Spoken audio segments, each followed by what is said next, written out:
But yeah, you were saying when they get called up to the, they just ask And, if and you're Jewish. frankly, like if I went up and I said there was a reason why I wanted to lead services, like God forbid I had a anniversary of a death or something, I need to say Kaddish or something, they would probably let me in most synagogues. I mean, most not very big synagogues. Bigger synagogues, it's like it's for the members and they have schedules and stuff like that. But even like membership. So I remember Rabbi Breitowitz publicly, this isn't even a private decision uh, that he gave. This was publicly. He said that if there is a gay couple living together and they want to join an Orthodox synagogue, as long as they don't want to join as a couple, they should be admitted as members. Okay. Like living together, right? Like, Yeah. and that's already like the type of thing. Okay, like you have a membership, which most synagogues like membership isn't even a thing. Like you have a membership, you have a couple living together, and it's a gay couple, right? And he's like, you still admit them as members, right? Mm-hmm. And as opposed to at Grace Community Church, like I just wanted to sit in on their getting to know your church classes, and they were like, no, you can't, right? Were they And just it's like suspicious that you were gonna like stir the pot or something? Or I don't I know. guess, but it's like, what? Yeah, still. How much damage am I going to do in the class? And if I'm stirring the pot in the class, they'll kick me out. Like, Yeah. what's like? Yeah. And what reminded me of this was somebody was asking about Brother Nathaniel. Not sure if you've heard of this guy. No. He's a YouTube celebrity. He was raised in a Jewish household and he converted to Eastern Orthodoxy, but he's very, very kooky, and he has a channel where he says very, very kooky things. And basically, he's a grifter. I mean, like, he's somewhere between mentally ill and grifting, right? Like, Gotcha. Keep hearing he's this word come up all the time now. This is probably like the 10th time I've heard this word in the past like week, maybe kooky. more. No, grifter. I didn't even know what that Oh, was like a week ago or 4 days ago. so, grifter is somebody who, I mean, it just means somebody who has an internet personality where they're trying to make money, which people believe is inauthentic. Gotcha. You know, like me, like I totally pretend to love Jesus in order for all the big bucks to come Yeah. in. Me too. I try to, I'm not this cool in real life. Hey, I'll tell you, if I wanted donations, if I were to get baptized, can you imagine this channel would blow up in 0 seconds? That reminds me, I've been watching this show Vikings, and like in order for them to get some stuff done, every once in a while they'll have to be like, "All right, I'll get baptized, you Christians." And so then like the Christians will ally with them, and then they go fight a war. Like you can do it, Jake. You can do it. If I were to get baptized, do you know how much money I could raise for this channel? Well, oh come on! If I gave a testimony of my faith in Jesus as a Jew with my backlog, like, oh my God, Chosen People Ministry would lose their mind. I would be a professor of Bible in one of their things in no time. Absolutely. Well, now it's not going to work because if you do it, then someone's going to clip this that you just said all this, and then you'll have to get baptized like 5. Then I'll have to get baptized 5 times, but all I'll have to say is, I thought I was doing it for the wrong reasons. And then I got baptized and Jesus came to me. I could Yeah. totally pull it off. It's not going to work unless you do it in the Jordan now. Now it's like, yeah, that's got to keep going. Hey, The if they'll baptism. pay for I'm sorry. I'm being. if they pay for the plane ticket to Israel, come on, isn't it worth it? Like that's $1,000 round trip. During the summer, that's like $3,000 round trip. I For still want to go to Israel. $3,000 just to take a dunk, and come on, it's worth it, right? Yeah, we should have been going in like less than a month. Yeah, we were supposed to. Fizzled out.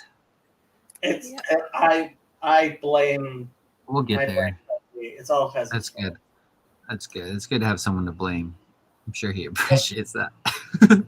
Okay, how did we get onto all of this? Oh, David Busatil and him letting him allowing people to come to his Bible studies.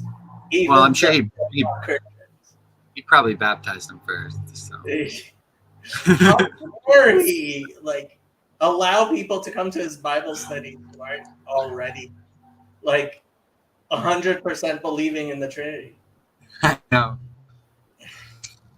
Yeah. How you doing, Sandy? You know, I would think it'd probably almost be more interesting to atheists than a lot of Christians, because I mean, even I get into that mode sometimes where you just read the stories over and over and over, that there's this familiarity with them, so it's not as fresh, you know? So I think if you're like never coming to the scriptures before, it'd be pretty interesting for a lot of people in that spot. So you guys were talking about Judges, and I just remembered the first time I started reading Judges in English, because as you know, Nach is for girls. I don't actually know my Nach very well. And I started reading it in English, and I'm reading the story of Samson. And I'm like, exactly like you guys were like, what is going on here? What is going on here? This is just so crazy. And then I switched to Hebrew, and it was like, oh. It's all word plays and stuff. Yeah. Like, I don't understand how you make sense of it in translation, because a lot of it is just word plays. Yeah. There's I noticed a little bit of that in English, but I'm sure not even really as much. But you notice, like phrase getting repeated or certain things, like there's some where I just kind of had to sit and wonder. I don't think I get any further insight probably without digging into the Hebrew. But even like Judges, I think Delilah gets paid a certain amount of money, and then the next story, it's like is it Micah and his mother, and it's like, what? Where's the story of Samson in Judges? Judges, let's see. Well, we can't get into it too much. David wants to do it. Can't spoil it. That's okay. He'll still do it anyway. Judges 14 is where it starts. We'll see. Micah's idolatry. The 1,100 shekels of silver. That's what it is. So like, there's all of this stuff of like, okay. Here, 14:6. And the Spirit of the Lord came mightily upon him, and he tore him as he would have torn a kid. And he had nothing in his hand, but he told not his father or his mother what he had done. And he went down and talked with the woman, and she pleased Shimshon well. And after a time, he returned to take her, and he turned aside to see the carcass of the lion. And behold, there was a swarm of bees and honey in the carcass of the lion. And he scraped it out in his hands and went on his way eating, and came to his father and mother, and he gave them, and they did eat. But he told them not that he had taken the honey out of the carcass of the lion.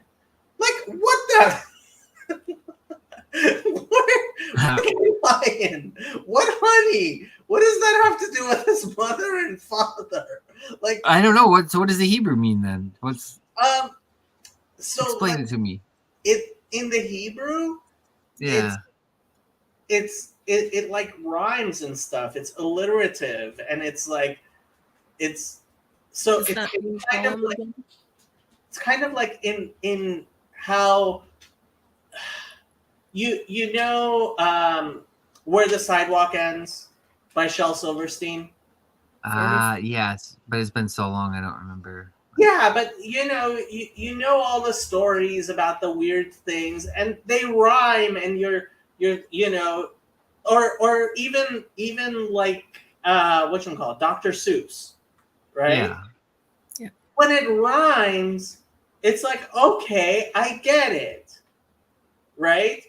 Like, Yeah, I guess. I mean, sort of. I mean, green eggs and ham. It's like right, I green, kind of get it.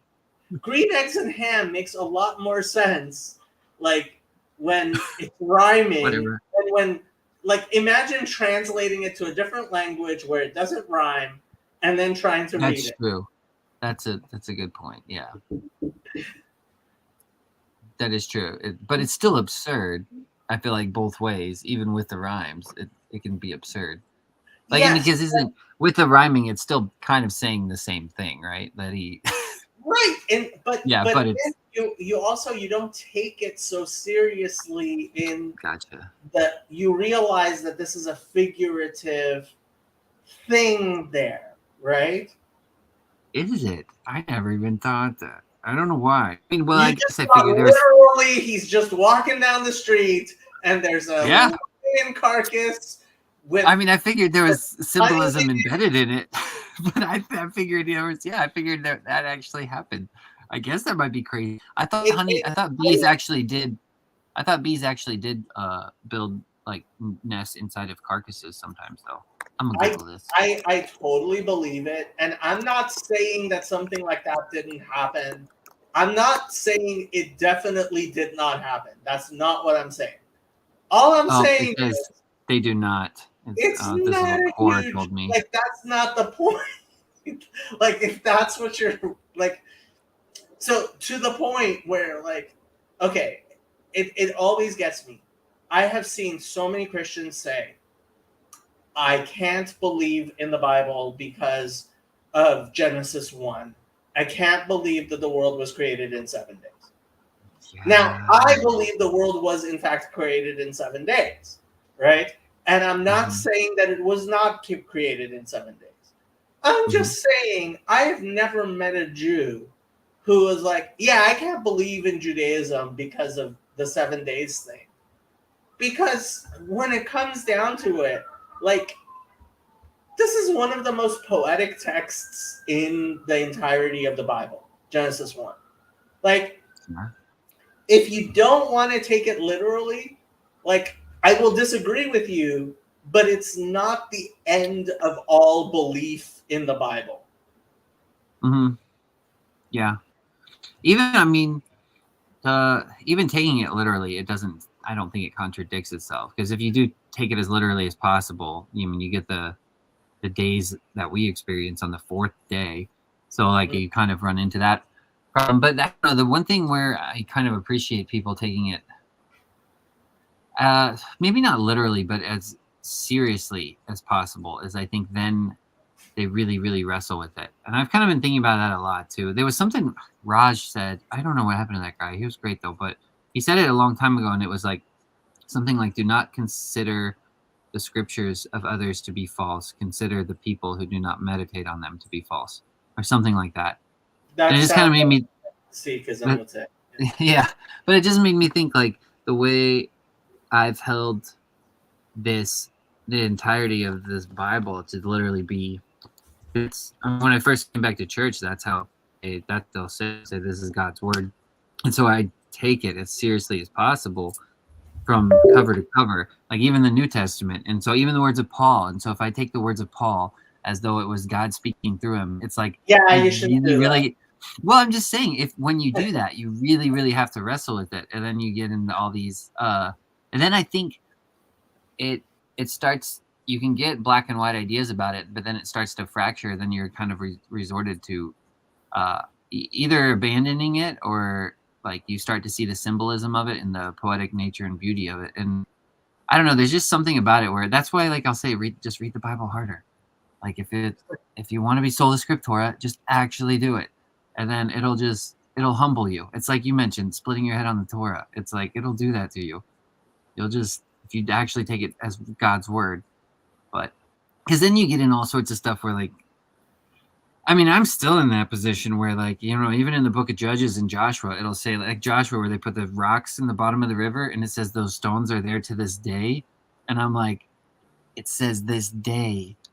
Like, this, I know it means this day back then, but if I'm taking it to be God's word, it means this day, now, forever, and always. And so Yeah. it's like, what do I do with that? Yeah.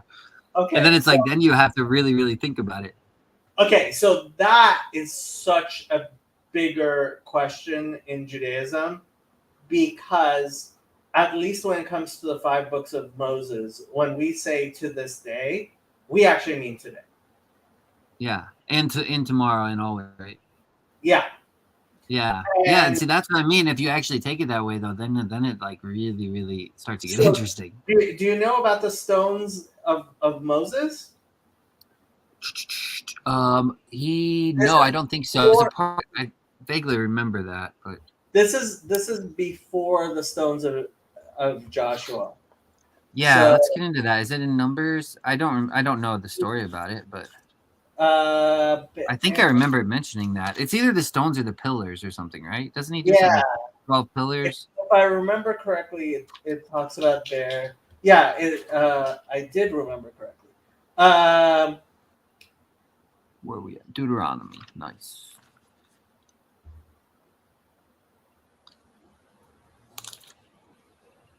So Deuteronomy 27. Oh yeah, large stones. Ooh, whitewash them with lime. Right, and so it says, "And thou shalt write upon them all the words of this Torah, when thou art passed." So the 5 books of Moses were supposed to be written on these stones. Mm-hmm.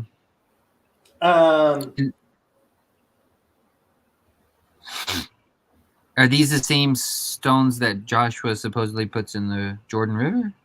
I think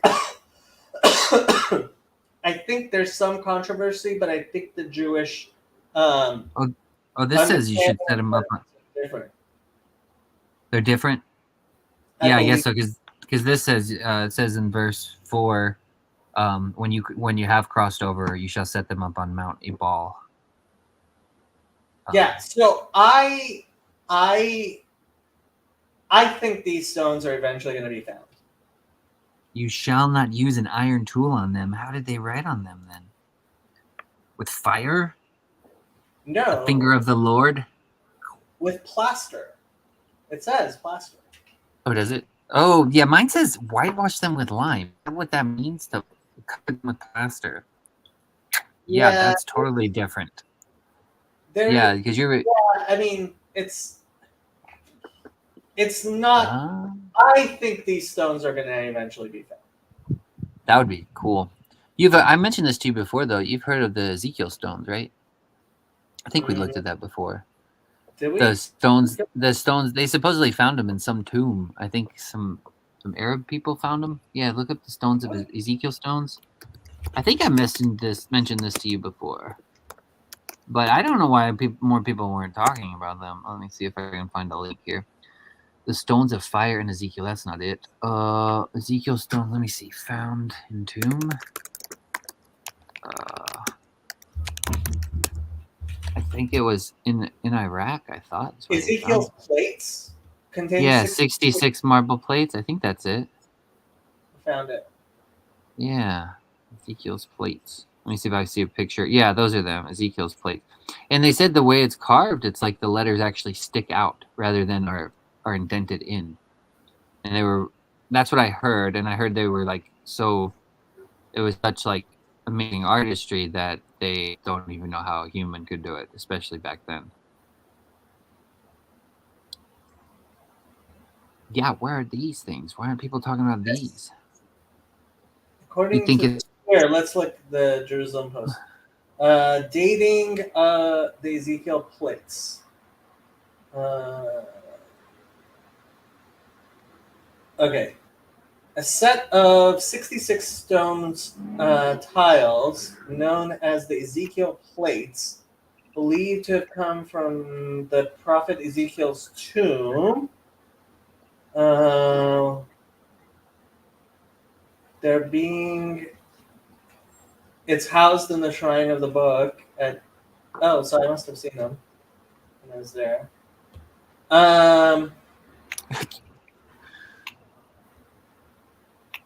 Are still a marvel, both in the text they contain and the manner in which they are apparently discovered.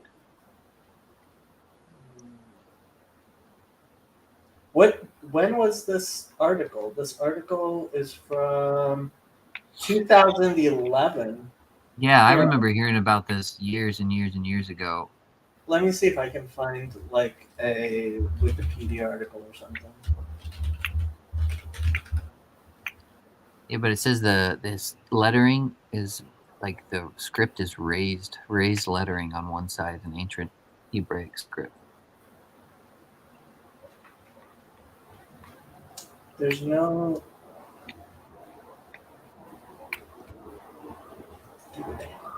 I'm trying to see if I can find.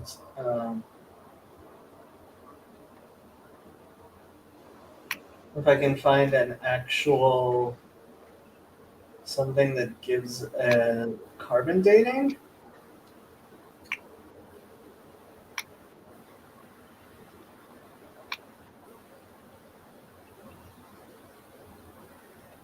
Well, I don't think this article says they were actually carbon dated.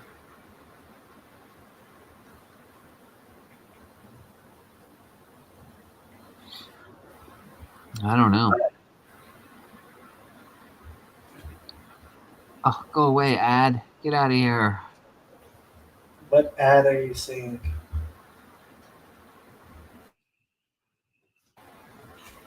Alright, I'm closing that tab because it's just messing me up.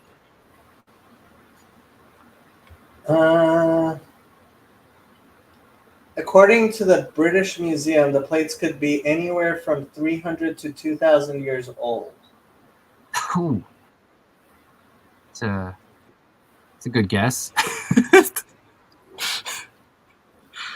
These plates could be anywhere from 1 to 5,000 years old. Looks like they're just trying. Looks like I guess they can't. I guess they can't carbon date them because they're marble or something. Because all they're trying to do is date the script.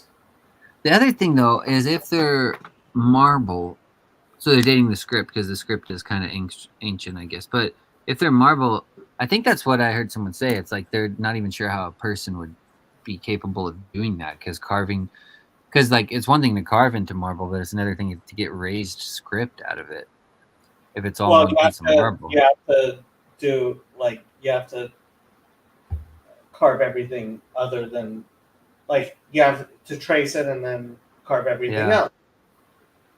It's like Hebrew and Braille. That's cool. Apparently, paleontologists are saying it's like 1,200 years old. I know, isn't that crazy? I'm like, that's why it's kind of weird. I thought they would be like more popular, but when I mention them to people, most people don't even know about them. I'm like, but maybe some of it's too is like, they're at the shrine of the book, so they're. I guess they're getting overshadowed by the Great Isaiah Scroll. Oh, well, like they're at the same museum, and the Great Isaiah Scroll is definitely thought to be at least like 300 years older. Oh wow, yeah. Yeah, the Great Isaiah Scroll was carbon dated to 2,300 years ago. Wow, that's crazy. It's really cool. The real question is, why hasn't the Catholic Church confiscated these and taken them to their archives? Because what are they doing? Well, I'm just kidding. I'm joking. Put it with the Shroud of Turin, all those other relics. Yeah, I don't know why they can't carbon date this. Let me see. I don't know. I don't know. Maybe because they were. Dr. Stephen Fan, head of the University of the Holy Land and a Dead Sea Scrolls scholar, also suggested that studying this style of script, a discipline known as paleography, is probably a better method of dating for such stone objects than carbon dating and other tests. So apparently for stone, carbon dating isn't very good. Gotcha. Well, How did we That's get on that. to this? Oh, we Why were did talking we- about Oh, the until stones. today. Yeah. Yeah, so I think since the Torah mentions those stones, I think they're going to be found one day. Yeah, I believe you. I think so We'll too. see. I've been waiting for those to be found. That would be really cool. Wouldn't it though? Would Yeah. it not though? Do you think the ones in the river would be found? Jordan River? Maybe. I mean, when it comes to the 5 books of Moses, for me, that's a whole other Gotcha. level of importance. Like, Yeah. as far as I'm concerned, Nach isn't just for girls, but It's also made up. like, look, if it is, it's not a huge deal for me personally. Like, it doesn't change things for me. Like, the 5 books of Moses for me are is like, that's the core Yeah. of the Bible to me, and the rest of it, like, What about in- Isaiah? The Isaiah scrolls. in as much as Isaiah reflects what the Torah teaches, fine, good, it's all good. Yeah, it's biblical, whatever. But it's not on the same level as Moses. Yeah. First, hi, Rabbi Malot. See in the chat. But Hi, Rabbi. there's the question, I guess. So is there, if you stop, I mean, I know it's not all you have, but if that's like the main emphasis and the rest is kind of loosely, I guess, commenting on the text, I don't know. It Where do you is get stuff of like value. It is of value because it explains the 5 books of Moses. how do you get like ideas like the resurrection and stuff though? Does that actually come from the first 5 books? There are verses which hint at it, but they're not. I mean, it's not absolutely clear. I think without the rest of the Bible, you're going to possibly not really understand the 5 books very well. And But I mean, I guess what I'm asking is like when Isaiah says certain things, I'm like, how does he draw this out of the first 5 books? Like if that's what he's got to study, it seems like kind of, I don't know where he'd come to some of those conclusions. right. So I would say, for example, Isaiah 45, which is very central to all of Jewish theology, or Ezekiel 18 even, is that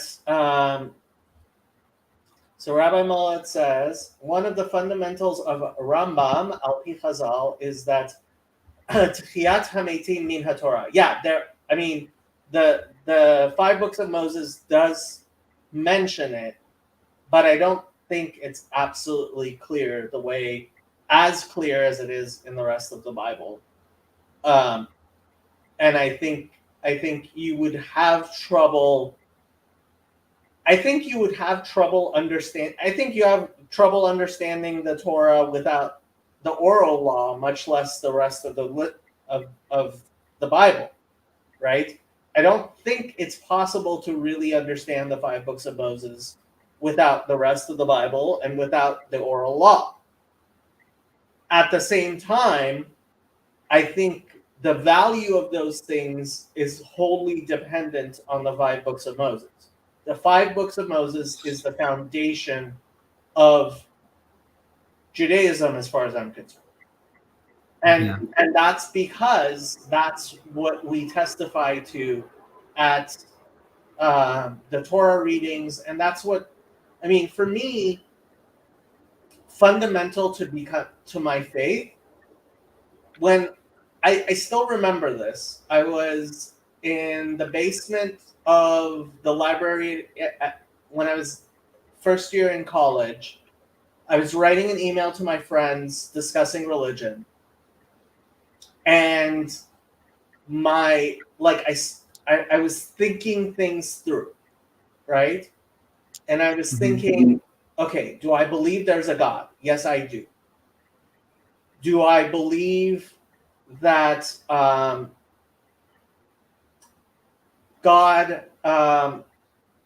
Do I believe that God has reveals Himself to people?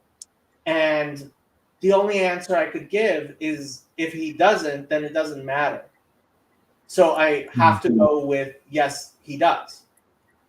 And so my question became, if I do believe that God revealed Himself to me somehow, right?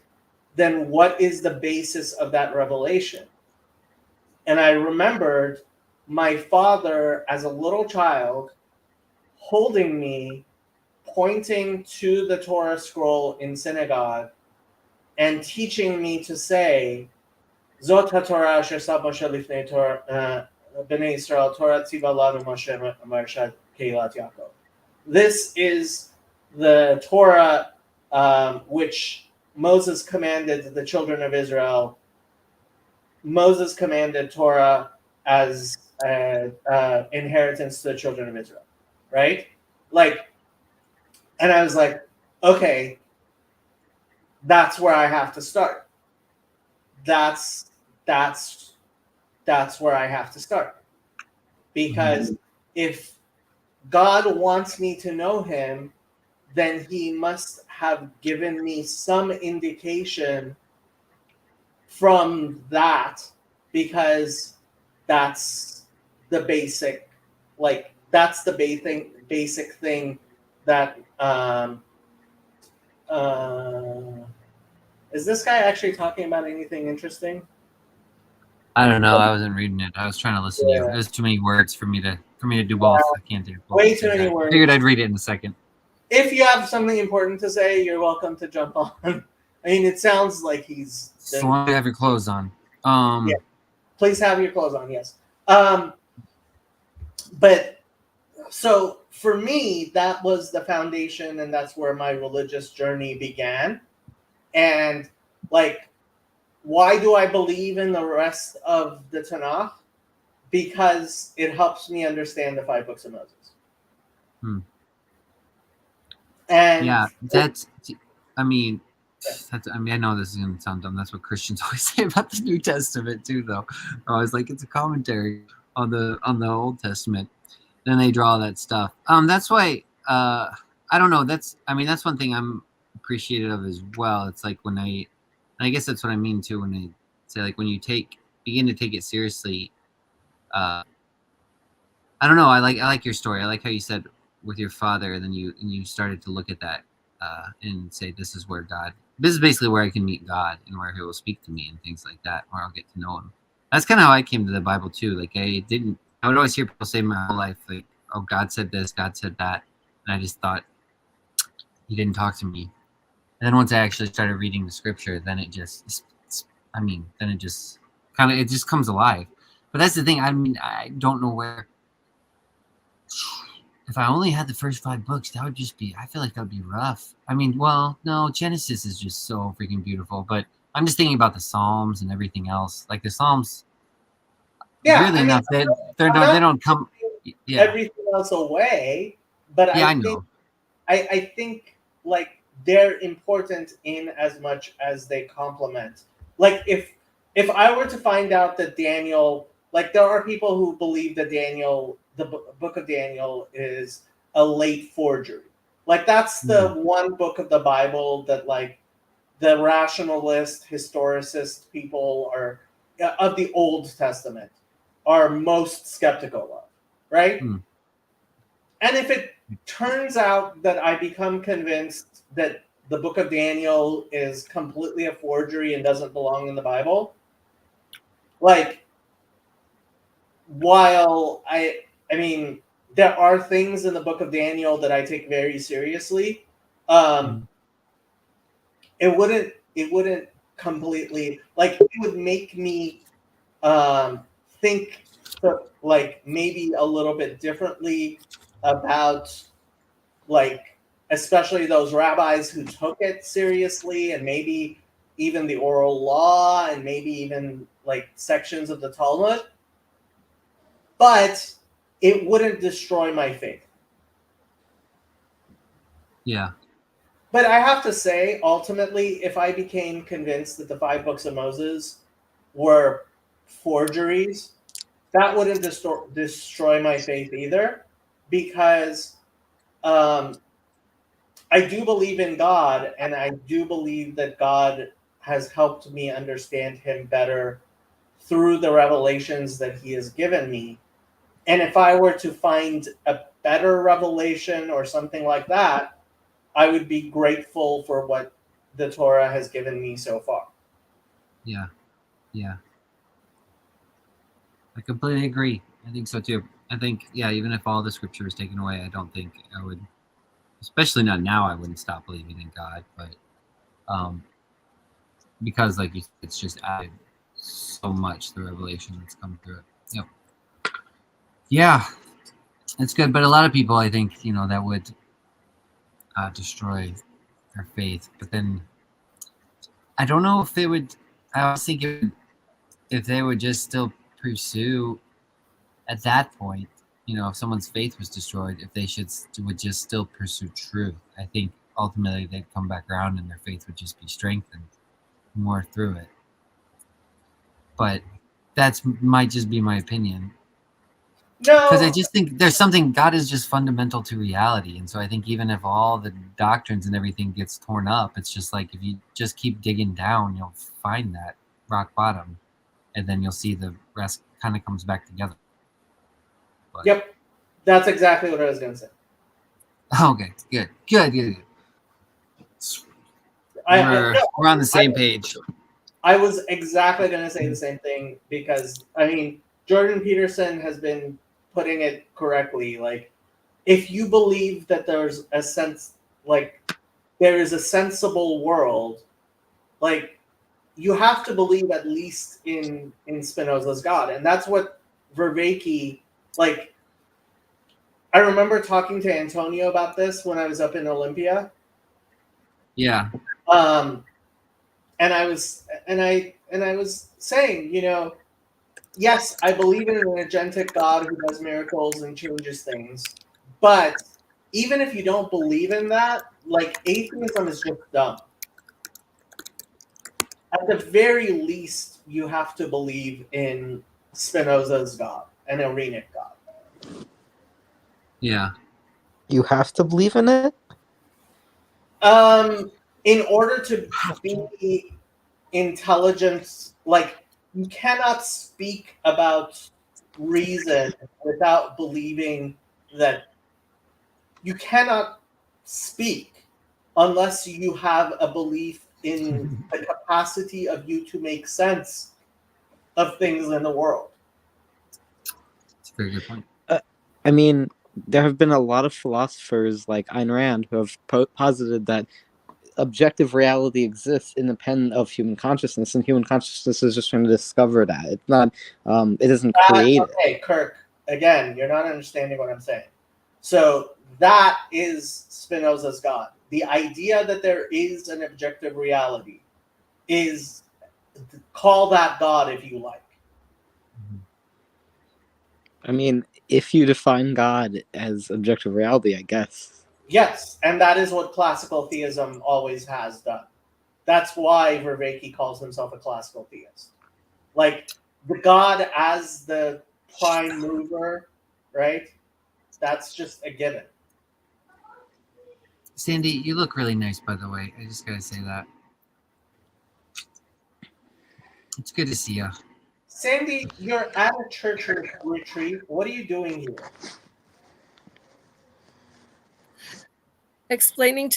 Having a nice chat with the minister's wife as to why I'm hiding in the bedroom Um, with you my should- back against these lovely curtains. You should And stop hiding in the bedroom, and you should go spend your time with the minister's wife.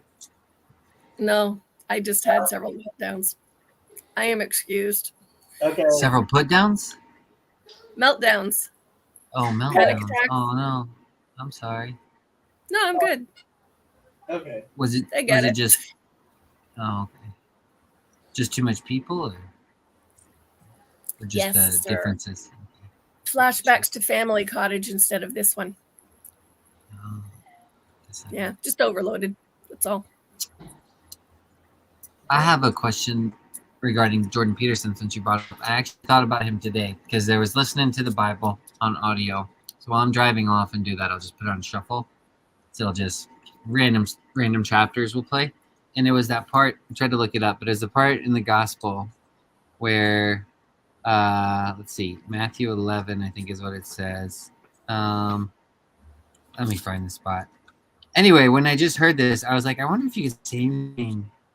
Because my first thought was like, well, I wonder, how literal Jesus was when he said this back to them. Most Christians would always take it literally. It may be symbolic, maybe.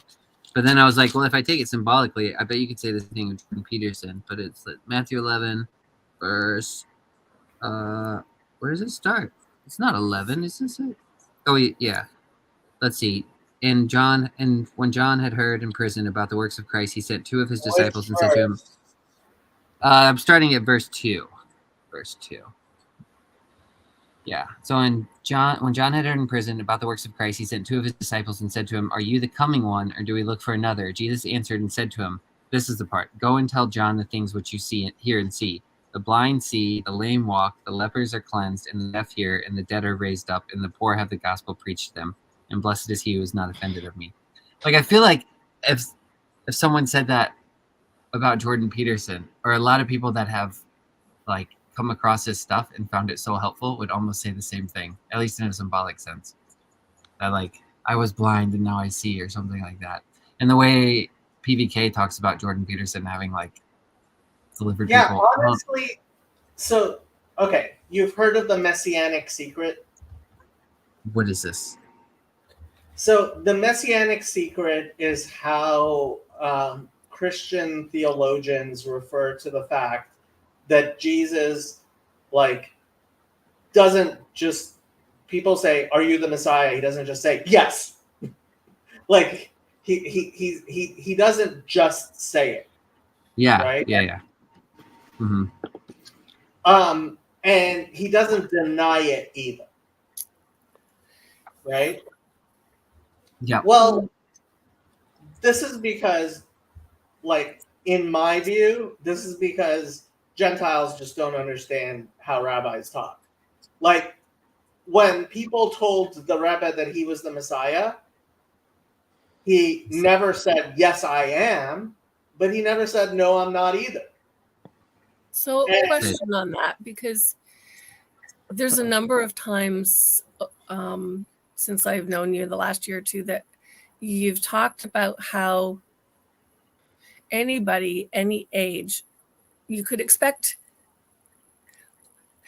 Most people probably downplay themselves, but that within Judaism, there would be the expectation that at some point the Messiah will show up. Therefore, somebody at some point is going to be that person. There is always at least one person who is ready to be the Messiah. But does that mean and imply that that person actually knows? Which then says to me that if somebody says that to like Jesus back in the day or to the Rebbe, why would you say, "No, I'm not," or "Yes, I am"? Because why would you know more so than the next person? Exactly. And I think that's what Gamliel says in Acts 5, and I think that's what Jesus is saying throughout the thing is like, and that is one way of interpreting what Jesus was doing is like, okay, it doesn't even matter. And frankly, anybody who goes around saying I am the Messiah, like that's the person I'm not listening to. It's the people who like why are you even like it doesn't matter. It really doesn't matter. Like, and when I read Acts 5, like Mark 12 and Acts 5 were the two parts where I was just sitting there with my jaw dropping. It's like, okay, this is the Christian Bible. Like, why am I having to like what have we been fighting for 2,000 years over? Like, here is the Jewish belief clearly, right? And what's your problem? Right? I was trying to explain to somebody when I sit and I listen to some of the teaching, reading through the Torah and reading through the Tanakh, just I hear that same repetition of, waiting for God, waiting for like all of those things. God is your savior. God is the one who fulfills all his promises. God is faithful. God, like you hear it in church as if it only applies in one context, being Jesus, but Jesus looks to God. And in the Old Testament, every single verse points to God too. And I'm like, I'm hearing the gospel, which technically just means the good news. If there's good news to be found, I'm finding it there too. Like there's a lot of like, that's the whole point of, God does everything, not necessarily that everything is good, but for the good. And I'm like, yeah, that's very real in everything I'm hearing. So Yep. So we're agreed. Christians are all wrong. The moon is so pretty right now. I keep getting distracted. It's like so bright, and the clouds are just blowing across it slowly. And wish you guys could see it. And she well, just we could had have a bath because, but and she's And all what? now. She had a bath because it was raining, and she's all clean now. Who did? The dog? Happy? No, moon. the moon. Oh, the moon. Oh. But yeah, I appreciate you referring to her how she likes to be referred to. Most people just call it, but Really? she would be. You call the moon it, not she? Really? Yeah, I feel like most people do. If I start, I think people kind of look at you funny if you start saying she, or they think you're talking about your dog or something. They're like, how are you talking about? Who is this you're speaking of? It's the white lady up in the sky. Yeah. So, yeah.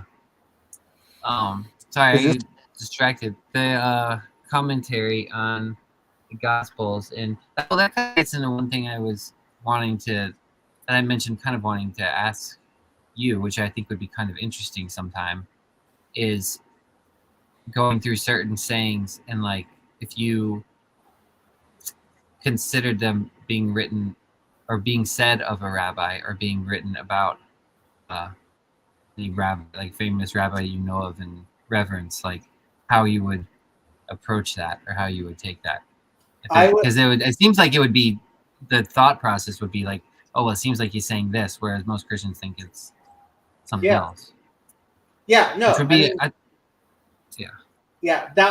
was one of my things with like finally reading the Gospels myself, because I always thought Christians, because it's their religion, know their Bible better than I ever would. So when a Christian would say Jesus said he's God, I would be like, well, I mean, I'm not going to go read, like, I will never know the Christian Bible as well as somebody who spends their whole life studying it, right? And lives it, and it's their religion, right? Yeah. Yeah, Spends I their was whole life completely studying wrong it. Yeah. about that. Christians don't know shit about their own Bible. Yeah, it seems like a lot of Muslims probably actually know the New Testament more than Christians do. When I get on those Muslim channels, I'm like, man, they just blow them out of the water. It's insane. But I mean, they, Islam is pretty Gnostic. it's pretty What'd you Gnostic say, Kurt? I said Islam is pretty Gnostic in how about it approaches. knowing the truth. Yeah, I guess I could see that, and having to know the scriptures and the text so well.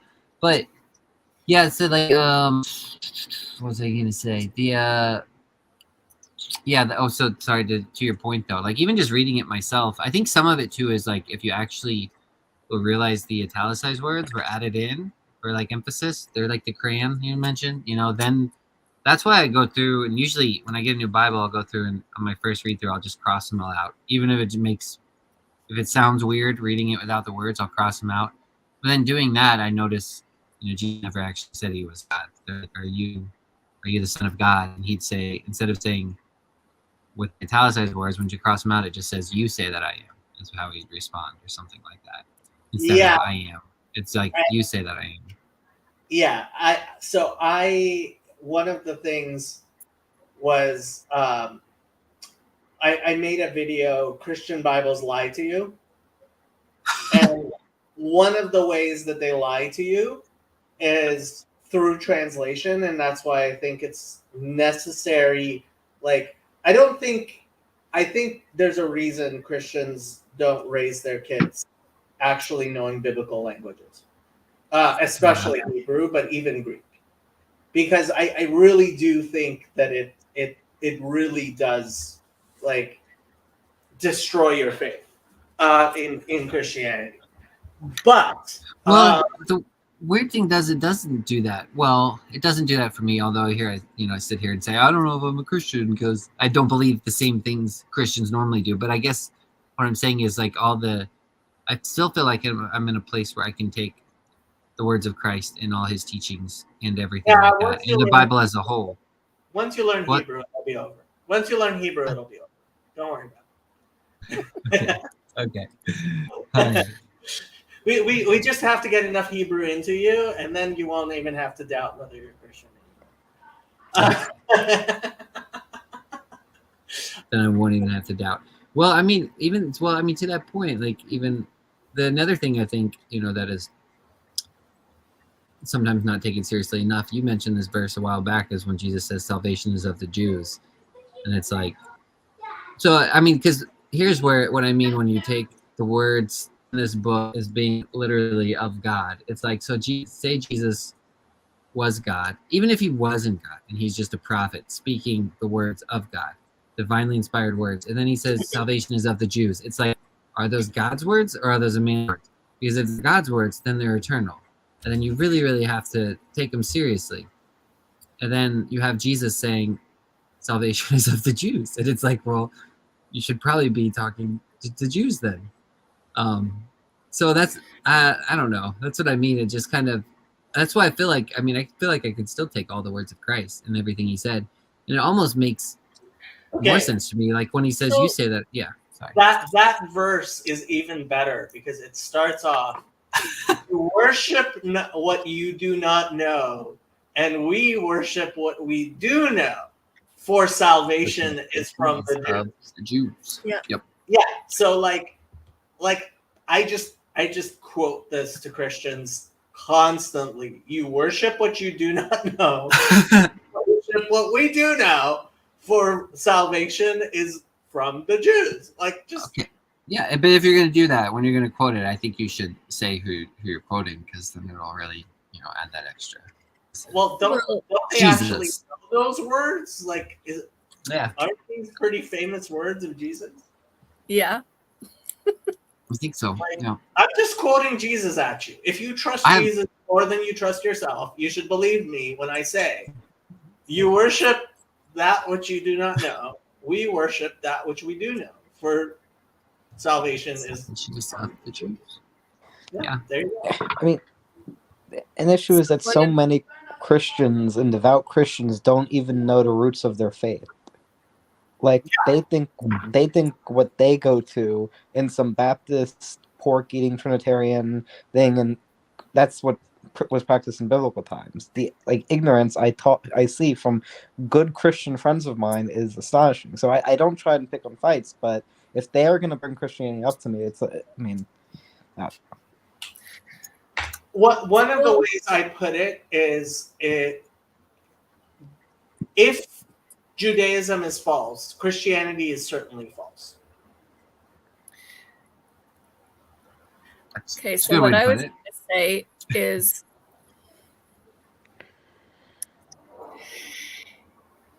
if the question is whether or not Jesus is God because he has some of God in him, what did God make that doesn't actually have any of God in it? And how has God parsed himself out unequally? How does he do that? And if that was what it was, then why would one man get more God than another man? And I don't mind if Jesus isn't God. And you look back there, and I look at all the stuff that says, and I was thinking the other day, Jacob, about you were talking about all the 10 martyrs, and I was thinking, for anybody to go and hold God up to people the way he did, talk about what what the scripture says, how you're supposed to live, all the things that that he's trying to tell people, take this to heart, and to go and actually be one of the people that the Romans had crucified. I mean, that's an ugly way to die. You take he could have probably snuck away if his faith wasn't so important to him, if God wasn't so important to him. So whoever, anybody who does that, you look at people these days. There's just there's a billion people that live out their faith, and they live and die for their faith, and that should be enough to say, we should do that, live our faith intentionally. I still screw up, but I'm at least trying to be intentional. What I often point out to Christians is the idea that a human being represents God in the world is not a Christian innovation. That's Genesis 1. It's the idea that only Jesus manifests the image of God in the world. That is some sort of Christian innovation, which is contrary to what Genesis 1 teaches. I would agree with that, and that's why I would agree with you when you say, I think that's where Christianity falls into idolatry. I would still say that Jesus is God, but then I also take very seriously when Jesus says you are God, in Psalm 82, and all those things, in Genesis 1, and Jacob and Esau, and Jacob seeing Esau's face like the face of God. And so I take all of those things into that, and I think where I would say it falls into idolatry is when he becomes the only son of God. But that's what I mean. I don't know if you just keep reading the Bible. I don't even know how you get that, because you get to the epistles of John, and he says what manner of love we have that's bestowed on us, that we should be called children of God. So he's basically saying we're all children of God. And then I mean, and I think you have to really wrestle with that, and otherwise you don't get a hope for theosis. I don't even know how you get a hope for theosis. Yeah, so I would think. Yeah, go ahead. I would say that the problem is that Christians think when they say Jesus is God, what they mean is something very, very different than they're basically arguing whether or not Jesus is human. When I say Jesus was made in the image of God, just like every other human being that's ever existed, that's not what Christians mean when they're talking about it, which is, I would say, idolatry. It's something like there's something comforting, I think, for people to think when they look at their ability to live up to their own standards, let alone God's, and then they think, well, maybe, you know, like God would actually step down and do what needs to be done. But at the same time, I think if you say that that applies to the past, then I would want life to be looking a lot more like what I would want life to be looking different. I mean, honestly, we shouldn't have as much murder and death and sickness and disease and stuff. So when, like, you read that verse, Jason, you know, it says, like, you know, the blind see, the deaf hear, and I'm like, yeah. And I mean, I don't disbelieve that. I actually know people who've been cured of diseases just through prayer. And I think to myself, well, not just through prayer. If God wasn't on the other end listening, there would be no healing still. I mean, it's still God. God is the one who brings life. But at the same time, so does the interaction of our faith when we trust him somehow. You know, you've got to be open to, yeah. So I didn't know if we were going to discuss this, but since you brought it up, What is it? bring it up. Were you doing theme music, Jason? I thought you were like doing some weird humming thing. Dun dun dun! The proclamation: So, Jesus is King. You guys know Where are we going now? No, I don't know. Who's Preston Sprinkle? I like that last name. Preston Sprinkle. I've heard of him. He used to come on BBK's channel a bunch of times. I actually like him a lot as far as Christian theologians go. But so he posted this. The proclamation, Jesus is King, is a political statement and creates a new lens through which we view the politics of Babylon. And he's quoting himself from some book he wrote. I would agree with that. Sorry, go ahead. And I wrote, I would say it was a delusional statement. Jesus may be many things, but he is most certainly and obviously not king. Proclaiming absurdities is a great way to signal your political allegiance, though. And so this guy argued with me, Jordan, and Michael Sartori argued with me. But I don't think I wouldn't argue with what Jordan said. I don't think I would make that point. I think the point I would make is like when it's actually written, Jesus is King, because it says in Hebrew, Greek, and Latin, and it's when he's dead on the cross. It's when he's lifted up, and so in that way, I would think that I would agree with that statement that it reverses the politics of Babylon.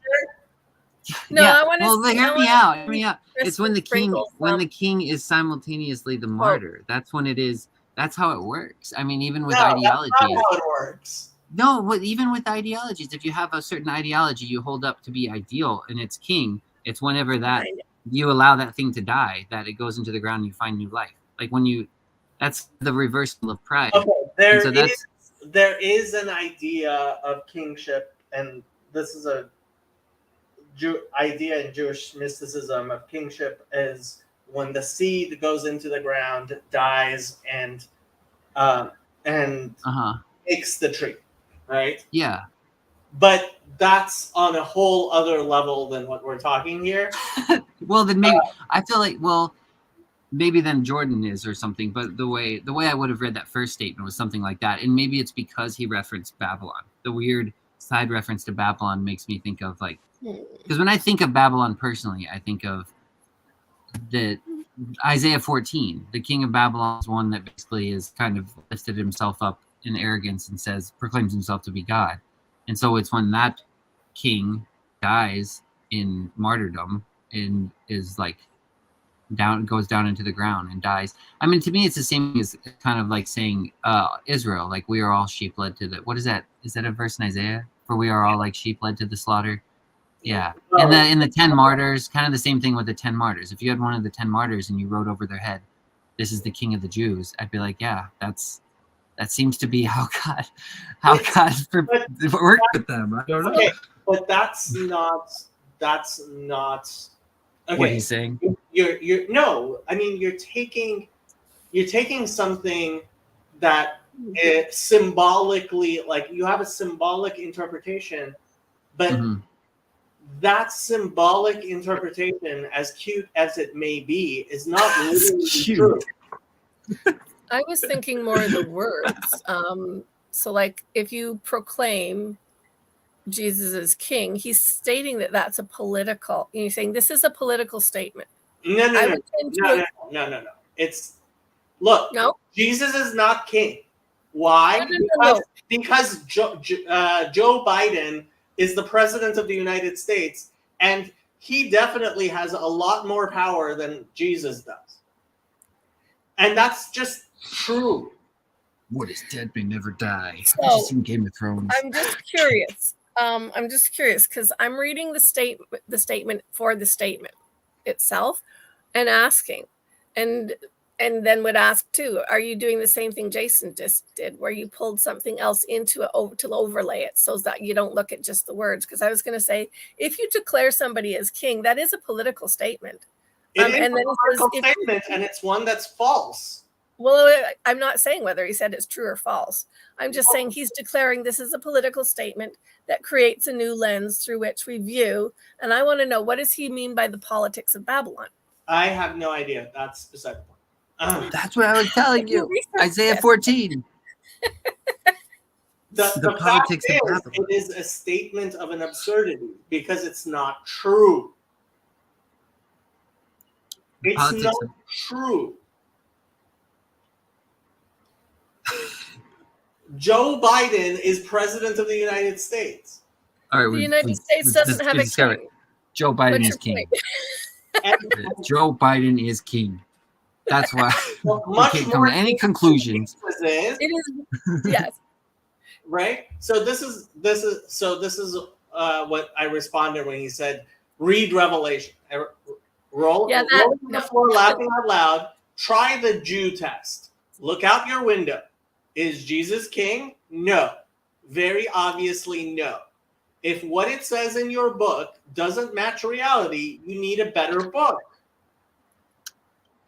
I would go Sammy's route probably and first discover what the politics of Babylon are and get at least some sort of, because it seems to me like that has to be a symbolic statement, right? Because I don't think he's referring to the actual Babylon. Yes. Yeah. You So give me all the cute symbolic statements you like. But when you look out your window, like, no, okay. So I think I understand what you're saying, but I understand what you're saying. So like Jesus Jordan is not physically a much king right better now. question.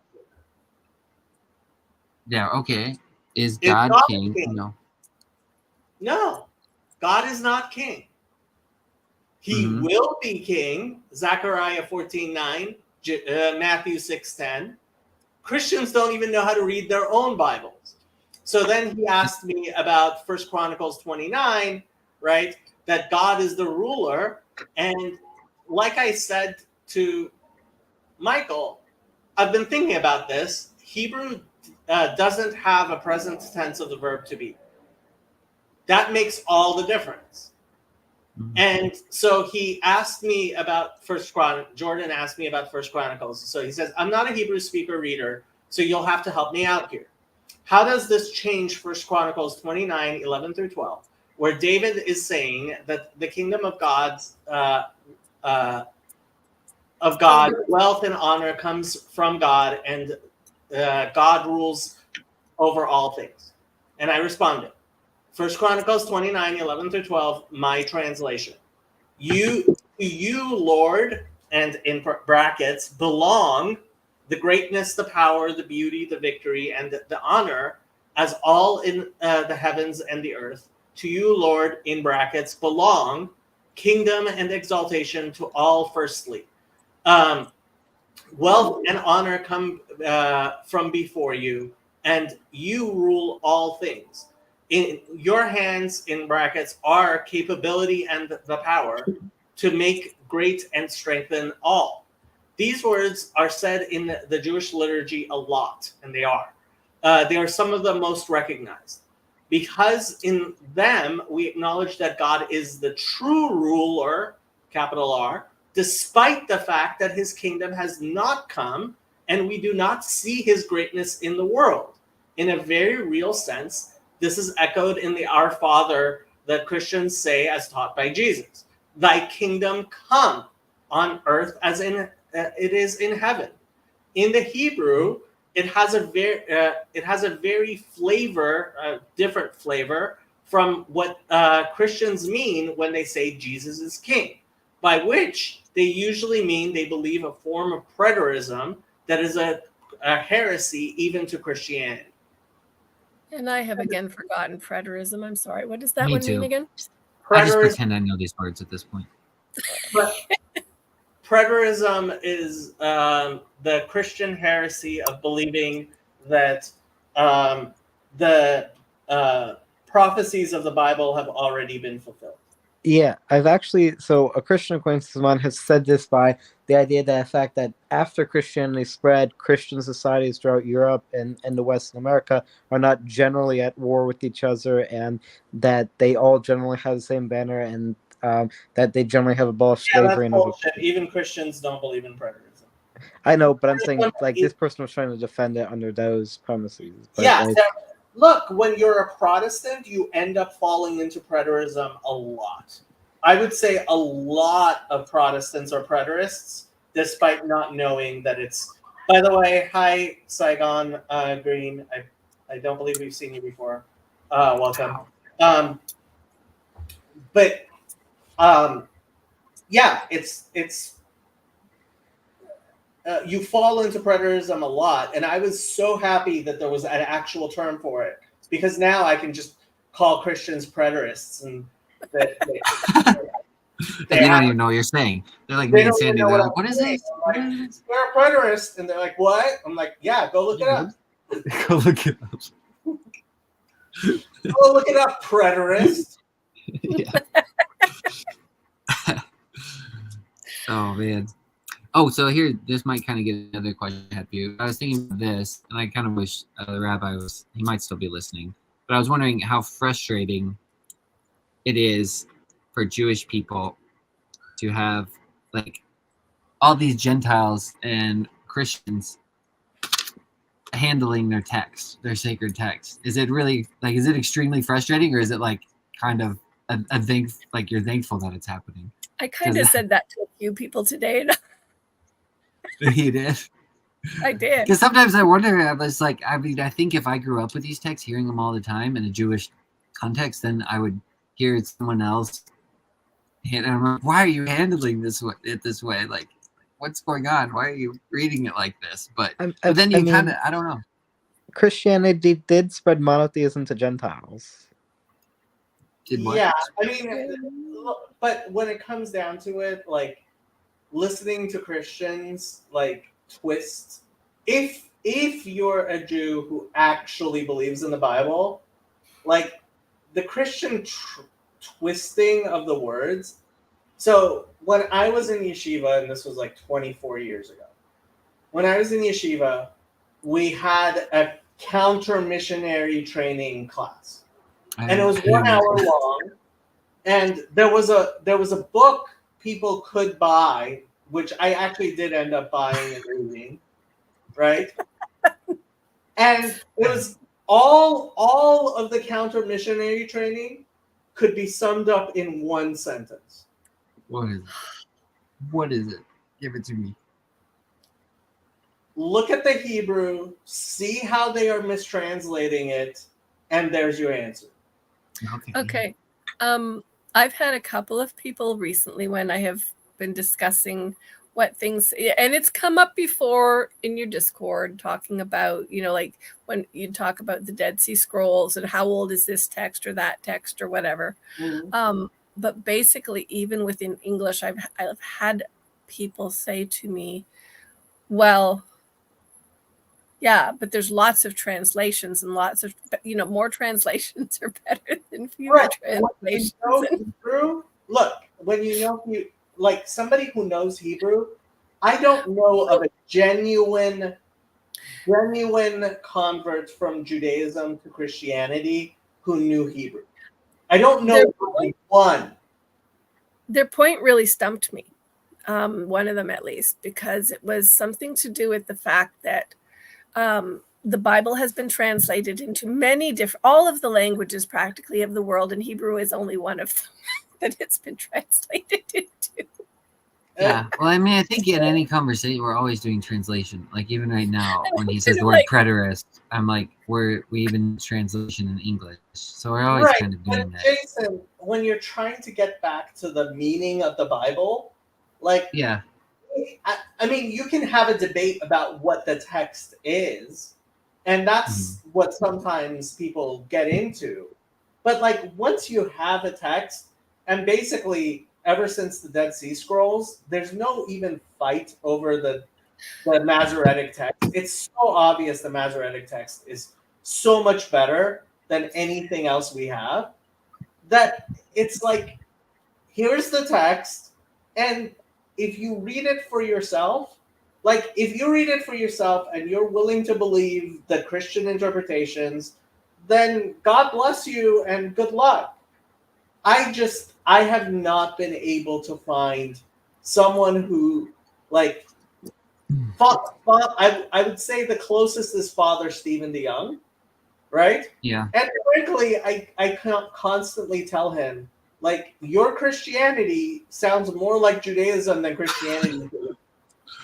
Yeah. Like, the issue with Christians is that they read the Bible in a way that, like as it says in the New Testament, you can't get to the Father without the Son. Like, they have to see everything through a Jesus lens, and like it makes you work backwards from your conclusions instead of looking at the actual historical development of the text and looking at it objectively. Because the idea that Jesus is not the Messiah is like an identity attack to them.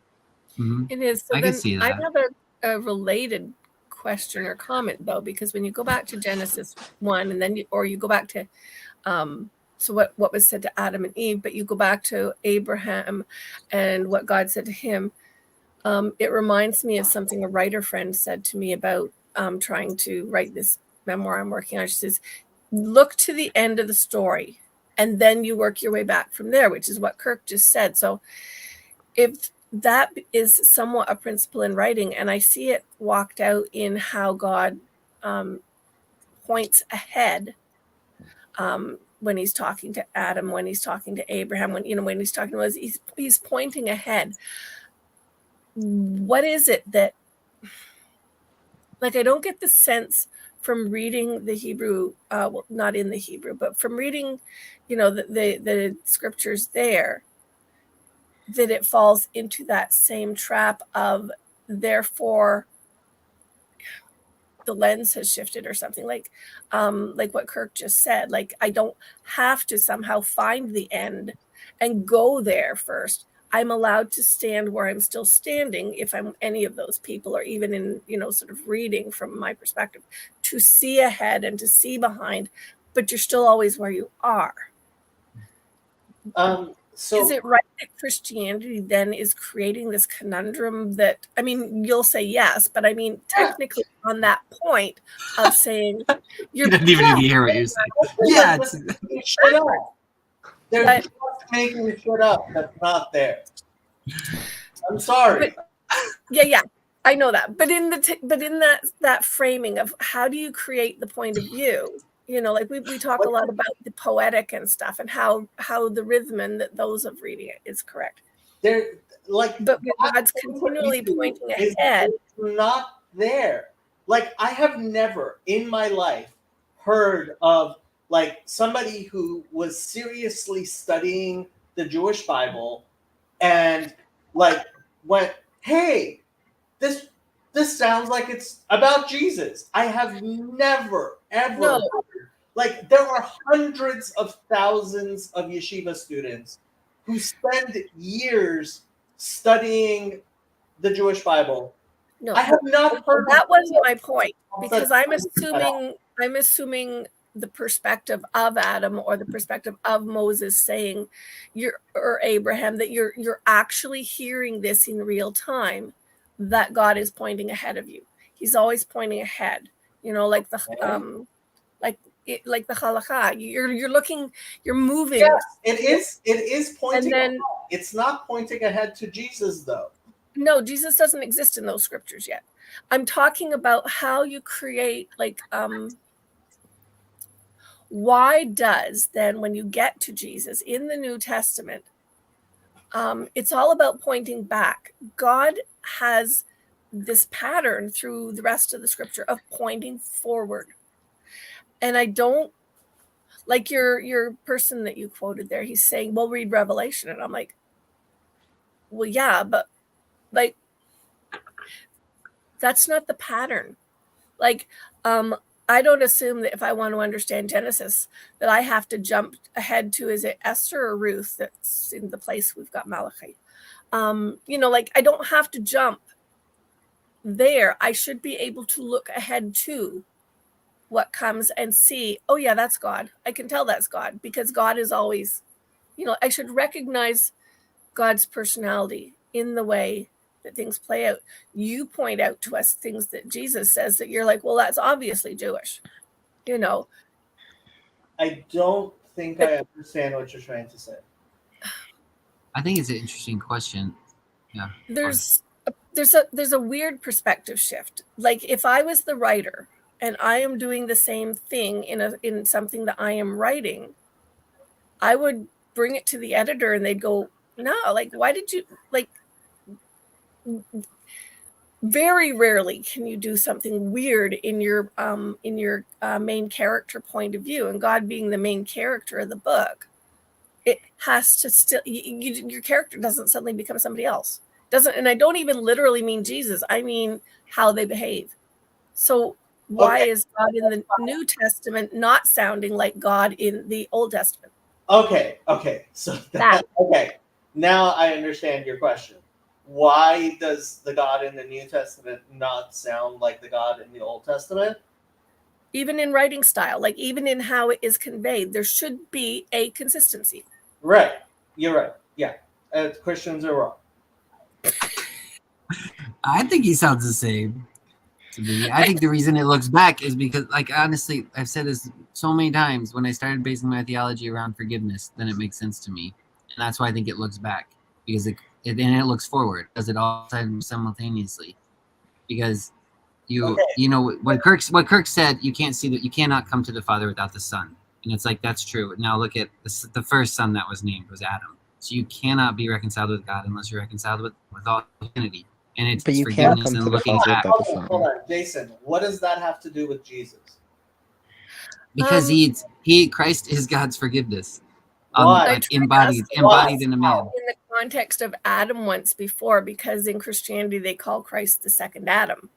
And I'm like, Yeah. well, Okay, so Because you're Because saying all humanity is included in Adam. It's all connected to Adam because we all came from Adam, and so we all have this split off into different personalities. We're all individuals. Now, how does all the individuals get collected back into one? It's to forgive everybody's differences.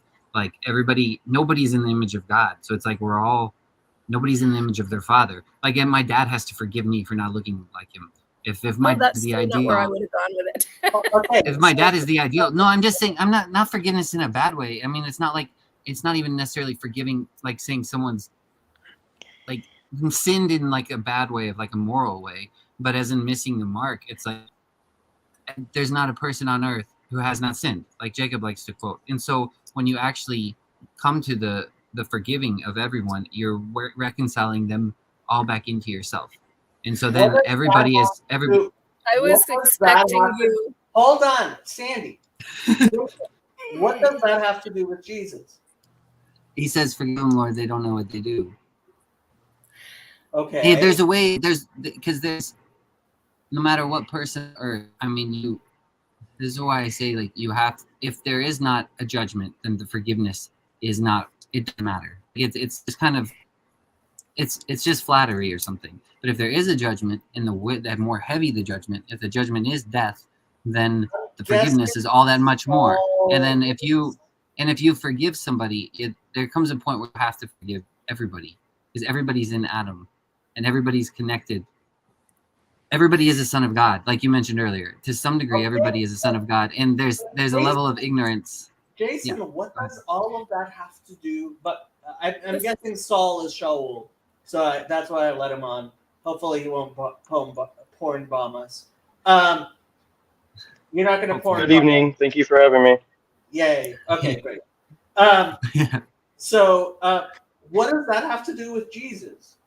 Because he forgives. He says, "Forgive them, Lord. They don't know what they do." The same thing Stephen does. That's why I don't necessarily understand. I'm like, if somebody came theosis, you think it would be Stephen, because Stephen does the same. At least in the book of Acts, he's described as doing the same exact thing Christ does. He says, "Forgive them, Lord. They don't know what they do." Jesus didn't do anything unique or important. He did. I think he did, but I mean, I'm not there to prove it. There could have been plenty of people before him that responded the same way. There are plenty of people who forgive in the Bible. Like forgiveness is all over the Bible. Who forgive everyone. Who forgive those in hell. Where forgiveness is complete. Complete. Why is Jesus' forgiveness complete? Because I think that's the weird story of him coming back with like a bunch of other people that supposedly all of Jerusalem saw, like out of the grave. No, it's not that. It's not the miracle. That's what I mean. It's not the miracles that make that are compelling to me. It's not. If Jesus would have split the Red Sea, it's not compelling to me. If he would have raised everybody from the dead, it's not compelling to me. If there's not forgiveness and reconciliation, it's like I can forgive everybody in the world. I think if God continues to grow in my heart and I actually love people, I can forgive everybody in the past. Hitler, everybody in the future. I can forgive every sin in the future, and I can sit here and forgive it all. Jason, Moses did it so much better. He did he? He did it so much better, right? When? So, okay, so tell me. There was the golden calf, right? Yeah, he did do this. And God was angry at the people, and God said, "Give me permission, and I will kill them all, and make a new nation out of you." And what did he say? What did Moses say? He said, "If you will not forgive them, then blot me out of your book." And this is, I mean, I'm glad you bring this up, because when people say, "I see Jesus in the Old Testament," those are the only places I see like the Spirit of Christ, as I would say, is like or the Spirit of forgiveness, of forgiving people, is that place where Abigail Abraham forgives Sodom and Gomorrah. He does. He plays on behalf. Let me see. David, Abraham. He numbers the people. David also. No, I'm just listing off the places where I think I see Christ most clearly. It's in David when he forgives the people, when God's killing him, and he says, "Their sin be on me." Abigail says the same thing. His wrong be upon me. I'm trying to think of other places. Definitely Moses, where you referenced. I think there's one more, but that's what I mean. But then the thing with Moses too is forgiving all Israel. I mean, I don't know if he forgives all humanity. Anything unique or important? Anything unique or important? Well, the thing I was just saying is I don't know if I mean you could say Moses forgives all humanity. Did he forgive all the Egyptians? I would think he did, because it's like half Egyptian, basically. I would think it'd be hard for him to escape that. Some sort of having to reconcile that in his own heart, at least in purgatory. I'm just kidding. Fraud is right. That is pretty hardcore. It's very hardcore. It's probably one of the right. Yeah, that's good. And the mixed multitude, like Moses, like it says, you brought these people out. Like Moses and the stories about it's like Moses did this stuff so much better than Jesus ever even considered. I don't know if I agree. I don't even know if I agree with he did it better than Jesus, but I do think will agree. Moses was awesome. I'm not saying that at all. Jesus was just forgiving people who did him wrong. Like, okay, that's nice. Well, what else are you gonna do? What else are you gonna do if God says the image of God is in man? Plead for people who have sinned against God. Like what else? But I mean, my question is, what is the alternative? Between you and God forgives the stuff to you. Between you and your fellow man, it goes that way. I mean, yes, you've convinced She just me. makes- Moses was so much more forgiving and right than Oh no. anything Jesus is even claimed to have done. We should distinguish between I true love forgiveness and false forgiveness or weakness. What is that? False forgiveness. Like, there's a difference between having true forgiveness and wanting someone to improve and just forgiving someone for any transgression they do without wanting some sort of punishment for them to be better, right? That's yeah, that's what I mean. I think that's why I distinguish forgiveness from flattery, because flattery is just kind of like, yeah, you do Jesus whatever. seems But more flattery forgiveness, than forgiveness to me. why did he get ripped apart on the cross? There seems like a pretty weighty judgment that's happening. Like it does. It seems pretty gruesome. I guess my point is this is why I don't even mind this. I mean, why I've said before, I don't mind the death penalty, because like I feel like when I start pushing against the death penalty, just go back to Genesis 1. It's like, you eat of this fruit, you'll die. And it's like, you could argue that's petty, but it's like, well, then if you eat of the fruit, let's say it was an actual fruit, like it was just a fruit. Like you told a child, don't touch this rock or you'll die, and they touch the rock. It's like, well, then there's the death penalty. And if you want to be an honest person, you have to kill him. You have to either kill him or you forgive him. And then if you forgive him, then the weightiness of that forgiveness is like life and death, and it gives life. Like, but everything works that way. What I'm saying is, like, it doesn't even matter.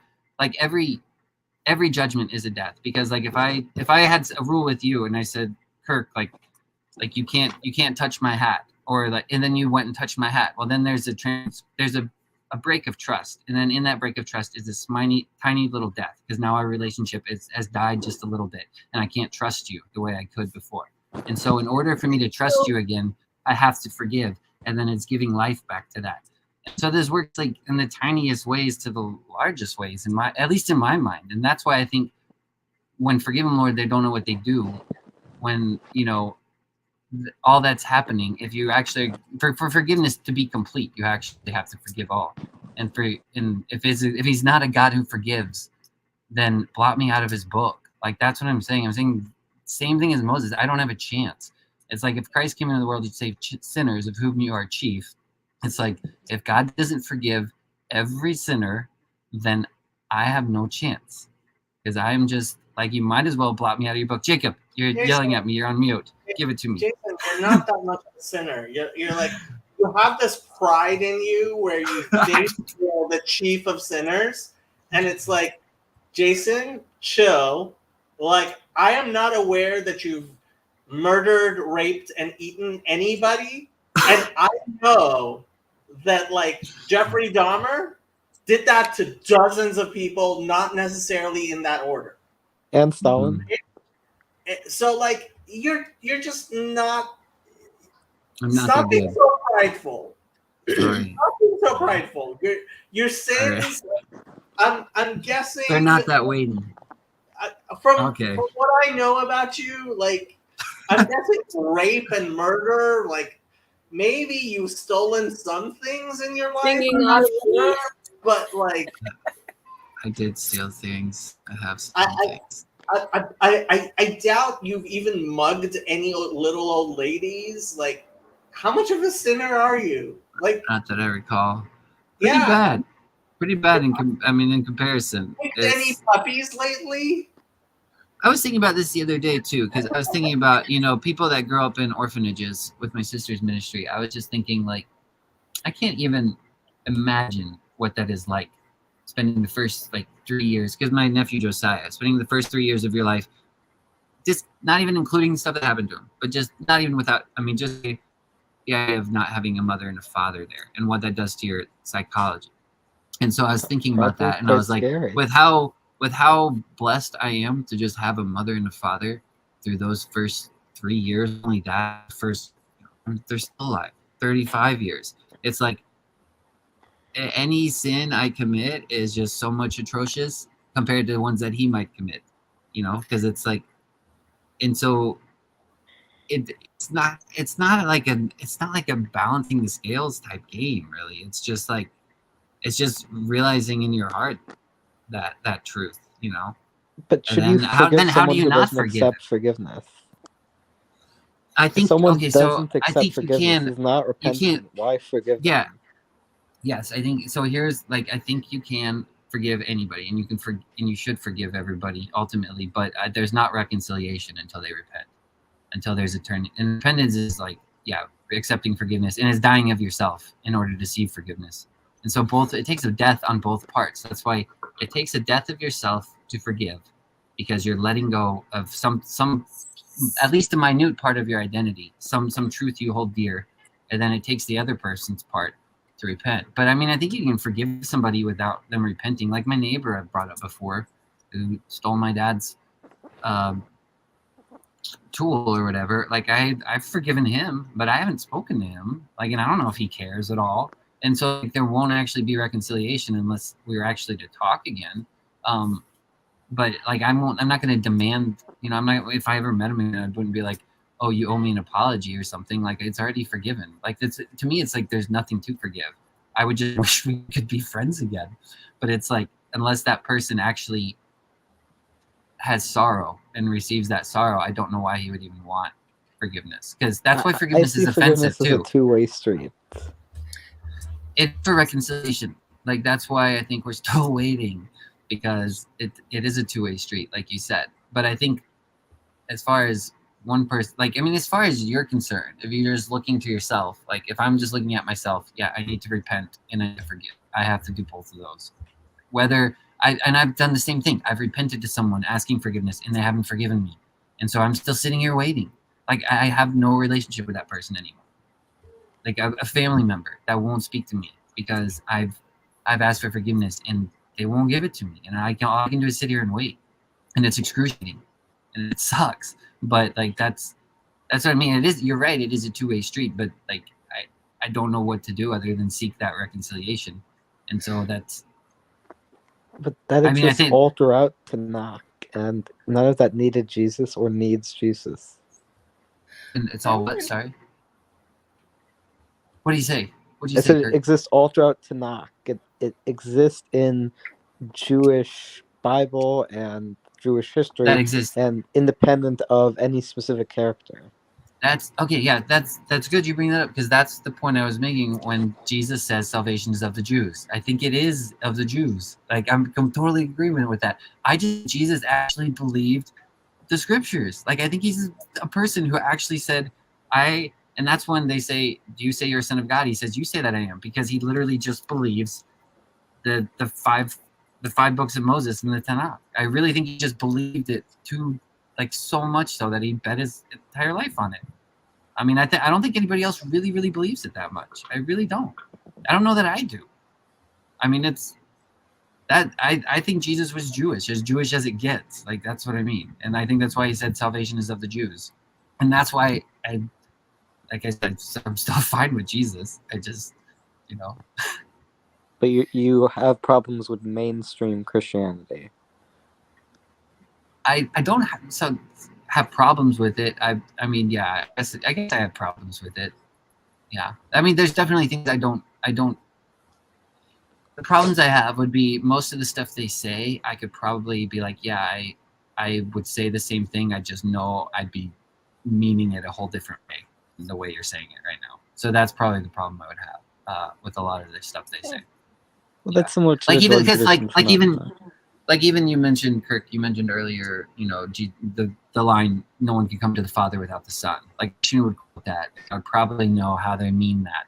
But the way I mean it is like no one can see God without seeing Adam or all of humanity at the same time. Like you see God and you love God and love your neighbor. Like it's the two things. The image of God is in man. So I would say you can't really get to the Father unless you actually are reconciled with all of his sons. It's the Son of Man, the Son of God, all of the title, not just the one man, Jesus. But that's what I mean. I know most Christians wouldn't mean it that way. But I would still affirm the saying. I'd just be like, well, I know I mean it differently. So where does that put me? I don't know if that makes me a Christian anymore. I would think that makes me more Christian, but they would probably disagree with that. So I don't know.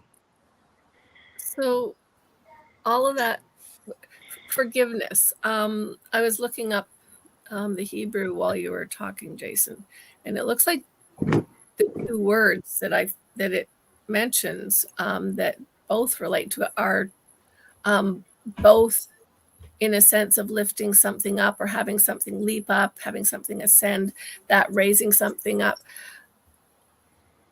That in itself doesn't even really, that doesn't sit with any of the explanations of forgiveness I've heard in Christian church. It would be more, except for the fact that in one of them it says to move or remove, that would. But I get the, like impression that when we read it in, is it from,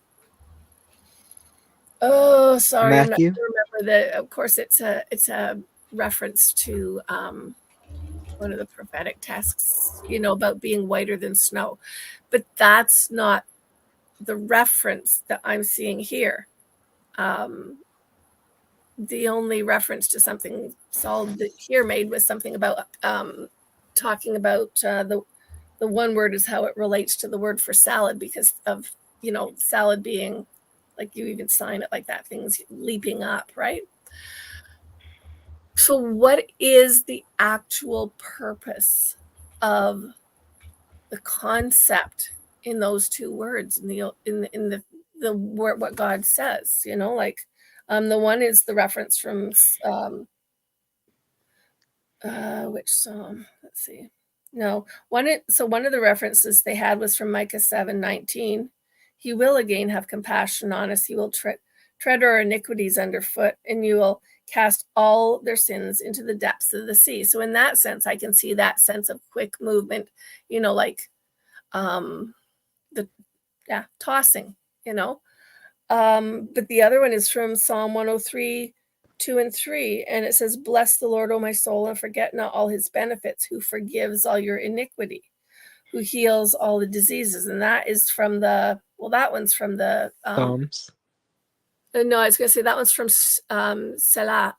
How do you say that, like with a sh or a sound? Salah? Strong's 55:45, which is translated as forgive, but that's the one that they were referencing. Like, what is Salak? it actually saying, Jacob? Does it actually saying simply moving and removing things?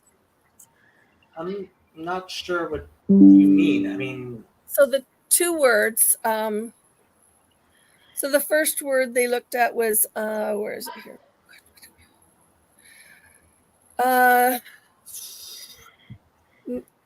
Nasa Nun Shin Aleph. oh, no said. Oh, that means to remove, but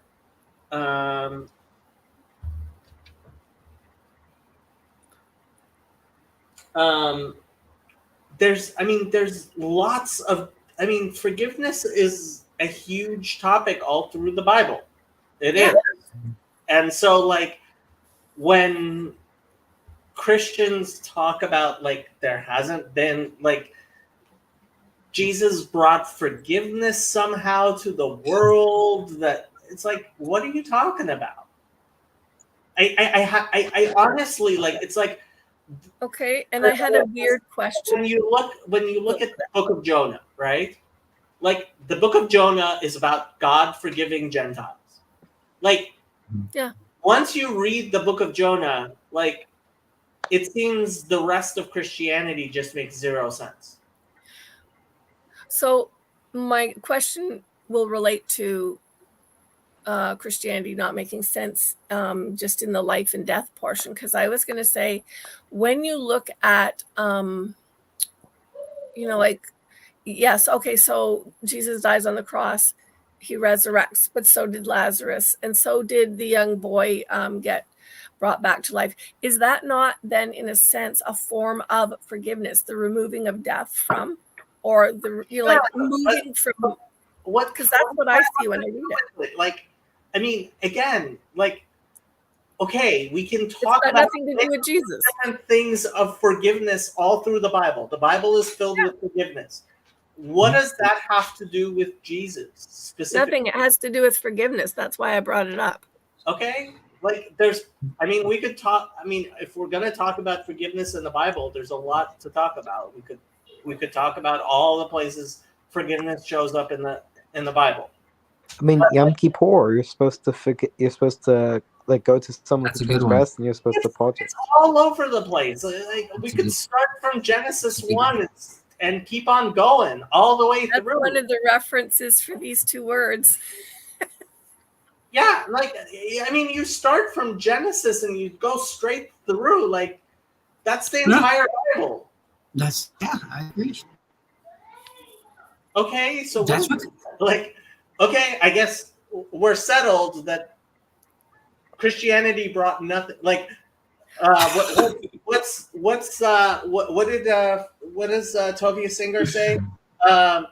The New Testament is filled with many new and wonderful things. The problem is the wonderful things are not new, and the new things are not wonderful. That's true. Okay, I think I agree. I think it's there through the whole time. what? I think I said I agree. I think forgiveness is there throughout the whole thing. That's why I said I think Jesus just was a Jew that actually believed it and lived it out. I mean, I think it's a little bit. I don't know the right word for it. It seems Okay, a little so bit false. Is Christianity it false to say that? Nothing Is new it- to the world. Okay. Wouldn't say that though. I don't even know how you can say that because of like. Then why are we even talking about it right now? You know, it's like it seems We're like talking about it's it because it is it brought a lot to the world. vehicle, right? So Judaism does not believe in evangelizing, and so God needed vehicles, right, Vehicle. for temporarily, because obviously proselytizing is not a good thing in the end. It's in fact evil, but God created evil for the purpose of the good. I don't know about evil. So Yeah, evangelizing is evil. So well, so it's so Why you're is saying it Christianity evil? was like a vehicle for Judaism? Yeah. Yeah, why is it? Well, I can explain why evangelizing is evil. First of all, because it presumes deficiencies in God. And like the only way you can evangelize to someone else is if you believe that you are a better messenger of God's message than God himself. And like, I mean, unless you're an actual prophet, and even a prophet, like, go back to Jonah, like, why would a prophet want that job?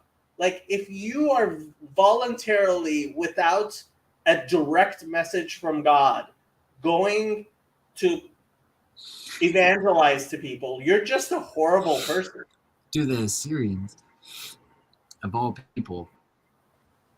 I mean, God sends people on missions, but like these can't be like they can't be permanent missions.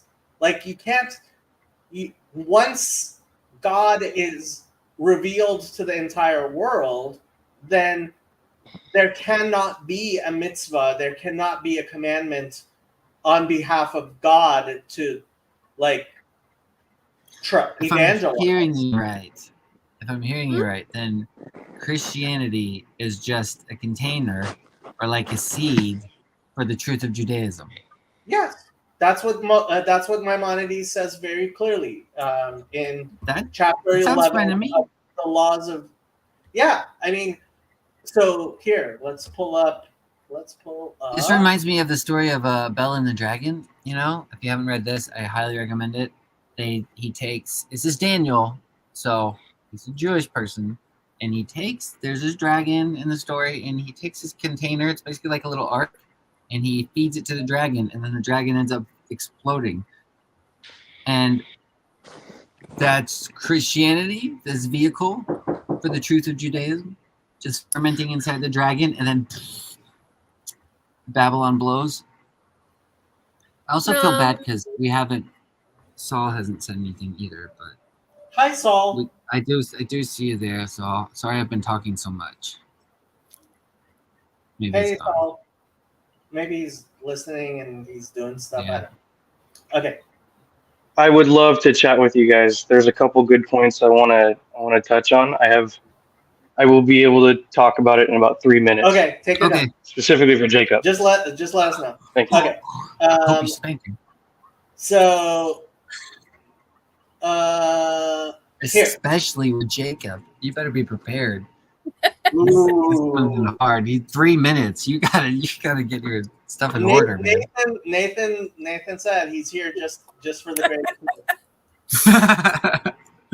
Okay, even Jesus the Christian, who it seems that he would be the Messiah and was killed in court, Daniel has already prophesied about him, as it is said, and the violent men of your people will be lifted up to fulfill the vision, and they will be failed. I don't like this translation. And is there a greater failure than this? All of the people, prophets spoke of the Messiah, the Redeemer of Israel and their Savior, and the gatherer of their captives, and the strengthener of their mitzvot. But this one caused Jews to be lost by the sword, and for their remnants to be scattered and humbled, and to change the Torah, and for the majority of the world to be wrong, to do wrong by worshiping a God other than God. But the plans of the Creator of the world, no person can understand them, for our ways are not the same as His ways, and our plans are not His plans. And all the things about Jesus of Nazareth and about that Ishmaelite, he's talking about Muhammad, who rose after him, they are only to make the path for the King Messiah straight, and to fix the whole world for worshiping God together. As it is said, for I will give the peoples clear speech for them all to call out the name of God and to worship Him with one purpose. How? The whole world is already filled with the words of the Messiah and the words of the Torah and the words of the mitzvot. And these words have been spread on distant islands. So he wrote this like 900 years ago. So before the discovery of the New World. And to many peoples of uncircumcised hearts, and they deal with these words and with the mitzvot of the Torah, they say, these mitzvot were true, but they are already nullified in this time. They aren't applicable forever. And they say there are things hidden in them, and they're not just a simple meaning. And the Messiah already came and revealed their secrets. And when the King Messiah rises for real, and he succeeds, and he is lifted and exalted, they will immediately return and will know that their ancestors passed down lies to them, and that their prophets and their ancestors made them do wrong. Mm-hmm. That's Christianity for you in just a few sentences. That's pretty harsh, but true. That's pretty harsh. There's a reason why the Catholic censors censored that for many years. That is in the uncensored version of Maimonides. Okay. I mean, Maimonides was a very smart man. I remember I once pointed someone, I copied and pasted this, and the person thought I had written that myself. And it was like, nope, this was written 900 years ago by Maimonides. So the fact you think that it's something that I wrote right now should explain to you how prophetic he was 900 years ago. I hope any of my videos, in 900 years, will have any amount of truth similar to what Maimonides wrote there. Is Hezi gonna come on, or? Hezi did a live stream pretty late with Gilad last night. In other words, we're getting bored of you, Jacob. No. I'm not getting bored. Just kidding. I'm joking. But, no, I do like when Hezi gets on and brings a Devar Torah, and this is an interesting Torah portion about the Exodus. Hezi does a Torah portion every Friday on his channel. Okay, yeah, I don't watch him as in on this stream. So usually I like when he comes on here and you know. He uploads a Devar Torah to his channel every Friday. With Follow his channel. Are you Young supposed to Levite. recite some like bracha when you see like a full moon like this? The bracha should be made before the full moon. The Kiddush Levana has to be made before the full moon. Yeah, I think it's supposed to be said every like new month or something like that, or Yes. You bless the new moon every month, hopefully Motzei Shabbat, after Shabbat, but it has to be said before the 14th, I believe. Is that like saying the prayer that you say for yourself in the morning when you go from evening to morning? There are all kinds of prayers. There's even a blessing said on the sun every 28 years, I want to say. Wow. do you have a favorite bracha? 28 years. That was, Yeah, the Birkat huh. Hachama. Birkat Hamazon? No, Birkat Hachama. I don't know. actually have That's a- never said Birkat Hachama. What is it? The blessing on the sun. It's said every 28 years. That's your favorite bracha? No, that's the He said that's one he's never said. yeah. No, it's- I was asking if you have a favorite bracha or not. So the last time, I don't actually have a. I mean, do I have a favorite bracha? No, I don't really. I mean, I have brachas that like stand out to me, but I don't have. So the last time Birkat Hachama was said, it was in 2009. Why didn't Way I back. 2009? I even 15 years ago? I didn't. Did I know about it in 2000? What was I doing in So we 2000? got, what, like 3 years till the next one then, right? Am I Next doing the math one wrong? is 2037. 57. Oh my gosh. I'm so Oh, The what? 13 years. Saul's mic just came on. Good He's evening. ready. Good evening. Good evening. So, have I seen you before, Saul? Shalom. It's possible. We've spoken before. Are you Jacob, a we've Jew spoken. or a Christian? I am a Jew. I'm a ger. Yeah. Yeah. What's Been that? to A ger big, chassid? been to the Beit Din, mikvah. Oh, convert. Yeah. Yeah. Which Beit Din? A serious one, I hope. Yes, we've talked about it before. We can talk about it again. I'm sure. There are some topics that I would love to speak with you about, especially tonight. But We I can was talk- real interested. I was really interested to hear you talk about Moshe, right? And then the Erev Rav Yeah. about how Moshe does it better, which of course. But then you said something that was really surprising, and you said that Eve proselytizing, evangelizing is evil, yeah. right? Which obviously, I know the other Jews in the room probably like, what? What's going on here? So we know the sages tell us why exile happened. We know the secret of the Gerim, right? There's many things we can talk about this, but believe- the Ger is very, very important. Yeah, I believe I according think- to The ger is important, yes, but Especially yes. yeah, like I When we're believe talking according to about Kabbalah, a convert is in a sense spiritually higher than a born Jew. Right. it's because he's from the Olam, the Tohu. He's from the world of Tohu. Okay. But so there obviously someone who is actually, even before that too. someone who is meant to convert, yes. But when Mashiach comes, we will no longer accept converts. Okay, so that's awesome. That's a Baruch Hashem. You said it, right? Yeah. So let's get into it.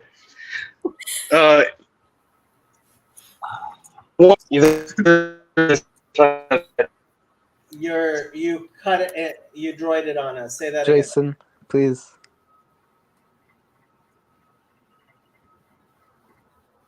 What happened? Can you hear me? Now we can. Yeah, go ahead. Okay. So you guys are speaking about the Greek writings. Talmud calls it the Evangelion. Yeah. Some people call it the New Testament. Other people call it different things. Okay. One thing's for sure, and anybody with wisdom and understanding will be able to understand. You will never be able to understand that book if you don't have oral Torah. Matter of fact, it's one of the first witnesses to oral Torah in history. Okay, so anybody approaching that book without oral Torah, which is the secret of Israel, because only Israel has oral Torah. Okay, anybody approaching that book without oral Torah will never be able to understand it. Could we agree? You are playing Jacob's greatest hits. Okay, so we agree to this. So we agree that the entire, what we would call Evangelion, which is a Gematria 231, by the way, just for the Kabbalists out there.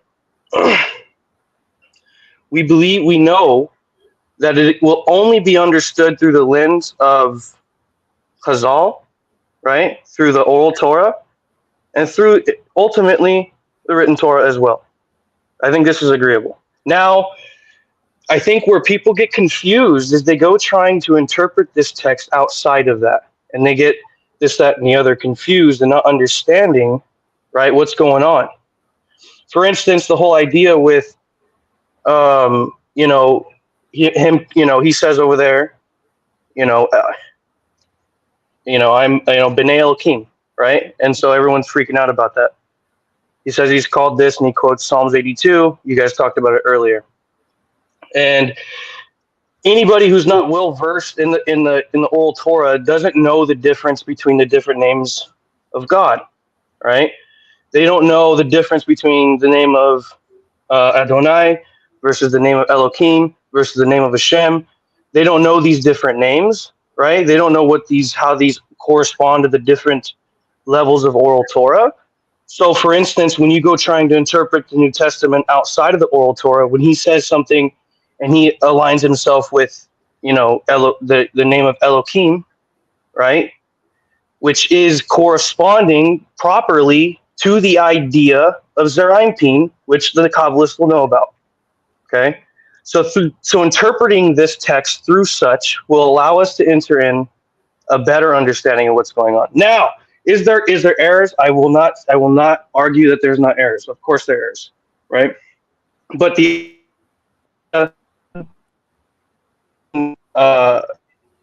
definitely can that there been and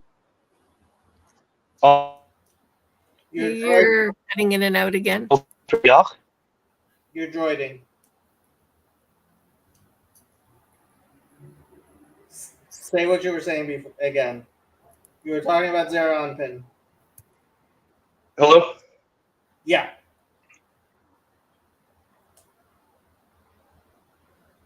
Sorry, your connection's not very good.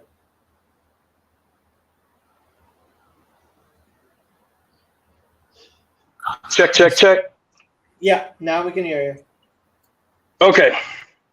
So the idea that we can interpret the where was I before I cut off?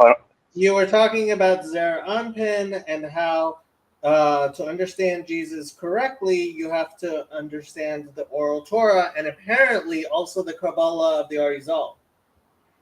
Well, anybody who knows oral Torah knows there is no Lurianic Kabbalah. It doesn't exist. Yeah, anybody who knows Kabbalah know that Lurianic Kabbalah doesn't exist because the Arizal did not create it, right? He didn't even admit to create it.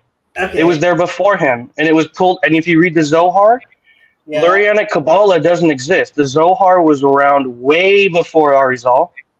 Okay, and Arizal did not. So anybody who says this is how the Gentiles classify the oral Torah is through by picking different rabbis and saying that they created it. When in reality, anybody who's well versed in the oral Torah knows that the Arizal didn't create Lurianic Kabbalah. He revealed a different Kabbalah than what was revealed before him. And I would listen to that if someone could demonstrate to me the differences in his system versus Like for instance, I'm reading a book now. It's called. Saul. Allow me to answer you. Okay. The Ramak, Rabbi Moses Cordovero, Yes. who his Tomer Devorah is actually what our book club is finishing up right now, and who was the teacher of the Arizal, taught a very different Kabbalah that we do not paskin like. The Kabbalah that we paskin is according to Rabbi Isaac Luria, the Lurianic Kabbalah, not according to Rabbi Moses Cordovero. So there you have a different. So it's oral. Are you able to demonstrate for me the difference in systems? For instance, are you saying that the Arizal came up with the concept of Zerampin? Are you saying that the Arizal kept up with... Okay, I am no Kabbalist. I don't pretend to be a Kabbalist. I am certainly not a Kabbalist. But what I know, so for example, when the Rebbe Maharash, in a letter that I helped translate, and a friend of mine is going to be publishing a book about, where he's talking about the souls of animals.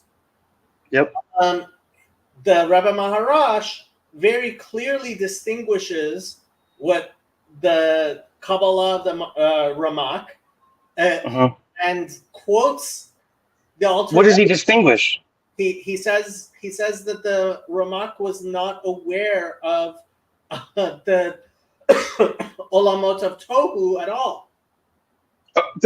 That's what I'm trying to say is, just because someone's not aware of it doesn't mean that he created it out of thin air. If you know the Torah, if you read the first section of Bereshit, you will know that all the secrets are right there. Everyone who knows Maaseh Bereshit has been around for thousands of years.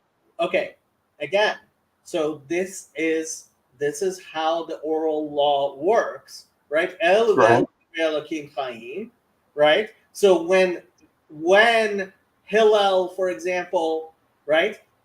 The fact is that the rabbis, there is such a thing as chidush, right? Yes, which we will talk about Rabbi Eliezer ben Harkanas. As revealing things which were not previously aware of.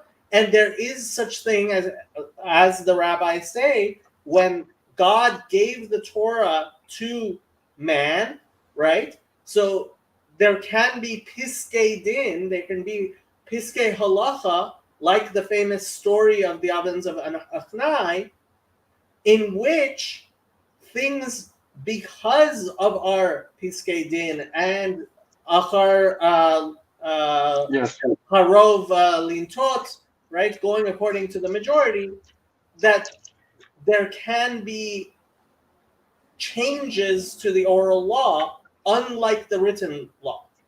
So Torat Moshe never changes, but the oral law can change, and that's why Kabbalah according to the Arizal is different. It is a psak din, which is not according to the teachings of the Ramak, for example. Yeah, I agree with you on a lot of what you said. Definitely with the majority that rules. I 100% agree with this concept. I know that the Arizal's teachings are very, very lofty, and not very many people can understand them. So I'm not. This isn't the point that I was going down. For one, you said that I was saying Arizal. I quoted saying, I don't believe that, Lurianic Kabbalah, you should make that distinction. I believe it's Torah. I believe that someone who makes that distinction is going by the way of the nations. No, all of the great teachers and the most prominent Kabbalists alive today who speaks English, Rabbi Yaakov Moshe Hillel, he had a YouTube channel which only had a few thousand subscribers, and then he deleted it. But his teachings can be found on even on YouTube. He very much makes a distinction between the Kabbalat HaArizal, Lahalacha, then then certainly, I mean, everybody makes a And with the Kabbalah of the Ramak. That's why even the Litvaks, I mean, the book that they're reading in my book club, the Kabbalah of Forgiveness, he's not a rabbi, Dr. Abramson, although he's obviously learned enough to be a rabbi. Dr. Abramson, he is a Litvak, and he wrote that book partially because it is the Kabbalah of the Ramak, and because we do not paskin according to the Kabbalah of the Ramak, it can be taught publicly. Litvaks, and frankly, everyone agrees that you cannot actually teach Kabbalah in public. Actual Kabbalah cannot be taught in public. Only certain things which various people have been able to reveal, including Hasidism, which is an explanation of including the Kabbalah of the Arizal for the populace. But the actual Kabbalah, the Mishnah in Chagiga says quite clearly, it cannot even be taught before one person, much less like if I knew any Kabbalah, which I don't, I would not be able to discuss it. How can you say that if you say you're all right? We're going to go off on too many tangents. We got to stay on the topic. We got to stay on the topic. So clearly, okay, I'm a heretic. I look at this as Torah, and I don't look at it. I don't make the distinctions. Maybe I'm a heretic. At the end of the day, what I'm saying is that if we go back, you don't make distinctions between. You don't make distinctions between teaching the secrets or teaching. What do you mean? Teaching. Well, I mean that. For instance, the more you get into what some would call the Lurianic Kabbalah, you start to realize the more and more it's rooted in the actual Shoresh, which is the written Torah, right? To where you won't be able to. This is the amazing thing about the sages. Once you dive into them, you will not. And you see what they're saying. Let's say they reveal a little bit to you, right? But they conceal a lot as well. You won't be able to look at the written Torah the same way after that, right? And so anybody who's delved into what some would call Lurianic Kabbalah, right? You know that it's rooted in the written Torah. So once you know that it's rooted in the written Torah, you can't say that the Arizal came up with this, and by all means, blessed be his memory, Arizal, right? And to be attributed with such great merit, to be revealed such great, awesome mysteries to the masses. But I am of the interpretation that if the Arizal was sitting with us talking, he would say that this is from Sinai, this is from Moshe Rabbeinu himself. Okay, we'll get back to that in a second, but let's read the Mishnah in Chagiga 2:1. One may not expound the laws of forbidden sexual relations before three people. Why? Because when you're speaking to one of the students, two of the students may start speaking together, and they may misunderstand. Nor the account of creation before two people.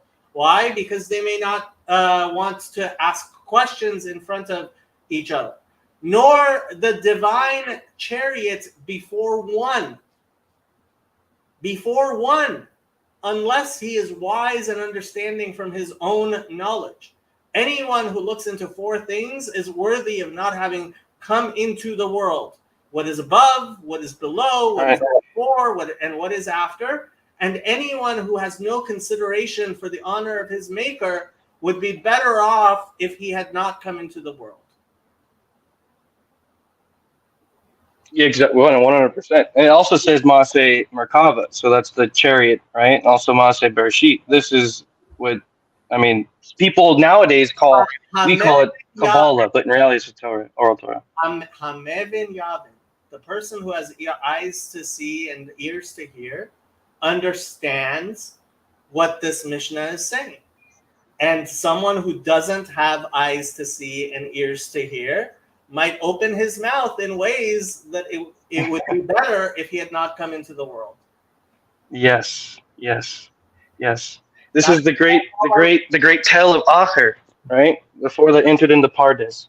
And I understand, and I've believe me, I 100% understand what you're saying. And I'm not going to reveal. That's why I said, I talked about Zer, because no one knows what that's saying. And nor do they even understand what I'm going into. And I no idea what Zeron. right. And so there are words that reveal a little, but conceal much more. Right. And so I appreciate you giving that cautionary tale, because you understand that I'm probably going to elaborate on some pretty powerful things when it comes to the understanding of what we were talking about, what you guys were talking about earlier. Mm-hmm. And I will try to connect this in so that way everyone can kind of understand. Beings that you talked about the Erev Rav, right? You talked about how Moshe Rabbeinu does it better, right? Yeah. And we've all come to the agreement, and I believe that any scholar would, that you will not be able to understand the Evangelion without oral Torah, right? And my interpretation of oral Torah is, yes, the interpretation of the sages, right? The sod, right? The soul of the Torah. That's in basic, right? You got the written Torah and you got the soul of the Torah, which is the oral Torah. Okay. And so without the soul of the Torah, there is no way you will be able to understand the Evangelion. Is that agreed? Obviously. Okay.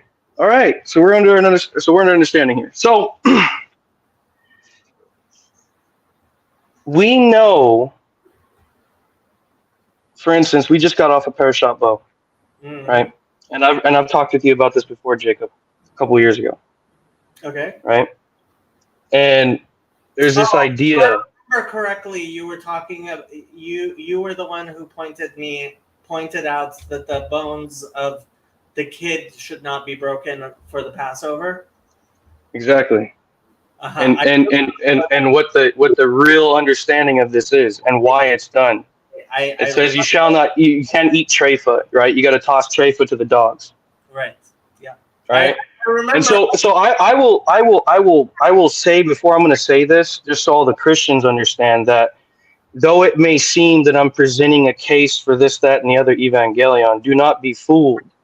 What I'm going to reveal here is the exact reason why we don't, why there's certain reasons that happen the way they happen. But the idea here is that you, as a Passover lamb, this is all of the plagues of Egypt, all its symbolic meaning, which anybody who's been studying Torah for a while will understand. Okay, there's symbolic meaning. For some reason, there's a disconnect with people in understanding the Passover lamb, though, right? And understanding why it's a remembrance forever for all generations throughout everywhere, right? And understanding through this, actually for the Ger, it's so important. Is this idea of Passover, especially when you're dealing with understanding the significance of it. But the Passover lamb was purposely sacrificed, not because it was good, not because it tasted good, not because this, that, and the other. It was for specific reasons, because it was going to cause the Egyptians to bury their idolatry from their own side. Okay? You guys hear me? Well, I certainly hear what you're saying. I have to say, Shaul, I think yes. this goes back to the idea of feeling that you have to announce things, that people may not be ready to hear. And for me, what has been very central is in Isaiah 53, it says, silent as the sheep is to the slaughter is silent. And that is the role of Israel, is to be silent in many ways. And that silence is a difficult thing. Yeah, it's written, even a fool is considered wise when he is silent. Look. And so I get what you're putting down. I really do. And I am trotting lightly. But I think that before I go any further, do you understand the connections that I'm making between the Evangelion? Look, the last. So let me put it to you this way. Every nation, tongue, and tribe has buried their gods from their own side. Okay.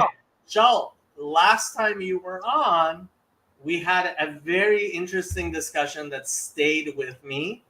And if you're interested in, for example, being involved in, I don't know if you listen to the Tanya class. Yes, I read Tanya.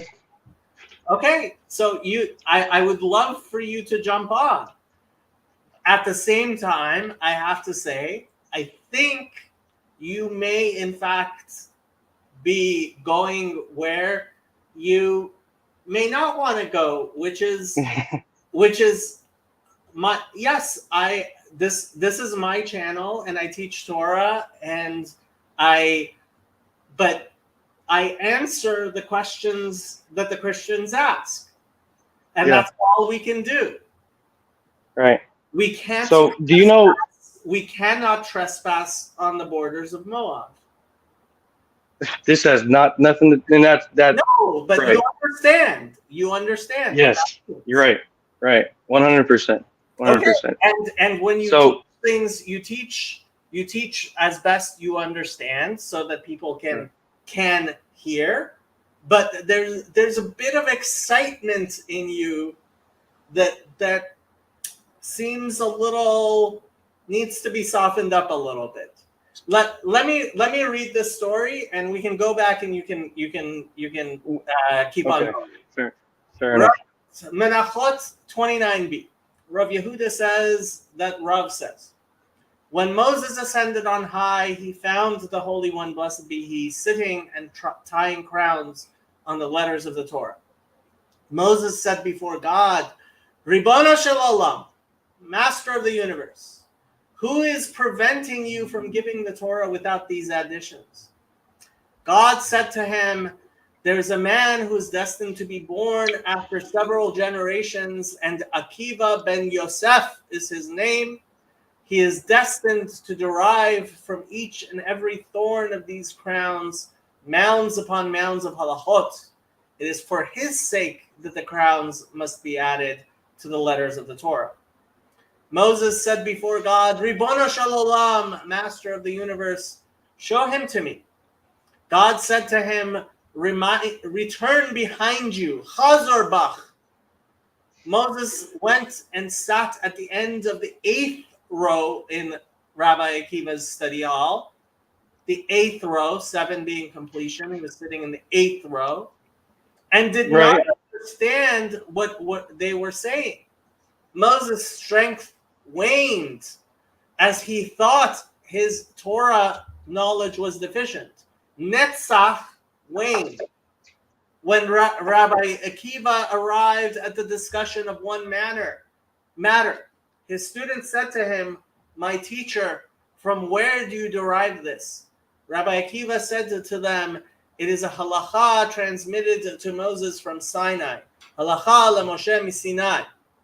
When Moses heard this, his mind was put at ease, as this too was part of the Torah that he was to receive. Moses returned and came before the Holy One, blessed be he, and said before him, Master of the universe, Ribono shel olam, you have a man as great as this, and yet you still choose to give the Torah through me. Why? God said to him, Shtok, shut up. Kach Allah b'machshava, this intention arose before me. Moses said before God, Ribono shel olam, Master of the universe, you have shown me Rabbi Akiva's Torah, now show me his reward. God said to him, Chazor bach, return to where you were. Moses went back and saw that they were weighing Rabbi Akiva's flesh in the butcher shop, B'makulit, as Rabbi Akiva was tortured to death by the Romans. Moses said before him, Ribono shel olam, Master of the universe, this is the Torah and this is its reward. God said to him, be silent. This intention arose before me. Amar lefanav Ribono shel olam, zo Torah v'zo skara. Amar le shtok כך עלה במחשבה לפני. You were saying, my friend. Yes, yes. I would love for you to elaborate a little bit. Maybe try to bring us into what you're. Well, okay, so you were saying that what the Arizal, that's why I brought this up. You were saying what Okay. the Arizal was teaching was Right. halakha leMoshe Sinai, and obviously it was the same as everything that Rabbi Akiva taught was halakha leMoshe Sinai, and even Right. Moses himself. Right. Donnie says, I would listen to a Jacob audiobook. You know, Rabbi Donnie, you're always welcome to join the discussion. But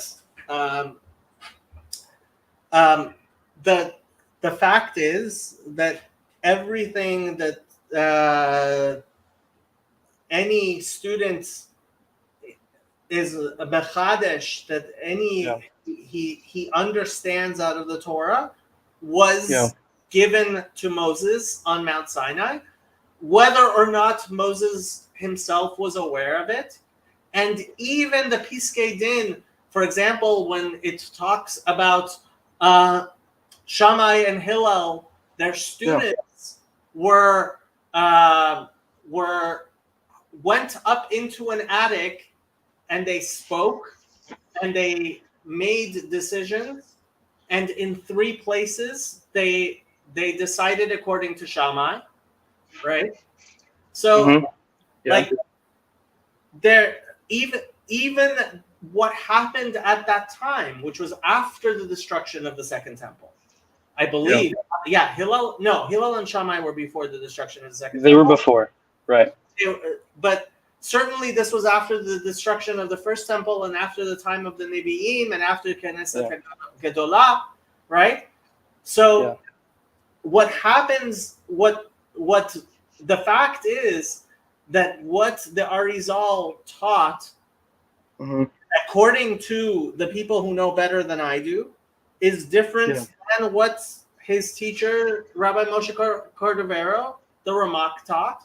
And it came to be that we paskin according to the Arizal, and even though it's not according to even what was taught in Sefer Yetzirah and what Rav Sadia Gaon may have said, and what Hai Gaon may have said, and even not according to what Maimonides may have written, right?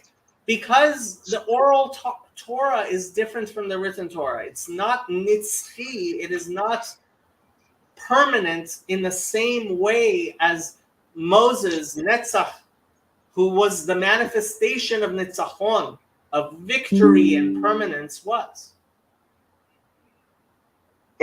Yes, I 100% agree with everything you're saying. Mm-hmm. I just want to understand why. So that's why I asked you originally. I says, if you can demonstrate to me a difference in the system, and one way this would be done, right, is to present, for instance, and some people who are scholarly in the Kabbalah will be able to come and they'll say, so well, look at Sefer Yetzirah, right, which is let's say an earlier form before the Arizals, what some would call his system, and they'll say the Sefirot here are definitely in a different system than the Sefirot that was revealed later in Spain. Okay, and so I'm guessing that you're saying that the reference to Zerampin was what triggered the distinction that you need to make between the Arizal's Kabbalah versus a different. And I have to say, I mean, while there are people who have accused me of actually being a student of the Kabbalah, and you are, to say that you're not is not true, by the way, because I've heard you speak many things that are Kabbalah. Just because you don't know a lot doesn't mean that you don't study. If you study Tanya, you study Kabbalah. No, that's not true. That is not true. What? Perish not true. Really? To say the Sitra Achra, to say that the Yetzer Tov and the Yetzer Hara isn't part of the Kabbalistic system is not true. All of Torah is part of the Kabbalistic system. Of course, that's what I'm saying. That's why I don't make the distinctions like this. No, but this is where you misunderstand what it means to study the Sitrei Torah. And you beferish misunderstand what it means to study the Sitrei Torah. Because what is... So you're saying so what you're saying is I don't study the Sitrei Torah because I consider the system to be united from all sages across who have received, for instance, like Pirkei Avot, right? There's this, it says it was handed down, right? And so you are treating Torah Shebaal Peh like a Torah Shebektav, and that is that's a mistake. That is a complete mistake because Torah. Okay, well, I don't agree, but I feel like this is getting us off the. I definitely don't agree. I'll listen to a little bit, but I don't agree. And I'll listen to. I think I've listened to a lot, and I'll take criticism when criticisms do, right? Yeah. But this isn't the position for correction as far as that. I definitely don't agree. I definitely don't agree. But we got to get back to where our original point was. Because you said to Jacob earlier, I'm going to toss a question out because you said to Jacob earlier that you hold all of it as equal. You know, like the oral Torah as the written Torah, all of it the same. You don't see a distinctiveness, no distinction between it. And no, you see a distinction between male and female. Okay, but right. So here's my question. That's very correct. Yeah, there's a. And so the oral Torah is the female, the written Torah is the male. It's very simple, and they become one. So then I'm going to toss a question at you because I think like a girl. There is a very distinct, visible, and permanent representation of the Torah that came down from Sinai on the tablets that is different than the Torah that comes in and out of our mouth. The words that we speak, the things that we learn, the breaths, they have to come by individual breaths.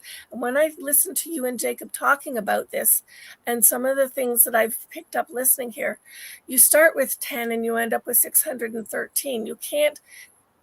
You can't say that those are equal because in some respects, when I listen here, it's already just for me as one person taken over a year to unfold some of the things that are oral, that come with the movement of the mouth, the movement of the lungs, the breath, the in, the out, the interaction, the relationships. They may be part of the same thoughts or the mind of God, the heart of God, but they aren't the same when they get to our level. And that's what I'm wondering about. So let me just repeat this. So you're asking me the question on how I see the written and the oral Torah the same. And how the oral Torah presents itself in different facets and ways versus the written Torah is only in one fixed way. Is that what you're saying? Well, I'm saying when I think of them and I think of the tablets, the solid, the material, the strength of the presentation of things that were given in a visible manner. If we have the tablets in front of us right now, everybody sees the exact same thing, the words written there.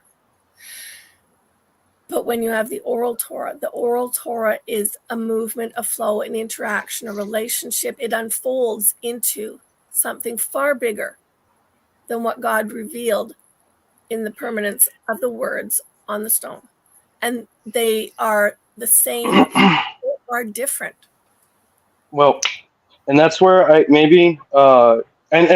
trying to tread lightly because Jacob is definitely, reminding me that there's certain things I can't say in certain settings. But I can tell you this, that the entire written Torah has everything. Like, for instance, Jason, you would ask, how some of the stuff that you see, like the resurrection of the dead, this, that, and the other, people don't see it in the written Torah, okay? They don't see it, right? It feels like that's there, and then the oral Torah comes along and elaborates on something that's not really there, right? And that's wrong, and that's lies. And I would hope to be able in my life to to make a tikkun in the people around me that wouldn't happen again. But these are forces at play here. So the reality of it here is that the entire written Torah has the entire sod in it via pardes, okay, through layers of interpretation, gematriot, right, which is actually a Greek word, but we in Hebrew language understand that the numbers and the letters are united. Okay, so by understanding how to get into the written Torah through different layers of interpretation, I promise everyone listening, you will find everything that the Torah, the oral Torah, says. All the sages never deviate, and this is the amazing thing of the oral Torah, is how the Chazal, like Arizal, like the line goes down. Right, we've spoken about Arizal, so we'll just say Arizal's name.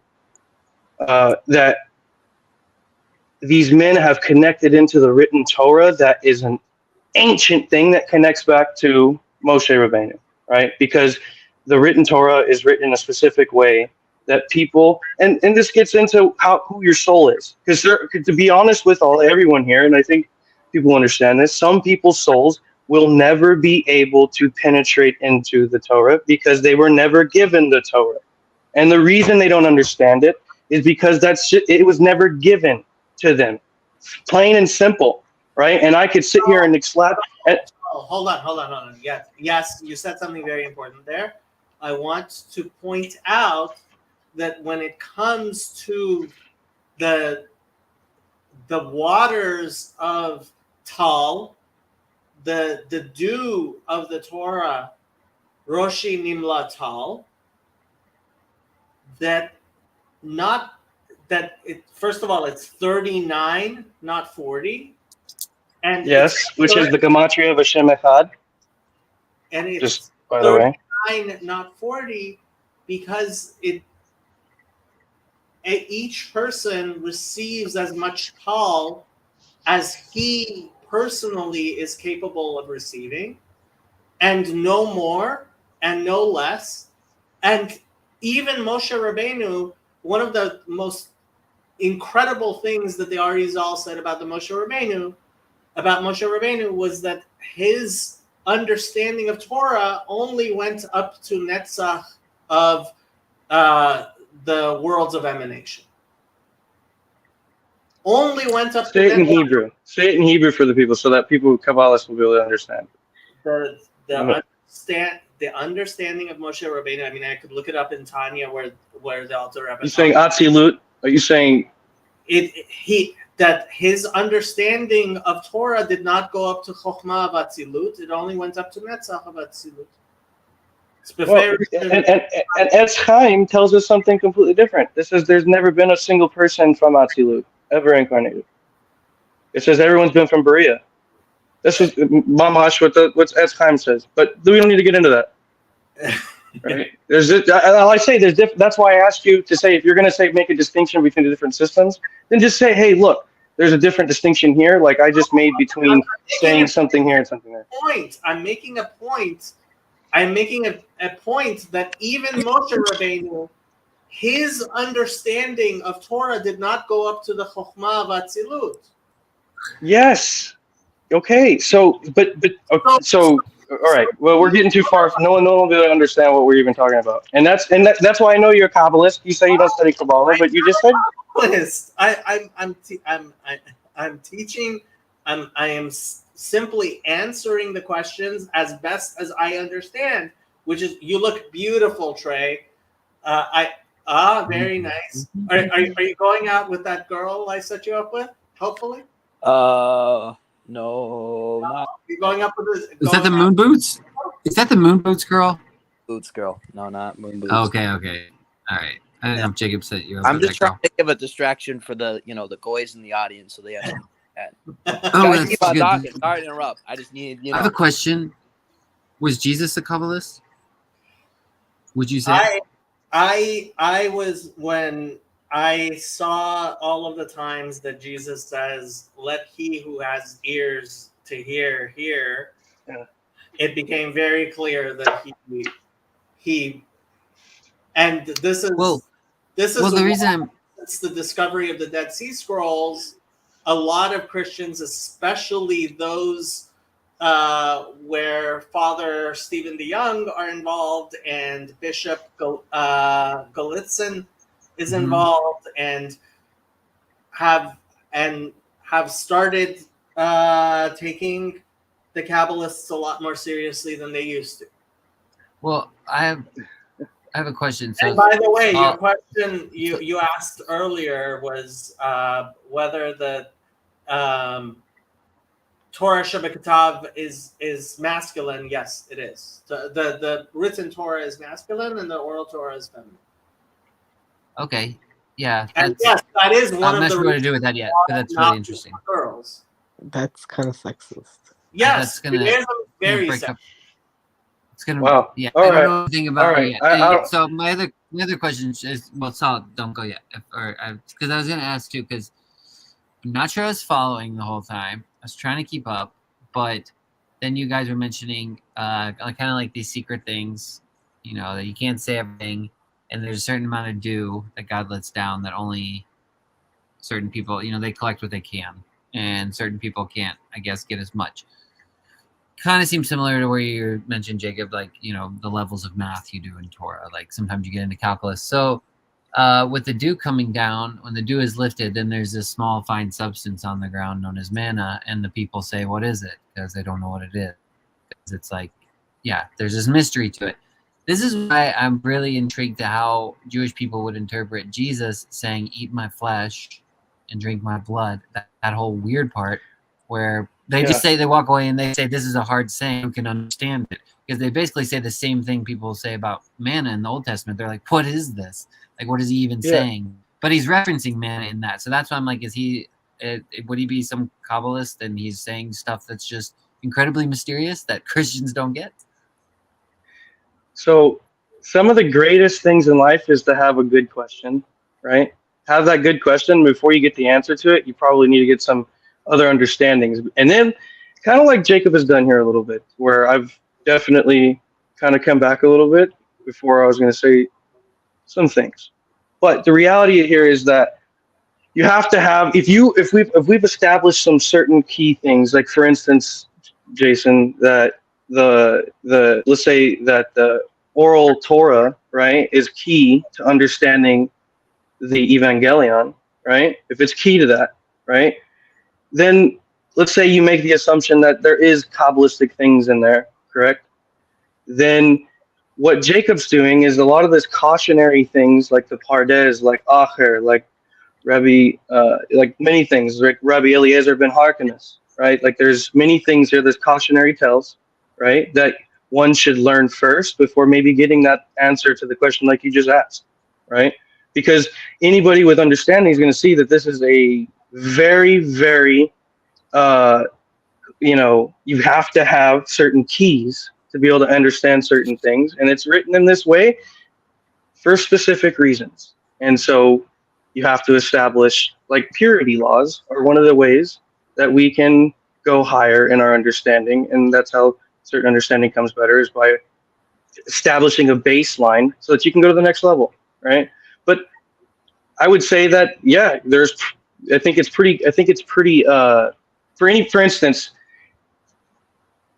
this will just be a little bit, but I think anybody who's ever read a drop of Zohar, right, especially of the Jews in the audience, and even if you read Tanya, you've read Zohar, because Tanya quotes Zohar a lot, a lot. To say that Tanya isn't quoting Zohar wouldn't be true. So the reality here is that Zohar talks about the 50 gates of Bina, right? Moshe received 49. There's just one last gate, right? And this is the secret of me, which is translated as who, right? In Hebrew.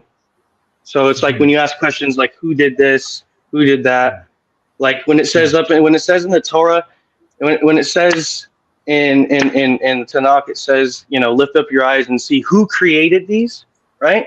Mm-hmm. It gives us some very amazing keys in understanding the Torah. And so when you have a early source, the earliest source of oral Torah ever in history, right? Well, I can't say that. But the earliest source of oral Torah, which would be the Evangelion by a lot of terms, right?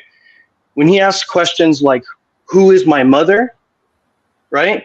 To somebody who understands the oral Torah, he's not asking a question, he's saying a statement. Mhm. And that's as Yeah, far as that I'll makes sense. go. And hopefully people with understanding I can like that, dive 'cause into this. No, I think that's extremely interesting. Me. Wow. I think that's the why. I think that's why when they ask in the Old Testament, they say when Jacob's wrestling with the angel, he says, "What is your name?" And he says, "Why would you ask about my name?" Like You that's just blew to me, me that's kind of away. the same thing. Who is my Well, mother? there's very many levels we can go into here, but I wanted to stay on the original, but I think we've gone too far. Let me We've gone off. let me say something, because this is something that personally for me was a huge deal in my journey in this little corner, or whatever you want to call the Peterson sphere, which is I was trying to understand how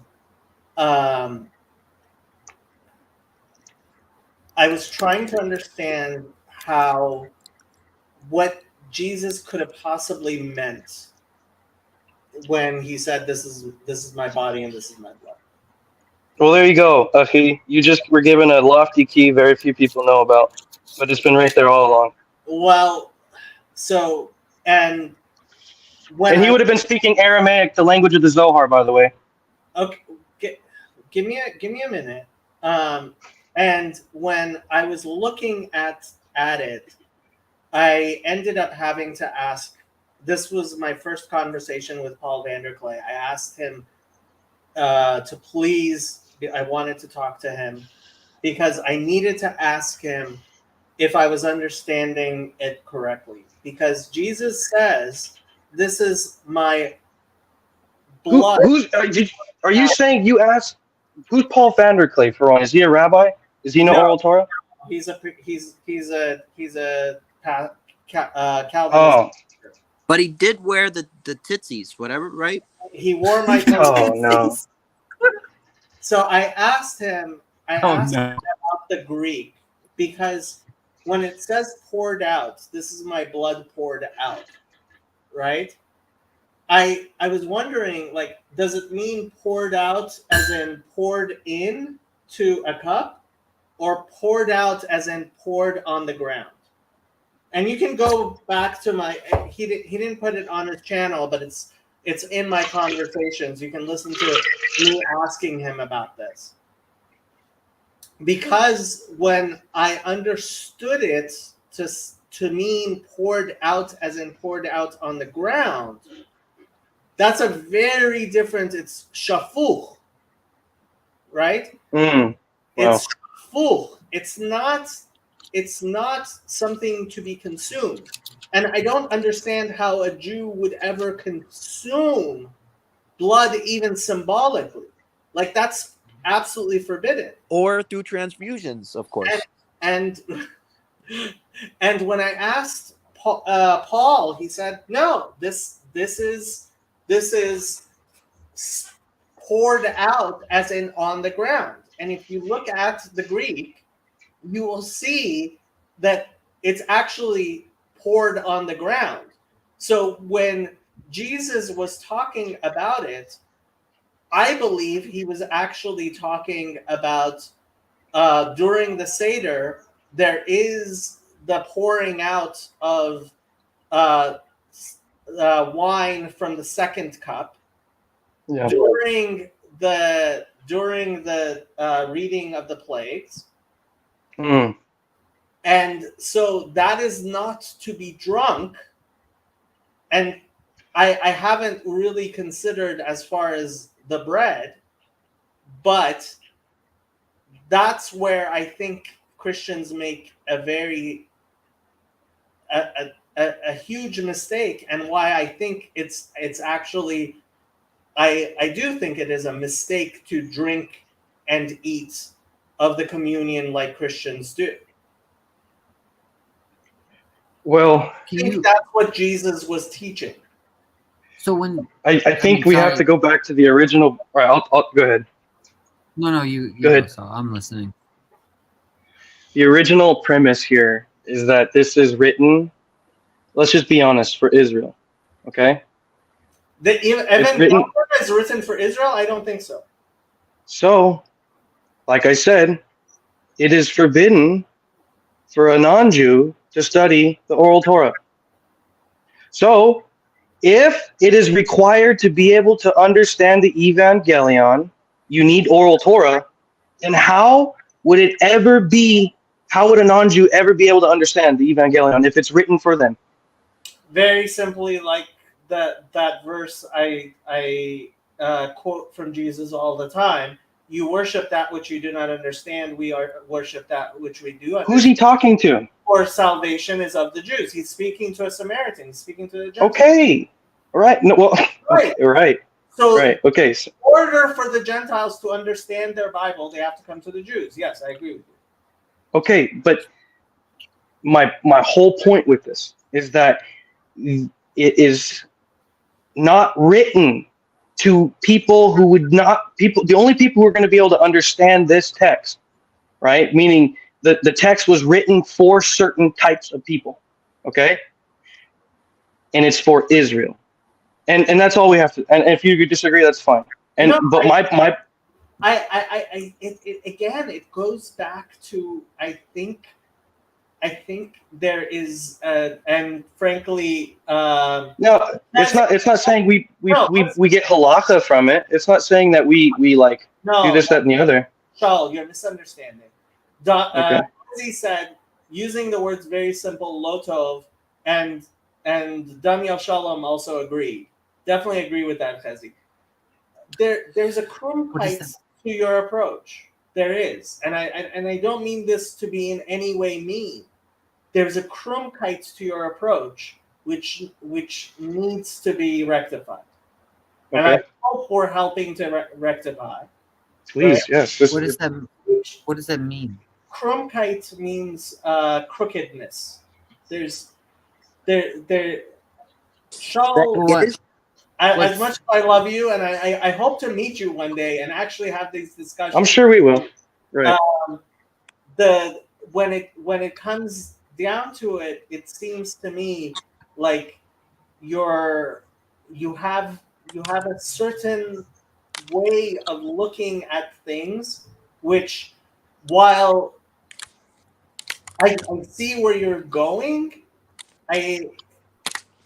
I feel, and I think Chezi was saying, and Donnie was saying, there's a krumkeit there.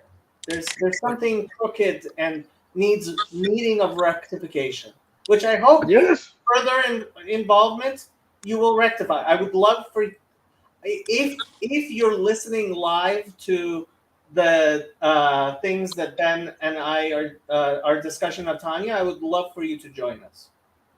Okay. What is Hezi saying when he says very simple? No, so Shaul used the word very simple, and what's the fact is when there's yesh and there's bittul, there is existence and there is nullification, right? Yesh ma'ayin. Here, let's go to what is one of the most central chapters of the Bible in Jewish theology. Yeah, I mean, I have a question, but you guys are speaking, a language I don't speak, and it seems like even with that, you're almost kind of intentionally speaking somewhat cryptically. But then you'll say things like Christians can't understand the New Testament without,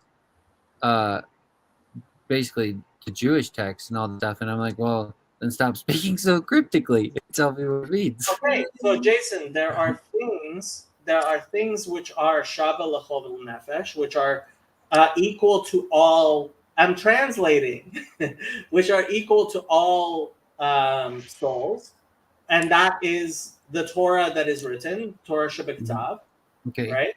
And there are things which each person understands from what they have a capacity to understand, and it's not. Each person has their own capacity to understand, and some people will understand more, and some people will understand less. Yeah. So those things which are for everyone, like the Bible itself, right? Those always we explain very clearly.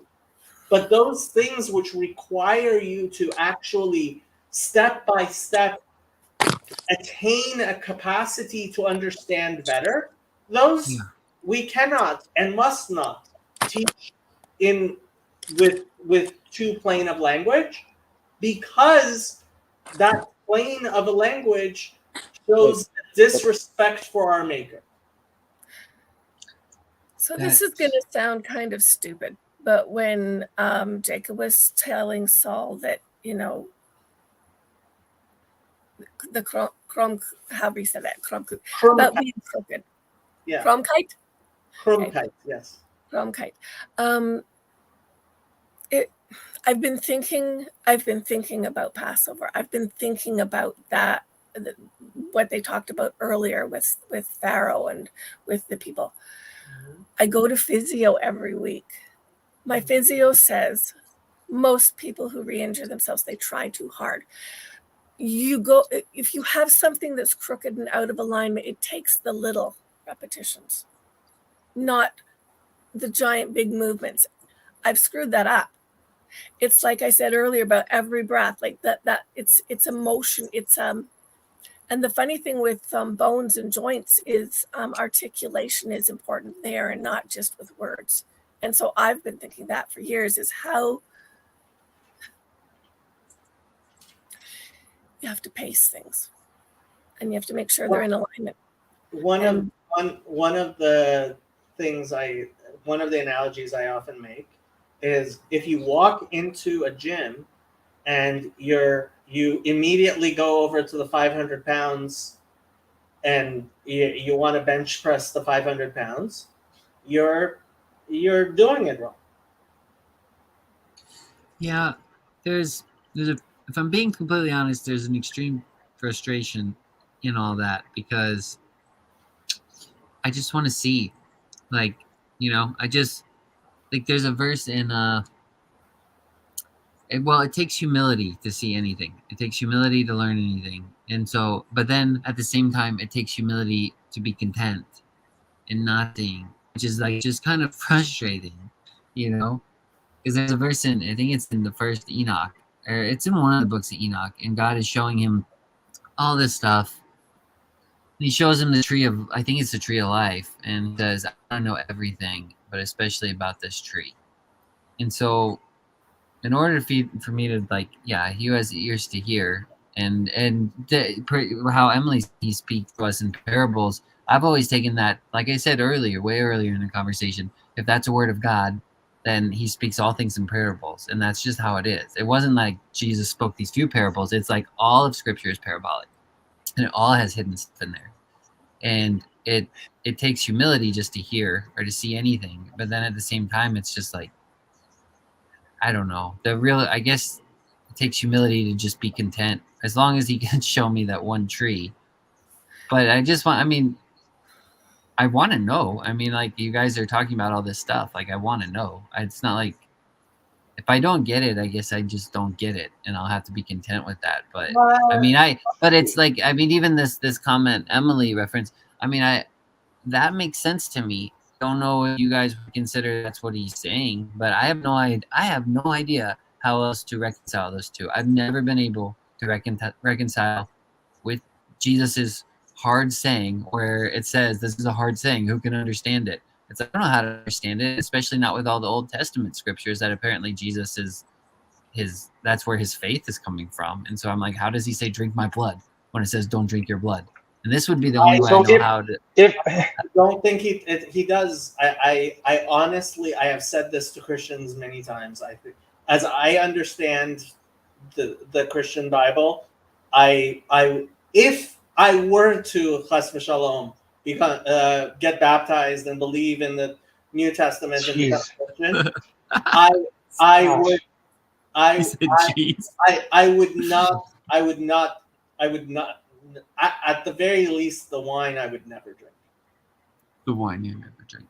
What Emily Yeah, if you said. poured it, if you imagine Jacob walking to a Catholic service and just pouring it out, that would be.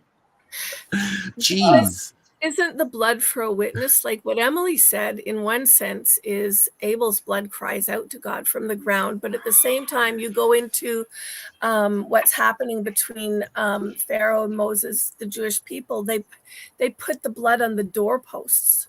It's between. It's relational. It's not for it consuming. They don't sit there and drink the blood or eat the blood. Yeah. It's about something completely different. Isaiah 45 is very foundational to all Jewish philosophy and theology. And Can I? Yeah. Can I say one thing before you do that? The thing with Emily's thing, the reason it makes sense to me as well is because it kind of ties in for me the weird, when I know it's been referenced before, is John chapter 2, where Mary comes to him, his mother, which would be the earth, could say in a way. If you're looking in that sense, and she says, "We have no wine." And what always is weird to me is Jesus says, "Woman, what does your concern have to do with me?" And just the fact that he says it's her concern. And so that would even make her statement make sense to me as well. Like it's But would the you earth. drink Abel's wine? Blood? Would I drink? Would I Abel's drink it? blood? Yeah, what does that got to do with drinking? Where? Okay. If So the earth has opened its mouth to receive your brother's blood. Yeah. Right, but But they're- do you want to be the earth that receives the blood? so What? Do you want to be the earth that receives the blood? I don't think so. So you're telling me I should stop taking communion? So, I can't Yeah. take communion in Catholic Church anyway. I don't want to get distracted though. I like Saul's size in this and just his disappointment. It's just- who wants to read Isaiah 45? I'll do What it. about the one where it says the blood is crying out to me? Yeah, that's I think the same Figure that with out. Abel's blood. all right. We'll just Yeah. go. All right. All right. So, just to understand this, anybody who knows a little bit of Hebrew will understand that Abel's name, right, is the same word for vapor. Mhm. Okay. The reason why but all right, there's too many. Which gets translated as vanity, vanity of vanities. Thank you. All right, he said it. How many vanities are there, Jacob? A lot. Jacob blew How my many mind with that vanities? one. Vanity of vanity, vanity of vanity. All is vanity. All is It says vanity. the sages tell us there are 7 vanities. Yes. But- All right, we don't have to go too far into it, but the idea of the crying out from the earth Do it. is the secret of Abel and evaporation. All right, and but I really think we're touching on a lot of topics that we should stay focused because there's so many amazing levels to all of these things that if we just go lawnmowing over a lot of these topics, if we really believe this stuff, it won't do it justice. I like the salt. If we really believe it. You're never gonna do. I really believe it. Let's do it. You are not gonna do justice to it. And this is one of my favorite places where Christian translations lie to you, because everywhere else they translate anointed as Messiah with a capital M, except for here. Go ahead. Everywhere else? Yep. Oh, okay. All right. Thus says the Lord. Do I need to read it off the screen, or can I read mine in New King James? Okay. All right. Thus says the Lord to his anointed, to Cyrus, whose right hand I have held, to subdue nations before him and loose the armor of kings, to open before him the double doors, so that the gates will not be shut. I will go before you and make the crooked places straight. I will break in pieces the gates of bronze and cut the bars of iron. I will give you the treasures of darkness and hidden riches of secret places, that you may know that I, the Lord, who call you by your name, am the God of Israel. For Jacob, my servant's sake, Israel, my elect, I have even called you by your name. I have named you, though you have not known me. I am the Lord, and there is no other. There is no other God besides me. I will gird you, though you have not known me, that they may know from the rising of the sun to its setting that there is none besides me. I am the Lord, and there is no other. I form the light and create darkness. I make peace and create evil, right? Mine says calamity, but we'll go with evil. I, the Lord, do all these things. Rain down, you heavens, from above, and let the skies pour down righteousness. Let the earth open, let them bring forth salvation, and let righteousness spring up together. I, the Lord, have created it. Woe to him who strives with his maker. Let the potsherd strive with the potsherds of the earth. Shall the clay say to him who forms it, what are you making? Or shall your handiwork say, has he no hands? Woe to him who says to his father, what are you begetting? Or to the woman, what have you brought forth? Thus says the Lord, the Holy Maker, the Holy One of Israel, and his Maker. Ask of me things to come concerning my sons, and concerning the work of my hands, you command me. I have made the earth and created man on it. I, my hand, stretched out the heavens, and all their host I have commanded. I have raised him up in righteousness, and I will direct all his ways. He shall build my city and let my exiles go free, not for pride nor reward, says the Lord of hosts. Thus says the Lord, the labor of Egypt and the merchandise of Cush and of the Sabaeans, men of stature, shall come over to you, and they shall be yours. They shall walk behind you. They shall come over in chains, and they shall bow down to you. They will make supplication to you, saying, surely God is in you, and there is no other God. Truly you are God, who hide yourself, O God of Israel, the Savior. They shall be ashamed, and also disgraced, all of them. They shall go in confusion together, who are makers of idols. But Israel shall be saved by the Lord, with an everlasting salvation. You shall not be ashamed or disgraced forever and ever. For thus says the Lord, who created the heavens, who is God, who formed the earth and made it, who has established it, who did not create it in vain, who formed it to be inhabited. I am the Lord, and there is no other. I have not spoken in secret in a dark place of the earth. I did not say to the seed of Jacob, seek me in vain. I, the Lord, speak righteousness. I declare things that are right. Assemble yourselves and come. Draw near together, you who escaped from the nations. They have no knowledge, who carry the wood of their carved image, and pray to a God that cannot save. Tell and bring forth your case. Yes, let them take counsel together. Who has declared this from ancient time? Who has told it from that time? Have not I the Lord, and there is no other God besides me? A just God and a Savior, there is none besides me. Look to me and be saved, all you ends of the earth, for I am God, and there is no other. I have sworn by myself, the word has gone out of my mouth in righteousness, and shall not return, that to me every knee shall bow, and every tongue shall take an oath. He shall say, surely in the Lord I have righteousness and strength. To him men shall come, and all shall be ashamed who are incensed against him. In the Lord all the descendants of Israel shall be justified and shall glory. Bel bows down and Nebo stoops. Their idols were on the beast. Sorry, I just kept going with the next chapter, but I mean, it's beautiful, and it is. much of the most important parts of Jewish theology are contained in this particular chapter. It's too bad it's You for You should girls. read Ecclesiastes. You should read Kohelet 7. Ecclesiastes That's- 7. That is one of my favorite chapters. I read Ecclesiastes once a week, but not in Hebrew, so I don't get the secrets. Oh, Kyle, they're there. Jason, do you want to answer Kyle's question? What is it? This time tuning in, is this stream about building up or breaking down beliefs? I'd say both. I mean, I would think it's more.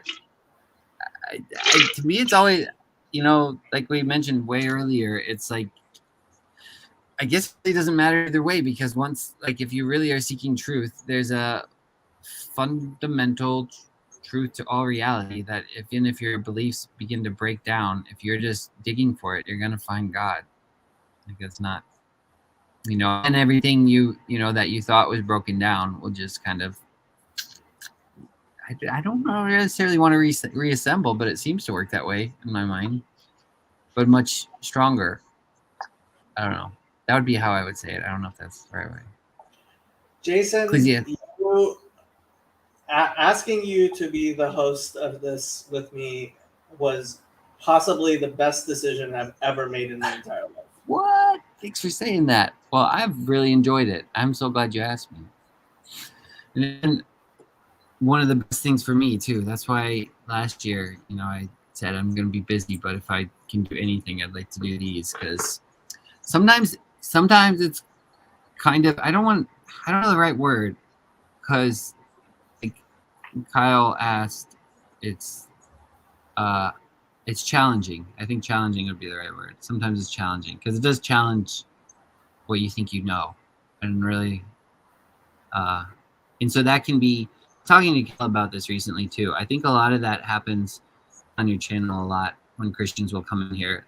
Their core beliefs will be challenged, and it's almost like there's this point where you're scared to say the wrong thing.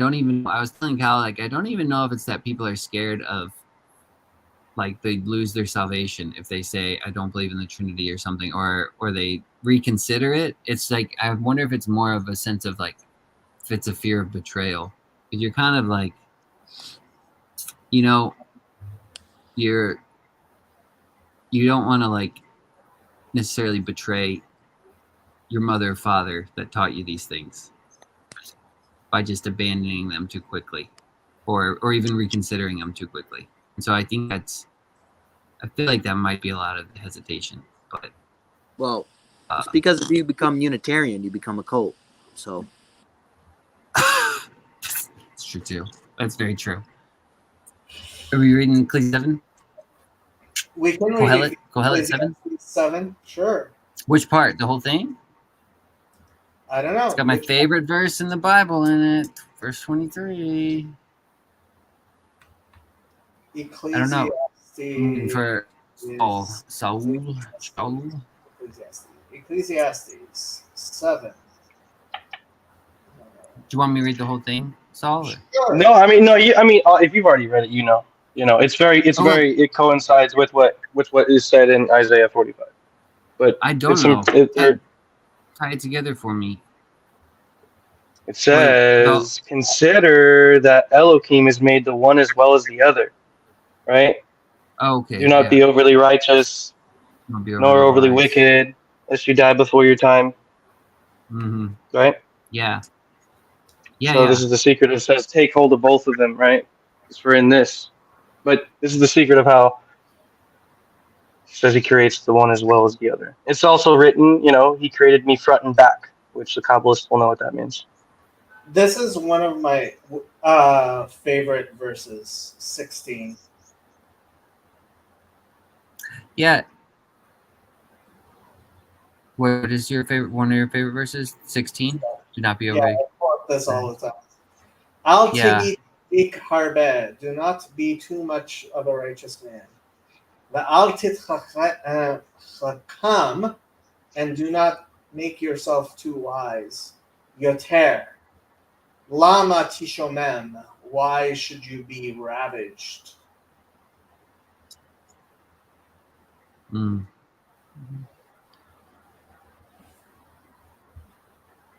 It's good. Yeah, there's a lot of stuff in Ecclesiastes that just like he'll say these things and then he'll follow it with another statement, and I'm like, it just throws this weightiness on it. Like, it is good that you grasp this, and take it with both hands. Do not remove one hand from the other. And I'm like, then I pause and I'm like, I really, really need to think about this and consider it.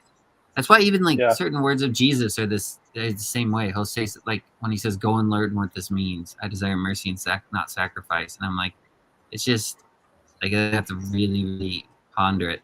But like, I mean, what is that? How does it even end? Ecclesiastes ends and he says, for this is, I mean, I don't know what the Hebrew is, but he says, for this is man's all. And I'm just like, that's like, what a statement to make. Like, do people just gloss over that? I'm like, this is like, what the heck?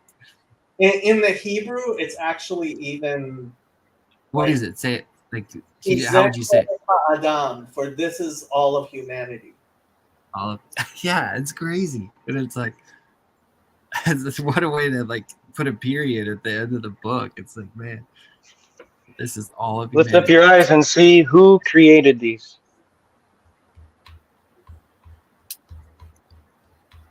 Oh, is it me? Which okay, so Mi bara ele. me bara Which, all right, there's too many people on the stream, but hopefully, Jacob, look at those letters very, very carefully. No, Okay, mi bara. I get it. Me bara I get it. Now look at those letters really carefully and consider Bereshit, the first couple words. Me bara. Consider. Yeah, Consider. I get it. Stop speaking in secret. Okay. Tell me. Tell me. Me bara This isn't my stream, so I have to. You Jews and your There's certain- secrets. Tell that. They can't teach the goys. You can go and look it up, Jason. I know. I gotta learn Hebrew. Yeah, you wouldn't be able to read it. Sorry. I still gotta learn Hindi No, you and don't. Assamese. I Wait, really hey, don't, 'cause I go to Jacob. India and they don't even speak it at the time. Emily, how's your Hebrew? I don't know Emily. Who is Emily? I don't know. You know Emily Who is Emily? To- Thank you for joining us. Todesescu? Is Tell that me, Emily, Italian? since they won't tell me, Yes, you. since Jacob and Saul won't tell That me, name sounds you tell familiar. me what it is. Well, that sounds like an Italian name, right? That's Catholic. I've already explained that there is a reading of Genesis 1 which reads it in a very literal fashion. In the beginning, ... Literal. create Well, it can't be literal God. because anybody What? thinks. the I word mean, is I mean, literal. I mean, this is where I will say that it's good to have, there's different says. It says, he whose wisdom outweighs his works, he's like a tree without any roots. Okay, and as well as he whose works, outweighs his wisdom. There's. So my point here is that, what Jacob was just saying, right? He was going to say something very interesting, right? And it is the truth, because you're going to see through the entire Torah that he places life and death before us, right? As people, we must make this decision, and we see that there's these coinciding things, life and death, right? And it just so happens to coincide with good and evil, right? Which just so happens to coincide with the special name of God that we call Elohim, okay? Which is the same name used in the beginning, okay? For specific reasons. And the sages bring down things, but I think Jacob was already talking about something, but I'll let him. I have spoken about that on this channel many times. Which Is is this that the first creation was the capacity to eat. What the first creation was the capacity to understand God. The ineffable created that which is effable, which is that which we call God.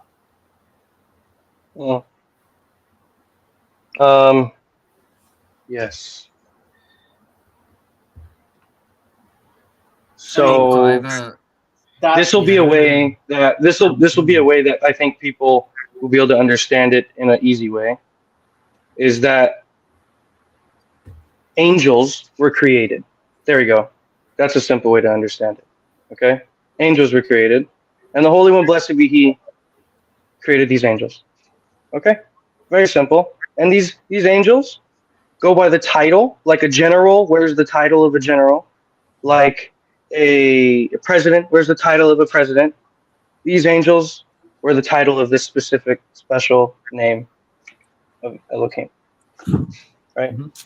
That's. I think that's a good way to understand it, because when you go, there's a specific faith that I think Jacob knows about, and I know about, and I think a lot of the Jews who are on the stream probably know about, and anybody who has that spark within them, this is part of the whole exile. That us having this conversation. Don't be discouraged if you don't understand right away. If you have the desire to know, there's mighty secrets to that, and you should seek, try to get to know your soul, and see if you really desire these secrets or this knowledge of God, then that probably means that you have a spark of something that needs to be redeemed, right? And this is the whole reason why the exile is happening, is for these different aspects to be redeemed. So, Saul, it's simple. if you don't mind, do you mind telling us your history and how you ended up converting? No, we're not going to do that. Conversion is very interesting. You should never ask a convert to talk about his past. Wait, You you're not a you know born that. No, well, I mean, there's like I said, we can talk about this many ways, but I mean, we can't. you know, the reality. I was definitely. Asking your story. Yeah, what I- would you like can I- to share? Ask a question real quick before. I really want to hear about a story too, but I just want to make sure I'm tracking right. So you said the simple way to understand it is God, the Most High plus Bihi, created angels, Elohim. Elohim created Elohim, angels. No, don't say that. Don't say that. Don't say that. So what were you saying? You said that he created angels, and then these angels So, wear a title, which is You'll also hear Elohim, right? you'll hear people say Hashem, right? You'll hear people say Hashem, which we call Yeah. Holy One, Blessed be He, right? And then you'll hear people say the names like Elohim, and then you'll hear people say names like Adonai. Okay, when these different in truth, the reason why we say Hashem is because the name of Hashem, right, is so incredibly important in all existence, or comes out of it. Okay, all other things, everything that could possibly be, it comes into existence from this name, and this is alluded to by when it said "Let there be." The word for "let there be" is Yehi, right? Which we'll go into. We don't need to go into that, but the idea here is that for anything to have an existence, has to come through the name of Hashem. Okay. Okay. And so the name of Hashem created angels, Mm-hmm. right? And these angels go by the title Elohim. Okay. But when it says Hashem is your Elohim, you start to understand how Hashem, the Holy One, blessed be He, is working everything together, right? Okay. Everything together in one beautiful. Yeah, I just What'd you was say? just wondering if I'm. Does this tie into Psalm? Is it Psalm 82? Let I me said you are Elohim let me make and you are all this- sons of the Most High. let me try to make this a little clearer. So, Deuteronomy 6:4. There you go. O Israel, the Lord our God, the Lord is Lord one. is one. Yeah. And what Rashi says there is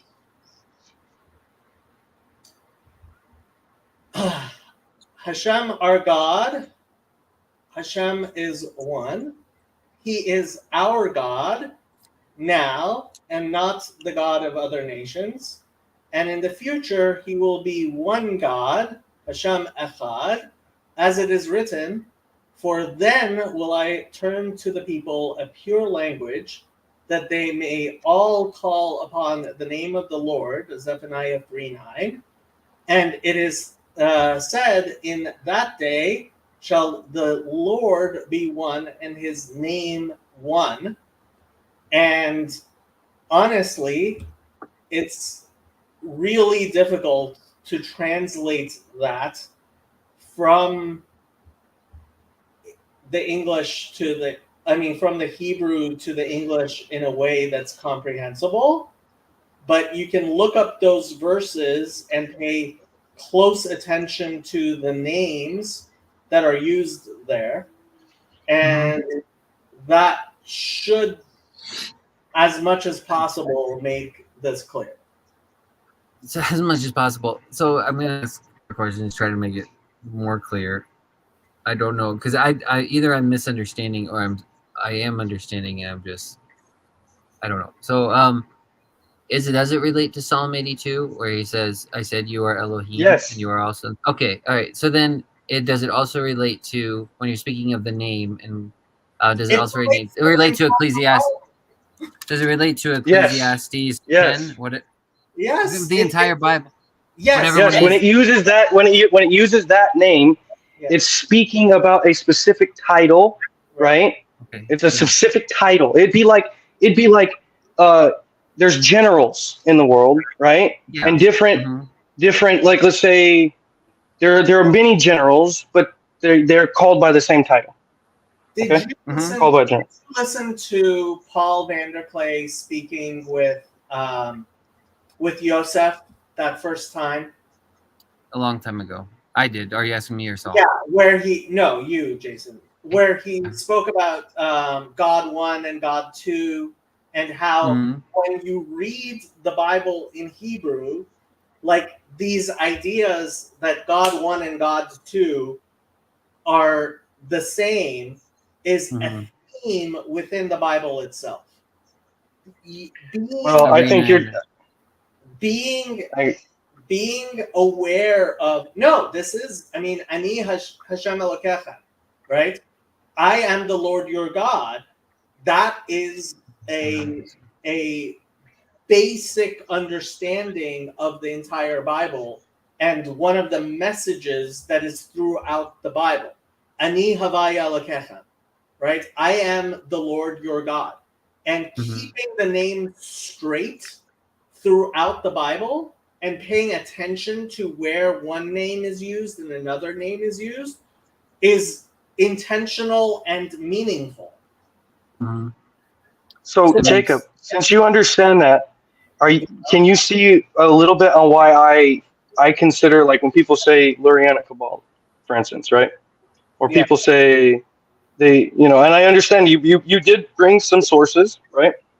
That Yeah. would obviously disprove the idea of some. Not, I wouldn't say disprove, but the concept here is that a Yid, a Jew, could definitely say, "Hey, look, this is Lurianic Kabbalah versus this is the Kabbalah of Moshe Cordovero or wherever," right? And my point was, I look at it all as if the oral Torah and the written Torah, right, are one, okay, but they're still oral and written Torah, right? But this is through understanding, like for instance, there are sages who say that the redemption is going to come through the study of the Zohar. This is what Rabbi Shimon Bar Yochai says, right? And so that means that, what does that mean? They're not going to be studying Torah, or they're not. No, this means that that through understanding the sod of the Torah, this is how the redemption is going to come. The secret of the Torah, right? And so by understand, so you clearly understand now that these names are so specifically important, right? They're specifically very, very important on many levels, and you got to pay attention to them, right? And many people, and I think we can agree, do not pay attention to them in all facets. I mean, I just don't understand why this is so secretive or like it's it mysterious per is and it se. isn't. I mean, okay, here. Unless that's why I feel like I'm misunderstanding you guys, but Let's you seem to be thinking that I do understand you, and I'm like, I don't understand why. let's get all Kabbalistic in here. Yeah, well, I mean, 17a. let's do it. So this is one part of the Tikkunei Zohar, which is an appendix of the Zohar, which is widely read, right? And that's why here it is translated in English, even on Sefaria. Tikkunei Zohar 17a, Patach Eliyahu.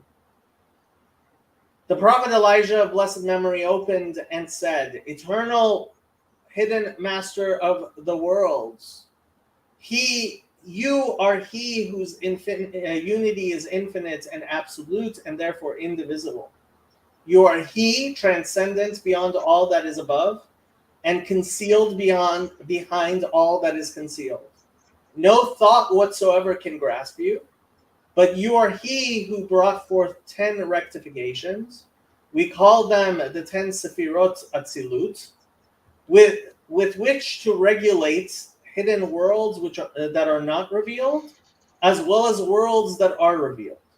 Indeed, it is through these that you are hidden from human beings.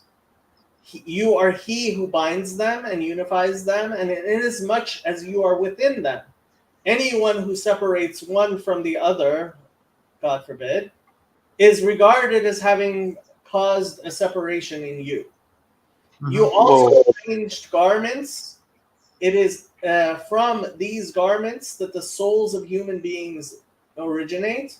They are called a body relative to the clothes that cover them, over them. These are arranged as follows. Chesed, or loving kindness, is the right arm. Gevura, restraint, is the left arm. Tiferet, harmony or beauty, is the torso.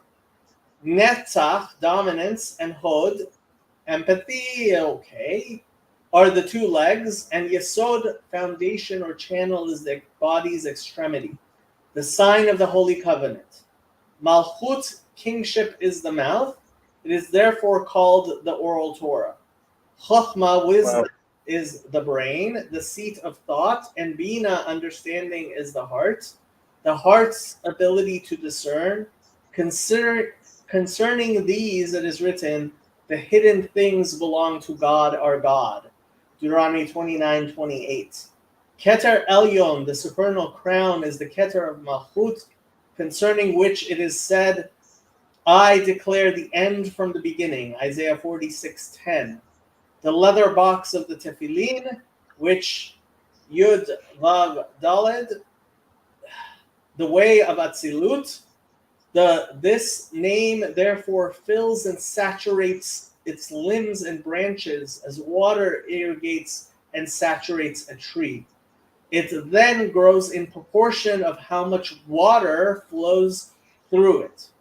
Eternal, hidden master of the worlds, you are the supreme cause of all causes and the origin of all effects. You watered the tree with that flow, and that flow is the very life force of the tree, like a soul to a body.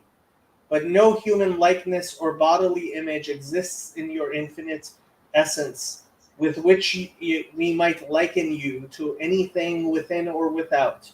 You alone created the starry galaxies and the earth. From the galaxies above, you brought forth sun and moon, planet and starry constellations. On the earth below, you brought forth trees and plants, the Garden of Eden and grass, living creatures, birds and fish, animals and humanity. Through them you make known that which is above, how all that is above and below is regulated, and how the higher worlds may be known from the lower. But knowledge of your essence is completely impossible. And I won't read the rest of it, but you guys can all find it if you like in the Tikkun Zohar 17a and b. Now,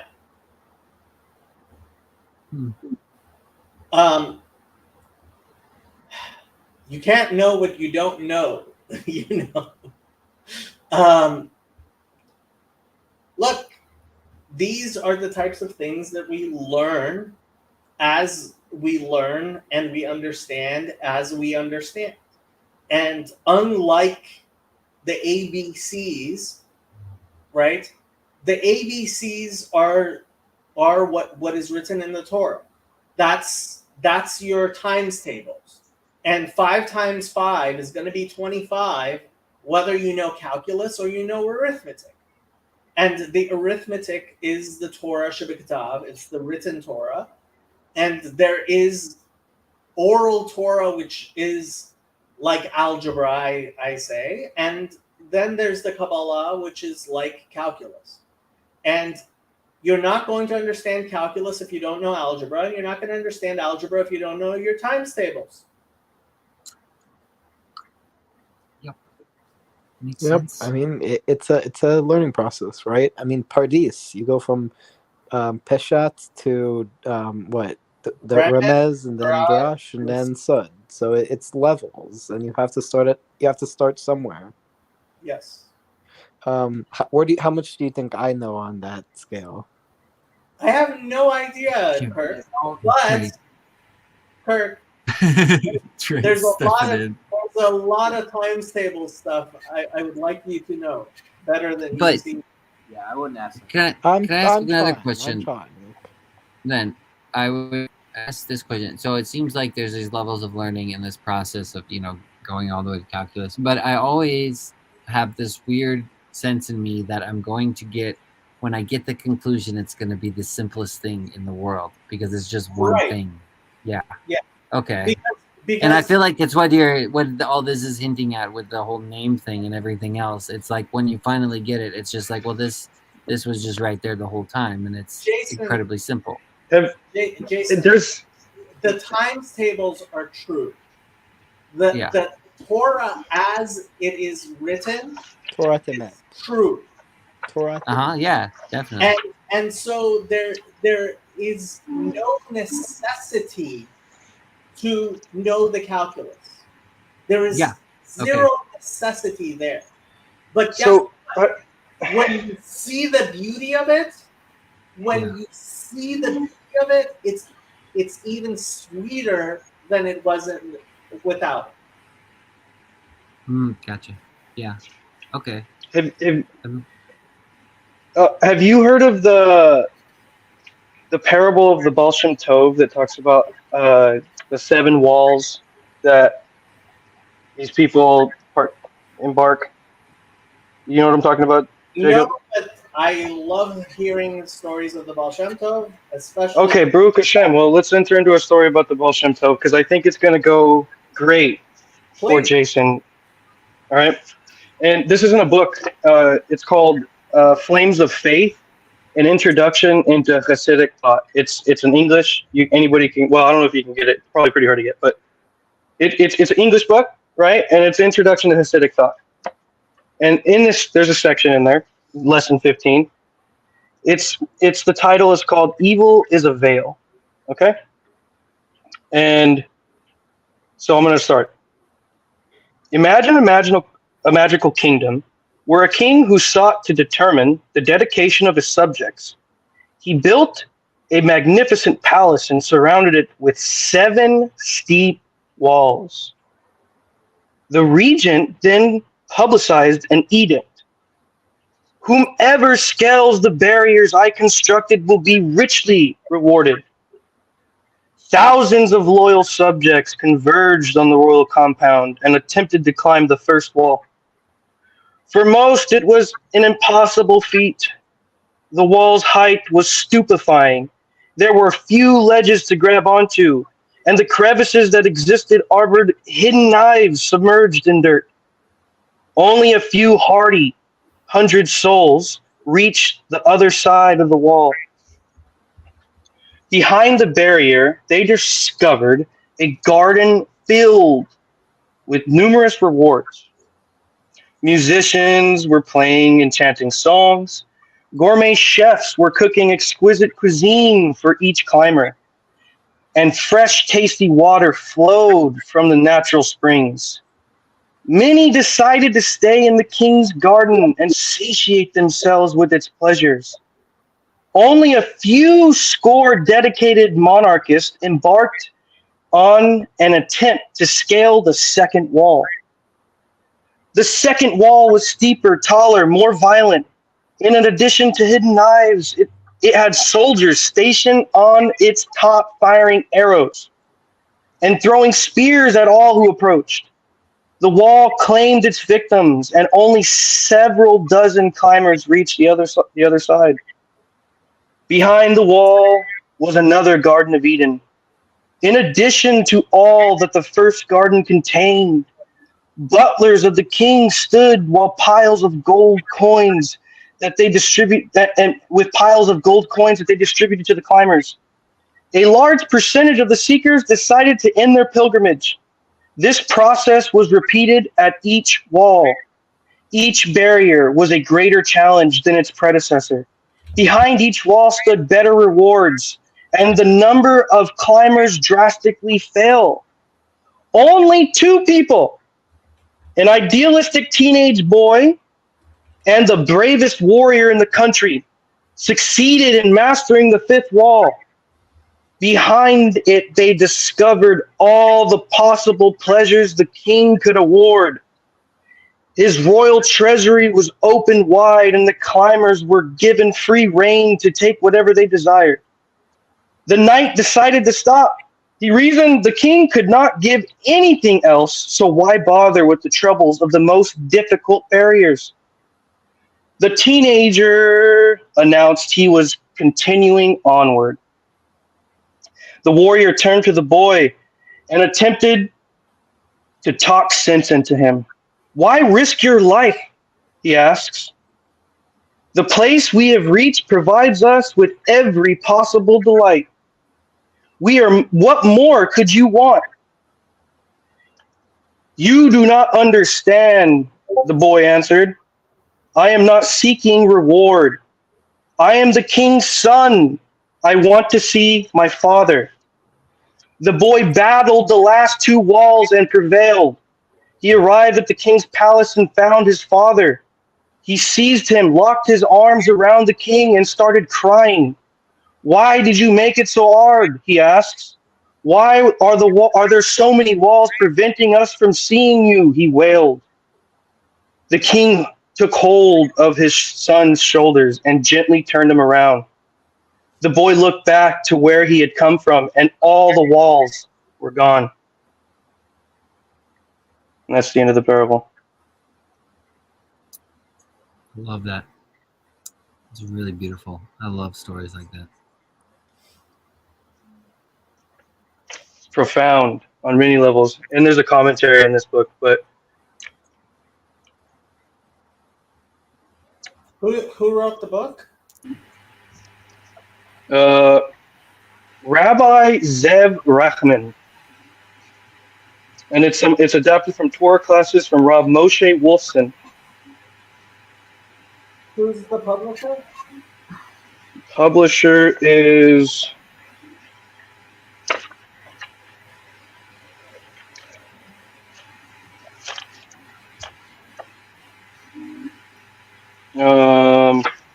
let me see.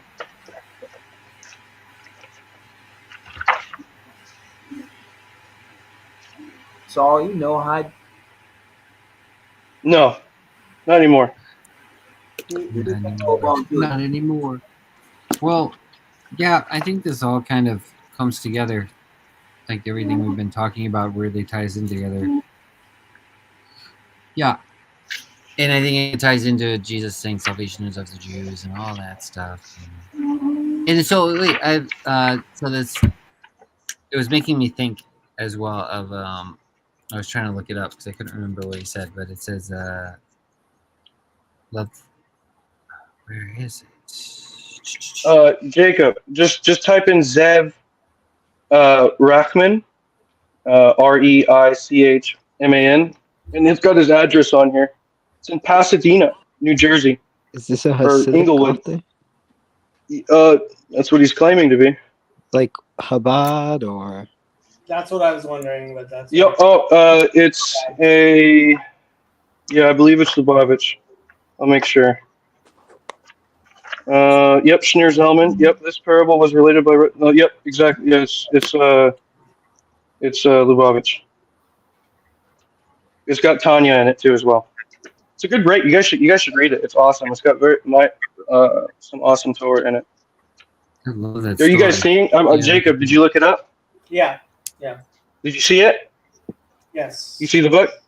I see the book. Okay, it's a great book. You guys should get it. Can you send the link to it in the private chat? I'll pull it up. Or the normal chat, either one, in the comments. And everybody could look at it.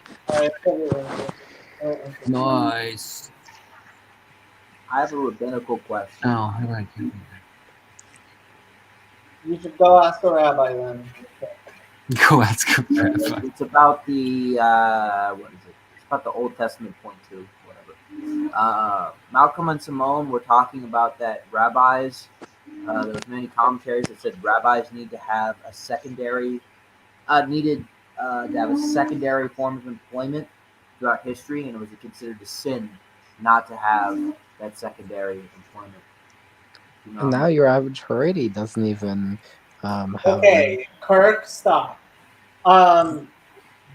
So it is forbidden to earn your living from teaching Torah, and so, but because we have not. We need people to teach Torah full time. We do pay people whatever they would be earning to do something else, to instead spend their time learning Torah. Yes, this is something that gets controversial, and And you tell me to stop. And yes, Well, I think this is actually it's pretty amazing, and obviously a lot of the ultra orthodox and really froom, they know about it. And the secret is that the Zadik is likened to the Shabbat, like the Sabbath day, and all the people around him provide, right, all the sustenance like the weekdays to the Zadik, right, like the Sabbath day. So that's kind of how that works. How there's people who know this, and so that's how the proper communities ran. do you, I mean, I don't know. How they support they support the scholars, like if it was, entering into the Sabbath. There's a difference between a couple of a Okay, handful of scholars. Kirk, please stop. I don't want to have this discussion Why not? because it's not a discussion I'm interested in at all. At all. I mean, fair enough. That's fair. But I'm just saying, I'm not the one who brought it up. Yeah, I know, but you're the one who's going to take it in places I don't want to go take it. Thank you. It is 1:00 where I am, so thank Good you all. night. I'm gonna say good night. Great. We all love you here, Good night, Sandy. Sandy. Good night. I might have to head off soon too, but I feel like I always gotta go whenever Hezzy gets here. He almost showed his face for a second. We're gonna. Hezzy's my favorite person here. Well, somebody's got to say the concluding prayer before Jason jumps off. That's Claire? all you can pray. What? Say the concluding prayer. See, why is it, he says whenever you suggest someone praying, like, no, Hezzy ran away. It's like nobody wants to pray ever. I'll do it. I'm just kidding. I'm joking. I'll pray if you guys. Let us bow our heads. I want to hear prayer. Okay. We thank you, Hashem, for what you have done. We thank you for your creation. We thank you for your word. And we ask that it touches our hearts, digs deep. And we ask that you mold us into better people and that we are more kind and we can follow your word. So, we thank you for all you did. And we say this for you, Hashem. Amen. Amen. I can't. I Amen. don't know. It's literally It was in my good. brain to say this to Jesus Christ, your son. I don't know how to do it, but. So Rabbi Moshe Wolfson is actually the Mashgiach Ruchani at Torah V'Dat, which is not Chabad. Oh, Thank you. okay. Interesting.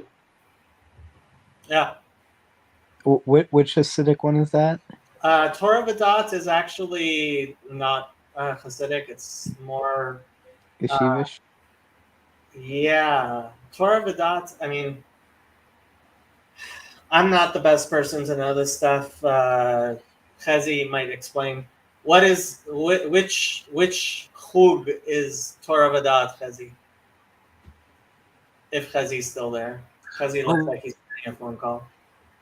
While we're waiting on him to answer, I have to ask Emily a question before I go. She said she was born in Australia, so this goes to our conversation last time I was on live streaming. I don't know if it was 2 days ago. Do you, when you put the toilet paper on the roll, is it over or under? Because I was thinking if you're, always over, otherwise you're just wrong, unless you're in Australia. And maybe, because that just seems to make sense. I don't know why, because everything's backwards there. I don't mean that as an insult. But we discussed even the water flowing the opposite direction when you flush the toilet, all that stuff. So Jacob, Yes. did you go to synagogue today? I did not go to synagogue today. Oh my God. always over. Well, I'm proud of you. I'm so that it pleases me so much. That I did not go to synagogue today? Do you at least read No, Shema not. Mikra? I meant Emily's comment is what I was Oh. talking about. Not Jacob, that. it She was said always such an over. important. It's such an important weekly portion. You missed it, Jacob. Yeah, Beshalach. It's about the Jews running through the Red Sea that was parted. The Sea of Reeds, the blame manna, the Chazy. Amalekites. If Chazy wasn't talking about Zionism on my channel, I might have made it to. Jacob, so Hezi was telling me that it's prohibited for Noahites to cross-dress under the modesty rules, but what about private cross-dressing? Like if I want to wear a woman's dress in a private room? Why? Chazy. Why? Why are you asking? Because like sometimes I This want is to a wear a serious woman's question. Yeah. He needs to know. He needs to know. Kirk, you got yourself into enough trouble already with your fish, your fish question. dress. No, I'm being serious. Like sometimes I want to do it in private. Do what in private? Wear a woman's dress. All I right. don't know. That's between you and Hashem, and like, I feel like we got more interesting questions than that. That's as prohibited as public cross-dressing. Both are prohibited. Kirk, I would say if you actually have a question about that, you could ask me privately. But like we were just talking about the secrets of the universe right now a second ago with Saul. So I don't know if we want to be jumping from the matrix of the world into cross-dressing. But if you have honest concerns, then feel free to write to me and we'll discuss it. Okay, maybe We we'll can, talk about we that. can in the maybe Noah. weave this in, you know. Just with regards, Jacob said he doesn't want to get into it, so we don't have to get into it. It's okay. Jacob, I know it's difficult for you to refrain from commenting yesterday on our conversation. Yes. Wasn't too controversial. Again, just good to see Jews and Israelis trying to figure out their differences, perform dialogue, so we could actually turn this country into a better place. Hopefully, one that you would one day like and come to. Dirty Zionists. No, I really appreciate that. I watched that today, and I was thinking in my head that it just, I think it takes a lot for you guys to do that, and you kind of both put yourself out there with your opinions, and it's kind of you're willing to both of you are almost willing to subject yourself to the opinions of others is like bold in that way. I just appreciate that you guys. I appreciate that you guys are doing it because I think it's important. It's just for the viewers, I'm anti-Israel, but for the clicks. Yeah. Of course. You're different. He's just playing a role I needed him to play. Exactly. Yeah. Aren't we all? I'm not- Aren't we all? So Trey, what is that machine behind you? It's a 3D printer. It's printing a surfboard right now. Oh, Is it Printing a circuit board? Surfboard? that's pretty cool. A circuit board or a surfboard? Is that your 3D printer, or are you in the office? No, this is my house. Yeah, I bought it. You can get it for pretty 3D good. printer. It was about $400, and then I did about 4 payments, so it was about like $100 a month for 4 months. So I was like, yeah, it's a pretty good deal. Hold on. What's the crazy thing you is it did? a surfboard or a circuit board you're printing? Oh, Surf. Because you're in Surfboard. California, right? And Can they you- love doing can you that print on the me- coast. Have you tried printing a woman? A beautiful woman? Hold on. Dude, So, I mean, that seems like the first thing you should try to print. what? It can print a usable surfboard. So that's something I'm making, but I printed it before.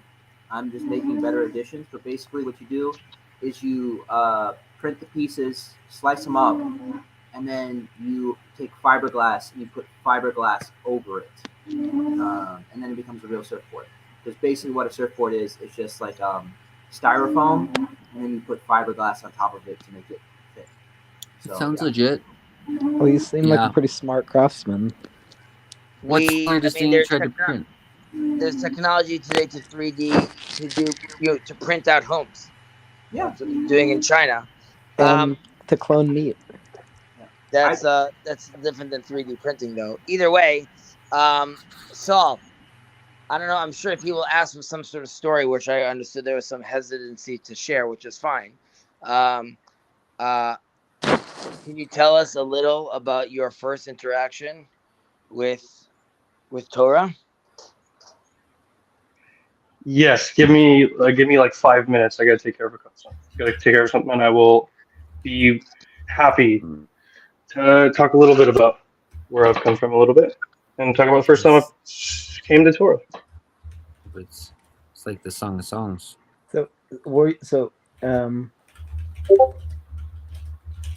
That's good. That's nice. So Jason, how do- was your day? What? Was your what? day good today? Who's Hezzy's? Your day, Jason. Oh, my day? My day was great. Well, it's always good I when woke your up day is late. Didn't mean to. good. How late? I went to friends. I slept till 11. I was up till like 3:30 a.m. I was gonna try to get up at 8 though. So I woke up and my brother-in-law was here, so we tried to fix some of the lights on our RV. Then I had to go to another friend's baby shower. Usually only girls are invited, but there were lots of boys there. So then I was there. That's Then I had to run sexist. some errands. I don't know why that is. I mean, you think if you just invite boys and girls, you'd get more gifts, but it seems like most of the time. I've been to like 3 baby showers though, so maybe that's not right. But it seemed like it used to be mostly girls would be invited and not boys. But so I've just been bouncing around trying to fix little things on my RV, so I was going to try Well, to that's good. head out to Florida sometime Your next week. family's Because all treating you nice. treating me nice. Yes, they're very nice to me. I haven't gotten in a long time. Jason, It's just I all was being niceness. serious though, Hezzy. Like, that's a no. what? Like, no, you can't do private cross dressing. Okay, Kurt, good night. Thank Okay. you. What were you saying, Fuzzy? I was asking. He was waiting all night for you to come on so he could ask that question. I guess so. I'm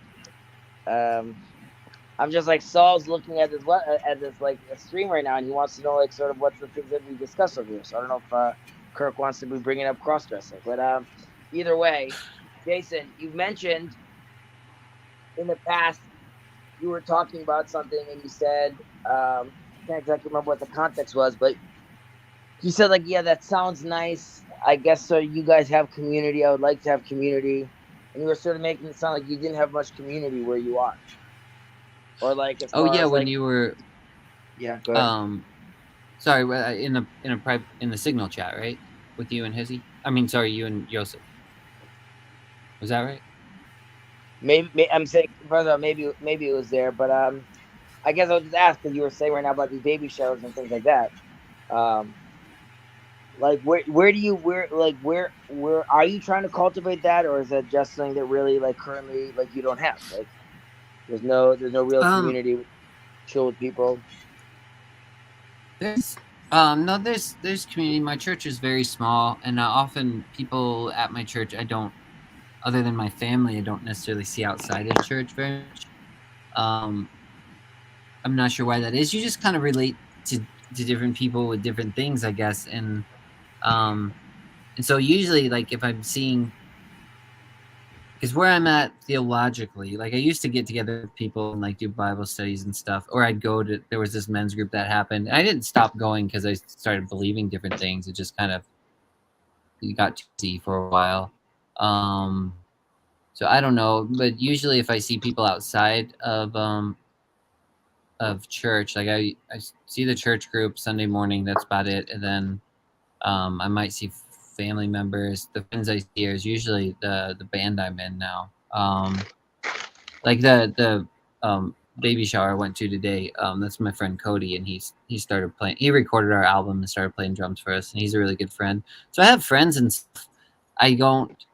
When I was referencing it in that, it just seems like in Judaism there's just the web of the community is. I mean, obviously it's much broader than any Protestant denomination, and I feel like that's just often broken through Christianity. Like if I became Catholic, I think I might get a little more of that. like where I could, you'd have, I don't know, you were just talking about, well, there's this rabbi for this, or I could go to this rabbi for this, and I'm like, I can't think of, I'd go to this pastor for this or this pastor for that. I don't know. Right, that Just was go the to you. I go to you guys. Yeah, I come here, for that sort of stuff.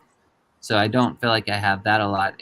I don't know if that might slowly start to change. I just, I just don't often. It seems like honestly, since this year started, I've been getting people I know personally. I think have been slowly like kind of asking me more questions. So I don't know if like maybe the desire is starting to stir up there. People are just wanting to connect more on that level again. I don't know. It'd be nice though. It would be nice. It's also important for. I mean, it's important for our sanity, obviously, but it's also would be nice because you obviously have these spaces over here, in this modern world we live in today.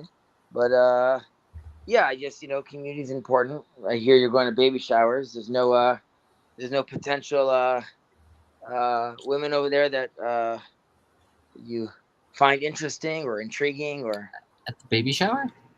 just for people are that's you can't find a better place. Single women watching other women having babies. Yeah, I don't know if there were any single women there actually. Oh, I don't think okay. there were.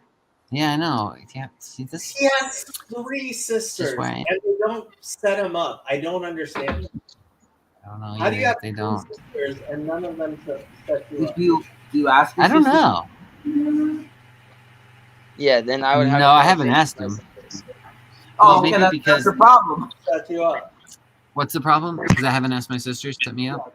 Kezzy's sister didn't appreciate that very much when he was trying to get his sister's friends. So That's because she was my twin sister and she was living in my house and I didn't really ask for permission. I would just present myself to her friends. okay.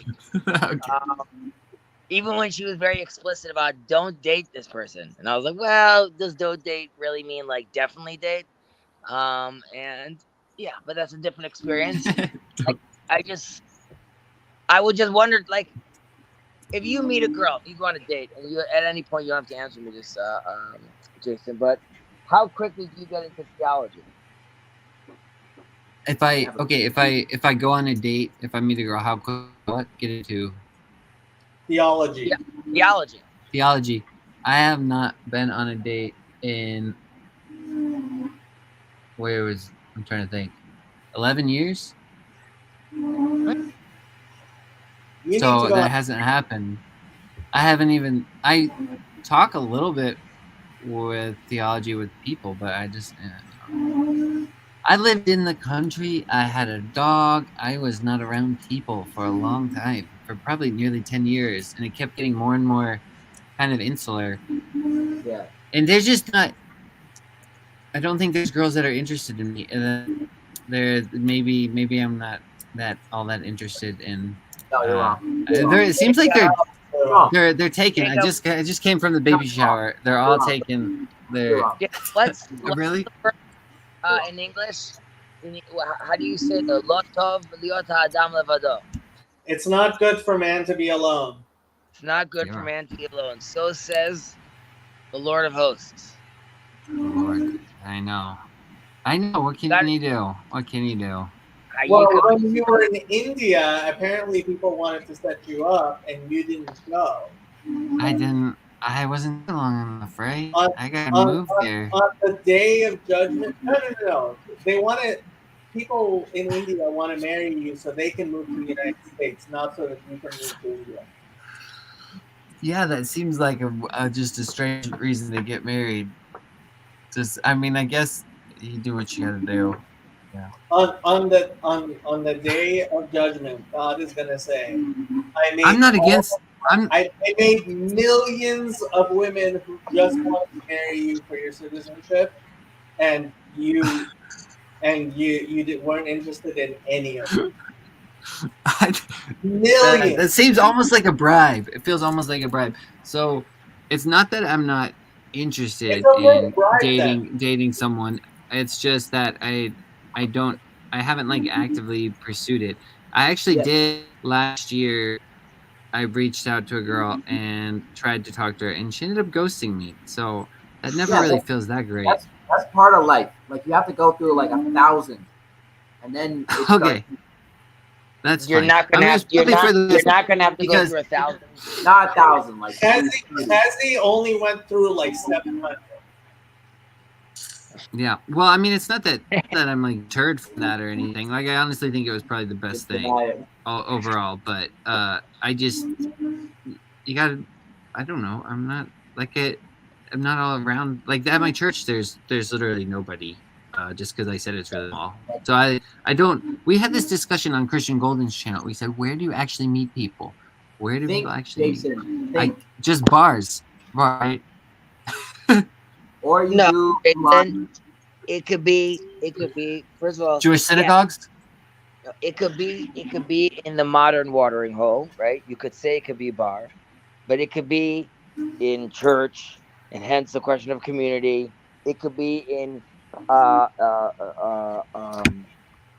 volunteering functions that are going on all the time, and by the even in the things you do when you travel around, but you got to be open to it. You got to be wanting it, obviously, and zero pressure. But the question is, like, aside from finding a life partner and a soul partner, right? Is this the person that allows me now to create one flesh again? Is this someone that allows me to create new life into this world, to take my soul and my spirit and try to find someone else that I feel that completes me and allow me to create another life that hopefully I could also raise and teach in the ways of God, and to appreciate life and to have this gift, which could be extremely, extremely rewarding for you with regards to another level of understanding God, seeing God now not just through Jason the brother and the musician, but seeing God through Jason the father, and seeing God through Jason being a husband.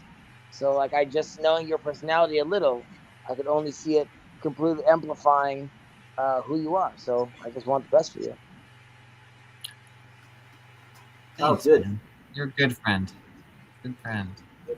I just need to And I find would- a girl. and I would who smokes tell you, if you were cigarettes and wears moon strange- boots. If you were a strange man and were not good looking, I wouldn't talk to you. But you're good.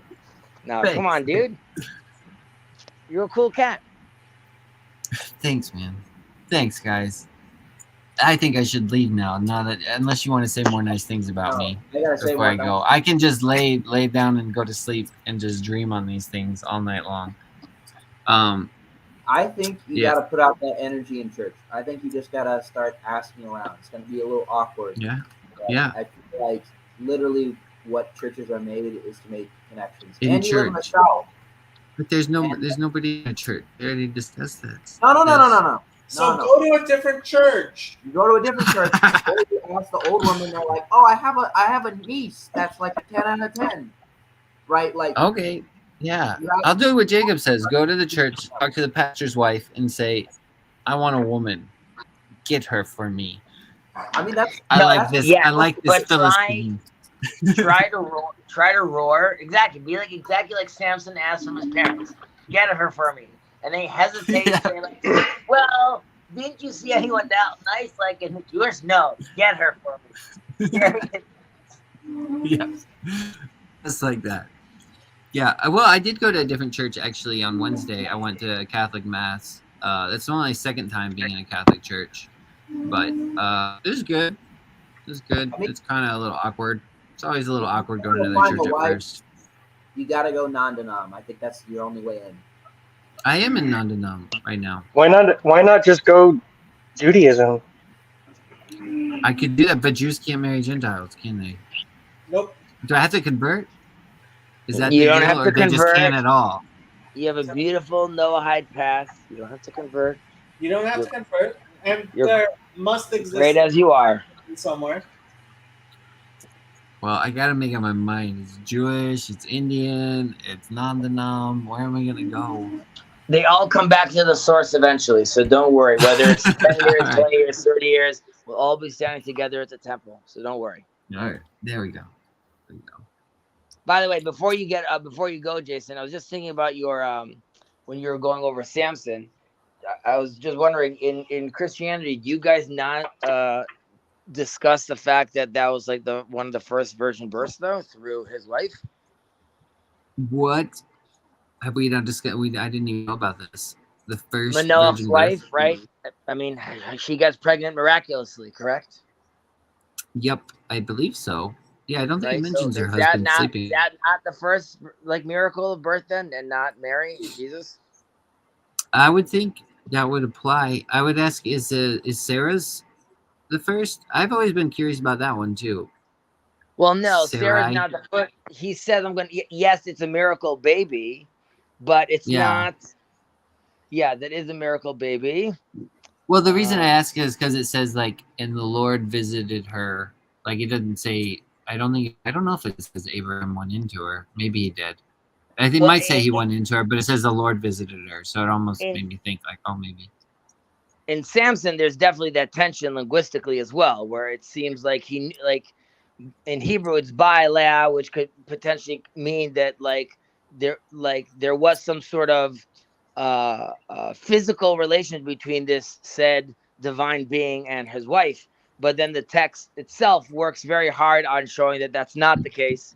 Whatever, we don't have to get too deep into that. I guess as you move through Judges, we'll get there. So we should go through all the virgin births in the Bible because there's more than that one, right?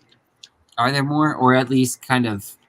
It's a little bit ambiguous whether they would be virgin births or not. Well, no, I'm saying correct.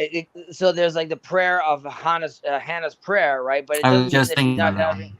But it doesn't mean she's not having relations with her husband, and it's not happening that way miraculously. But whatever. I was just thinking about that as you were going over it. But That's interesting. I'll bring it up. Do you want me to bring it up next time, or you want to go into it right now? You guys. No. I can do both. I'm sort of like also cleaning the house, so I don't know if I'm going to be at my full attention level to get into this. I just thought I was going to mention. When is 8 a.m. U.S. time? When is that for you? That would be like when you did it last week. Yeah. Yeah, that is towards like I'm like getting towards the end of my work day, but like it depends. So like I was semi available, more to be listening, less to really be commenting. Even though I commented just a little about how I was talking about how Samson is in a certain sense the embodiment of the story of Judges. I understand that there's also a sense of we see it also as Gideon, but specifically with Samson, you constantly see the rise and the fall and the rise, the whole sequence with him talking to his wife at night, which is bonkers, right? She's like, "How do I kill you?" He's like, "Come on, honey, she's trying to get some sleep." And every day, that's the kind of girl I want. And every day it's the same sequence. It's very much like the Israelites not learning, not understanding, not trying to get out of their pattern of constantly turning their back on God. But I think David's like a good partner for you to be doing this with. Really smart. Yeah, he is. He's great. He's great for sure. I was just gonna say if you were free, you should hop on. But if you're busy, I totally get it too. The time might change. I'm not sure. The reason we picked that time was because Emily Mudhut. I don't know if you guys are familiar with her. She used to live in Michigan. She moved to I think somewhere in Europe. I think. So we were trying to line up with her schedule more so so she would be available, but then she wasn't able to make it last week. But nice. She has a baby, and so we tried to line it up with the nap time of her infant. But these babies, they keep coming between Bible studies. I don't understand this. I see that Emily writes over here, isn't Samson a variation of the word Shemesh, son? So also sensitive topic because he's one of the names which is is not really given an explanation in the Bible, and generally most names have an explanation of why the mother or father chose this name. So yes, it's not only the fact that his name is Samson, it's also the fact that they also reference where he lives, and it says Ben Tzorah le'eshtaol ir Beit Shamesh. So it gives like two different cities, and it says, and this was the land. It's called the house of the rising sun, basically. So there is a strong reason to believe that was a That name was given to him because of some pagan beliefs. Having said that, even our sages notice this tension, and they give different verses where God is also referenced as or the sun is referenced in sort of God's strength or God's power, and then they say that's the framing where he gets the name Samson. So there's a Jewish answer to it, but that tension is definitely there, and that was rightfully noted, Emily. That is in New Orleans, as Broadway. I mean, there too, there's obviously a lot of similarities between clearly Hercules as well. There too, it's Zeus. It comes down and has relations with a woman. Then Hercules' father gets spoken to by God, and like the request is, you should raise the son as your own. And this is also showing like how Manoach has to be told that this is a son that he has to take care of as well. And then there's like the riddles that he has to deal with. Anyways, yes, these in many ways, I'm sure we've mentioned this in the past in Jacob's channel. The Bible, in many cases, is trying to purify certain myths, right, or use certain concepts or myths, and culturally appropriate them or reappropriate them through the context of the Bible. Like Esther. Esther is a trip. Look up. Emily should look up Esther. That one's fun. Jason, I would like an astrologer to look at Esther actually and see what they think. That would just be fun. Is that out there as an astrologer, like someone that just like is all about the where the stars are in the sky and like what is it, Mercury's in retrograde, all that weird stuff they say. Then they could look at the book of Esther and be like, this is what I think about it. I just think that'd be interesting because How about all the references you just go to to the stars. a rabbi? Go to a Kabbalistic That's rabbi, and That's that'll such a and you'll get a Christian thing better. to say. So Sure. Saul, I'm just kidding. it's been I 5 know. minutes. Tell us about the first time you met Sweet Honey Torah or tasted Sweet Honey Torah. So I'll give a short background. I mean, just so you guys kind of see a little bit. But as you know, I am a ger. I was in this life. I was born as a small town American country boy. But in my young 20s, I started studying the Bible quite a bit, and I was reunited with a long lost love that I never. It's the most beautiful thing I ever said. But in short,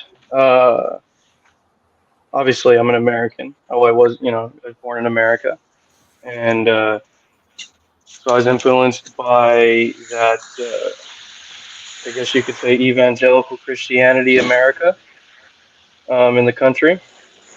Well, I started reading a lot of the Bible, to put it simply. And this might be a little bit strange for a lot of people, but I came to an understanding that led me to Judaism, and it was through the understanding of what we would call Gilgul Neshimot, or reincarnation. That's how I came back to Torah. That's how I like to say it.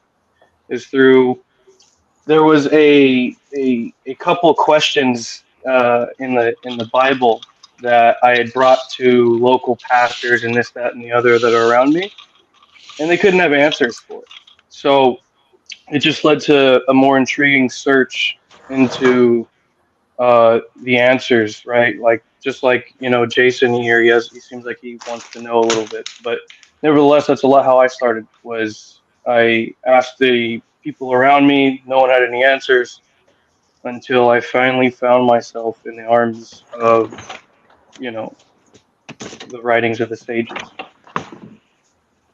But if you want like a little bit more like a detail on how I kind of came to belief in Torah, was through obviously the idea of reincarnation. I had come to a belief whenever it says like multiple times in the Torah, we, different things. I come to the interpretation that basically that, God reincarnates people, and that's how he's long suffering, merciful. That's also how he pays people back in different ways. And obviously, the Christianity people around me rejected it full heartedly, right? Completely rejected it full heartedly. I was shunned by my family. And obviously, definitely wasn't allowed to, continue being the same, like just standard American person that didn't have, the certain view of the Bible, right? Because in American Christianity, it's a lot similar to a lot of the other religions across the world, to where once you go out of the norm, you get shunned and kicked out right away.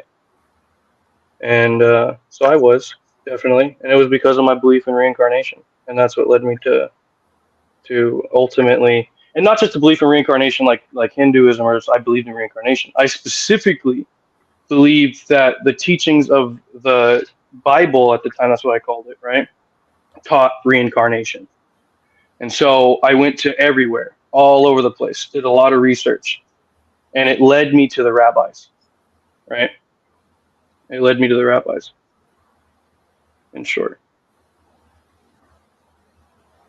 Thank you for sharing that. How long ago did this journey start? This started about 5 years ago for me. Has there been, and you also don't have to answer this, has there been any sort of, now that you found your place, has there been any sort of reconciliation with the family? I'm married. I was married to my high school sweetheart. She's actually Jewish descent. She's Jewish, but just by blood. So I am connected to that side of the Christianity, I guess you can say, and the side that her whole family is Christian, to be honest with you, right? Is she? Spanish Christian. She's non-religious, to be honest with you. She's not religious in that way. But that's as much as I'll really go into that. But there's some interesting dynamics that obviously I would be willing to talk with people on a private section. Obviously, this is in the Middle East. Understood. Yeah, but there is a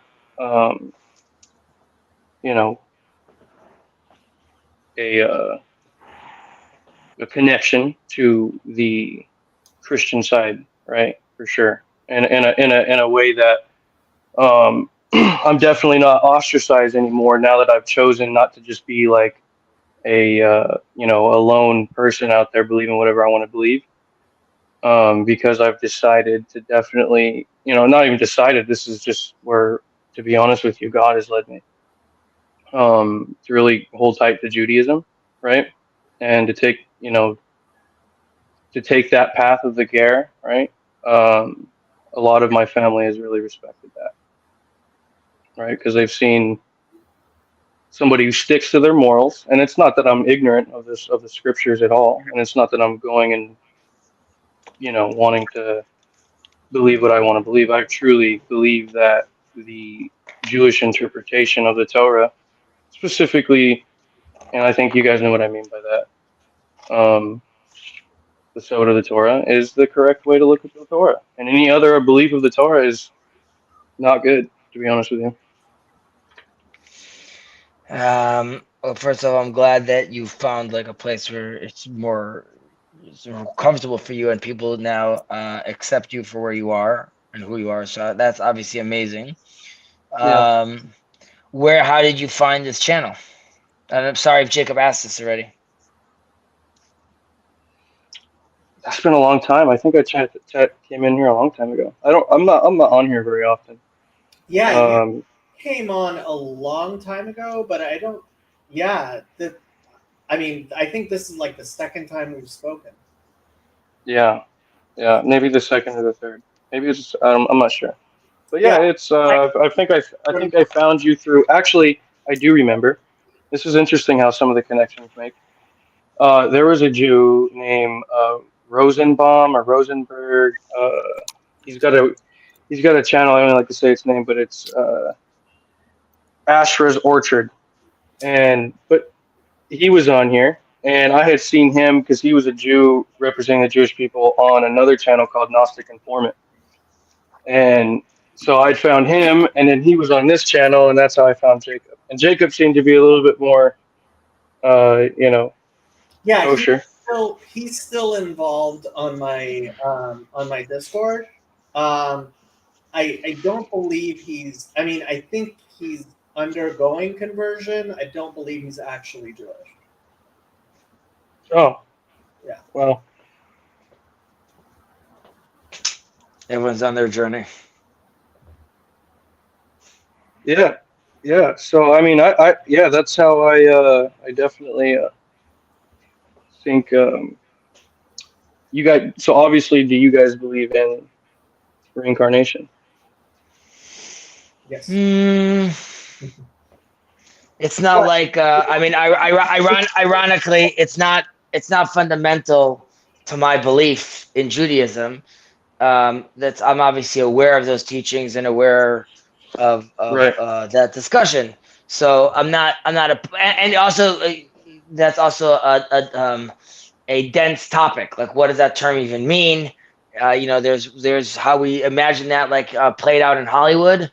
And then there's deeper levels of how that's being done. Either way, sorry, go ahead. No, what I specifically mean by that, just so that we can clear it up, do you believe in the concept of reincarnation brought down by, let's say, the Zohar? So you're bringing up an interesting topic because this is apropos some of not tensions, beautiful developments in Jacob's Discord, where there's a rabbi that an Orthodox rabbi that is in the Discord right now, but his affinity or belief in, let's say, the Kabbalistic tradition and its integration into Judaism, he's less of a fan. And Jacob obviously had a hard time with this because this is very fundamental to his belief, and obviously Chassidus. And if you want to talk about the Baal Shem Tov and things like that, you obviously you have to integrate that at some point. I would also say that the rabbis I follow, generally speaking, clearly integrate our mystical teachings, our Kabbalistic teachings as well. So I can't ignore that route. But again, it's not practical for my day-to-day belief, as in that's not my relationship with Moshe, that's not my relationship with Hashem or with the Torah that's given. So in no way does it detract me or pose as an issue for me. So to be honest, it's not much time I spend contemplating the concept of reincarnation. Really? Awesome. Really, Thank you for sharing that. Thank you. I appreciate that elaboration, honestly. I from obviously, I'm a little bit interesting on my own, from the point of view that I come on, because I'm really connected, or I feel like that's more the spiritual path of understanding that I connect with, right? Is I guess on the more mystical inclined side of things. But As like I kept saying, I was going to say, just as Jacob reminds me, I need to be fair. I am religious from birth, right? So while I could try to remove myself as much as possible and try to look at it from the outside, I was born into this vat. So it's not, it's not very foreign to me, and that's as in I grow up already with these stories of reincarnation. At the same time, it's in no way is it foundational for the education I had.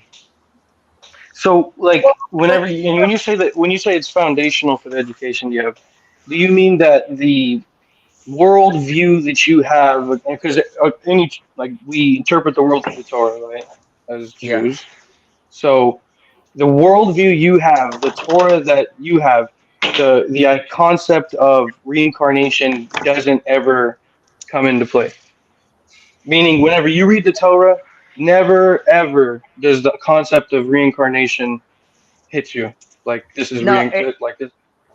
it doesn't not hit me. It's just certain verses where I get, because again, reincarnation is not relevant.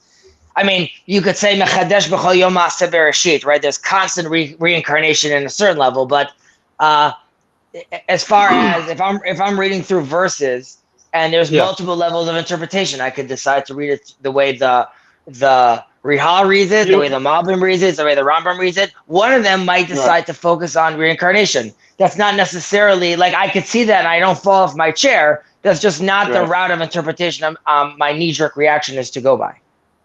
Right. So do you believe there's like explicit sources in the Torah that, for instance, if a person were to take, like sometimes Kabbalists have been known to take things super literally, right? Almost to an extreme extent. Do you believe there's section in the Torah to where it can be taken explicitly that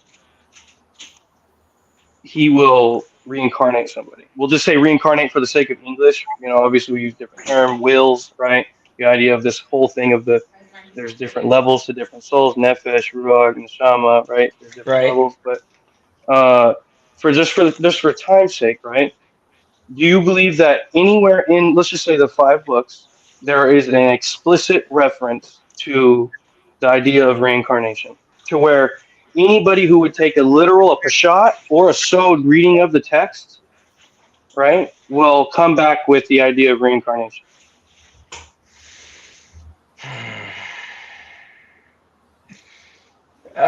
You have like the ones in Kohelet, which is I don't know the exact translation in English, but what just on my head goes to is Dor Holech v'Dor Ba, like a generation comes and a generation goes, or Mashaya Hu Sheyeh, what was will be, and En Kol Chadash Tachat HaShemesh. There's nothing new under the sun. Yep, nothing new. So what about the 5 books? What about the 5 books? Anything anything. You're right. Like So you have again, like this. I haven't touched upon this for a long time because I remember it's just something from Pirkei Avot. But there's the famous thing in Shemot, and in the book of Exodus, right, when Poked Avon Avot Al Banim Al Shilishim Ve'al Rebaim, when God talks about how the sins of the fathers and the sons of the fathers. Oh, Baruch Hashem, you got it. There it is. I was hoping. I don't know how explicit that is, though. I'm saying that is an interpretation that the Zohar has on what's that? On Jethro. It should be. Actually, we should be getting there next week. Right. Yes. But so let's talk. It's quoted multiple times throughout the books of Moshe, right? And it says explicitly, right? By no means leaving the guilty unpunished. Okay. I do want to say, Jacob and I have been talking about many topics for a very long time. We have yet to get to this topic, so congratulations for dragging this out of me. Okay, so all right, go on. Wow, that's very interesting. Thank you for that. Good job. We will finally beat all of the heresies out of Chezi. But I have to say, Chezi, you're big Rav Kooknik. Like, how could you be big Rav Kooknik? I didn't even consider this might be one of your heretical beliefs. No, excuse me. What's my heretical beliefs? I didn't say that I didn't believe in that, and I also mentioned that my rabbis all already integrate, right? Rav Kook and Rav Shirky integrate that inside. My only point is that it's a katonti, right? Even if that concept is true, then I don't really think that we could fathom what that fully means.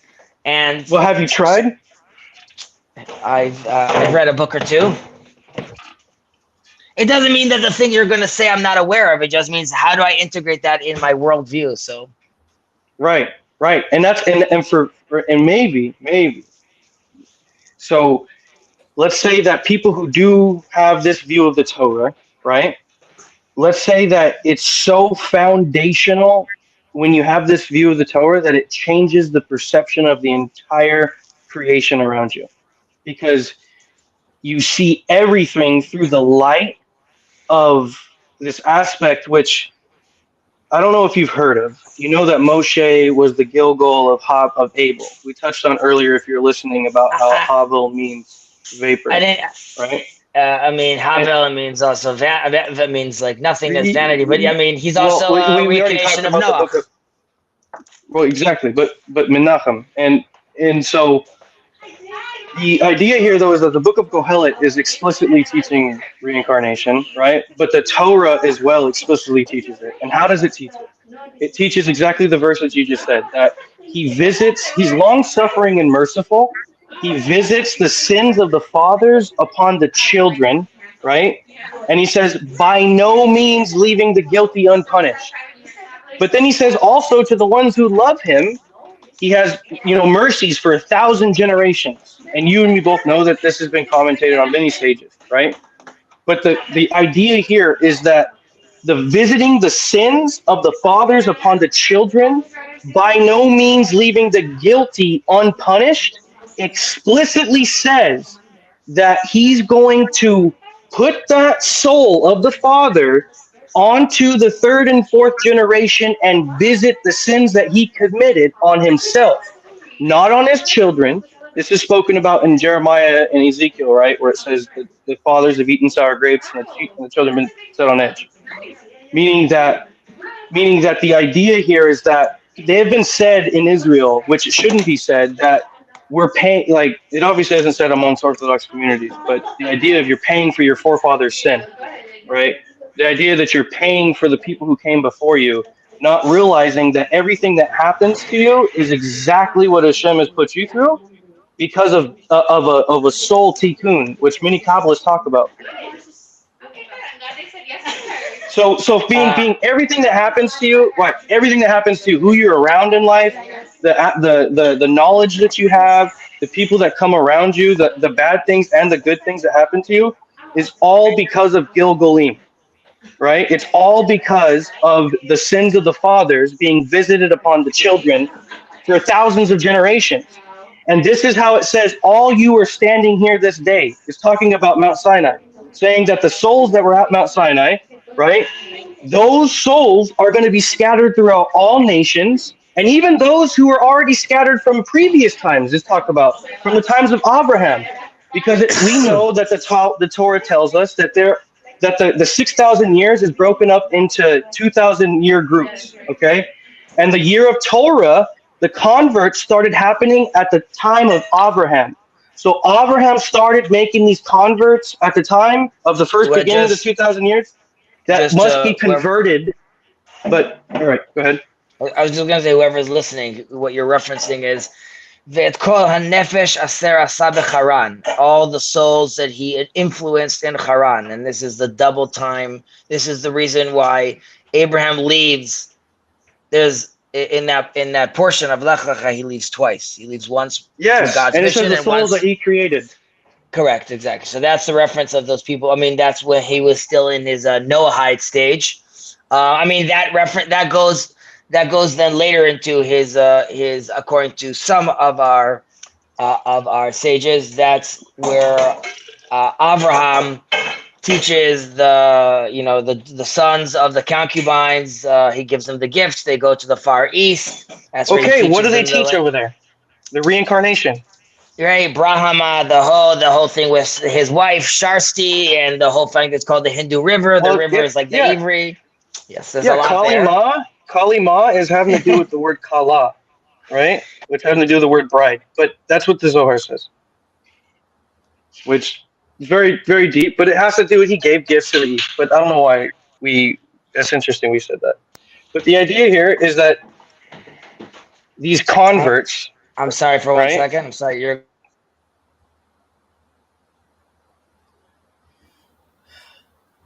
I'm almost considering just letting you guys talk and like bowing out because I actually love the fact you're participating. You know a lot of stuff, and with Rabbi Yitzchak joining, he's very anti-Zohar. Like he thinks it's a forgery. And he obviously as like he's not just an ordained rabbi. He's his ordination is like the highest form of ordination. He's a Rav Mora Hora, and it's from a very, very good source, but he has become convinced that the Zohar is a forgery, and he's completely against Gilgul Neshamot, and he's like against all of this stuff. And he quotes like the great rabbis, like and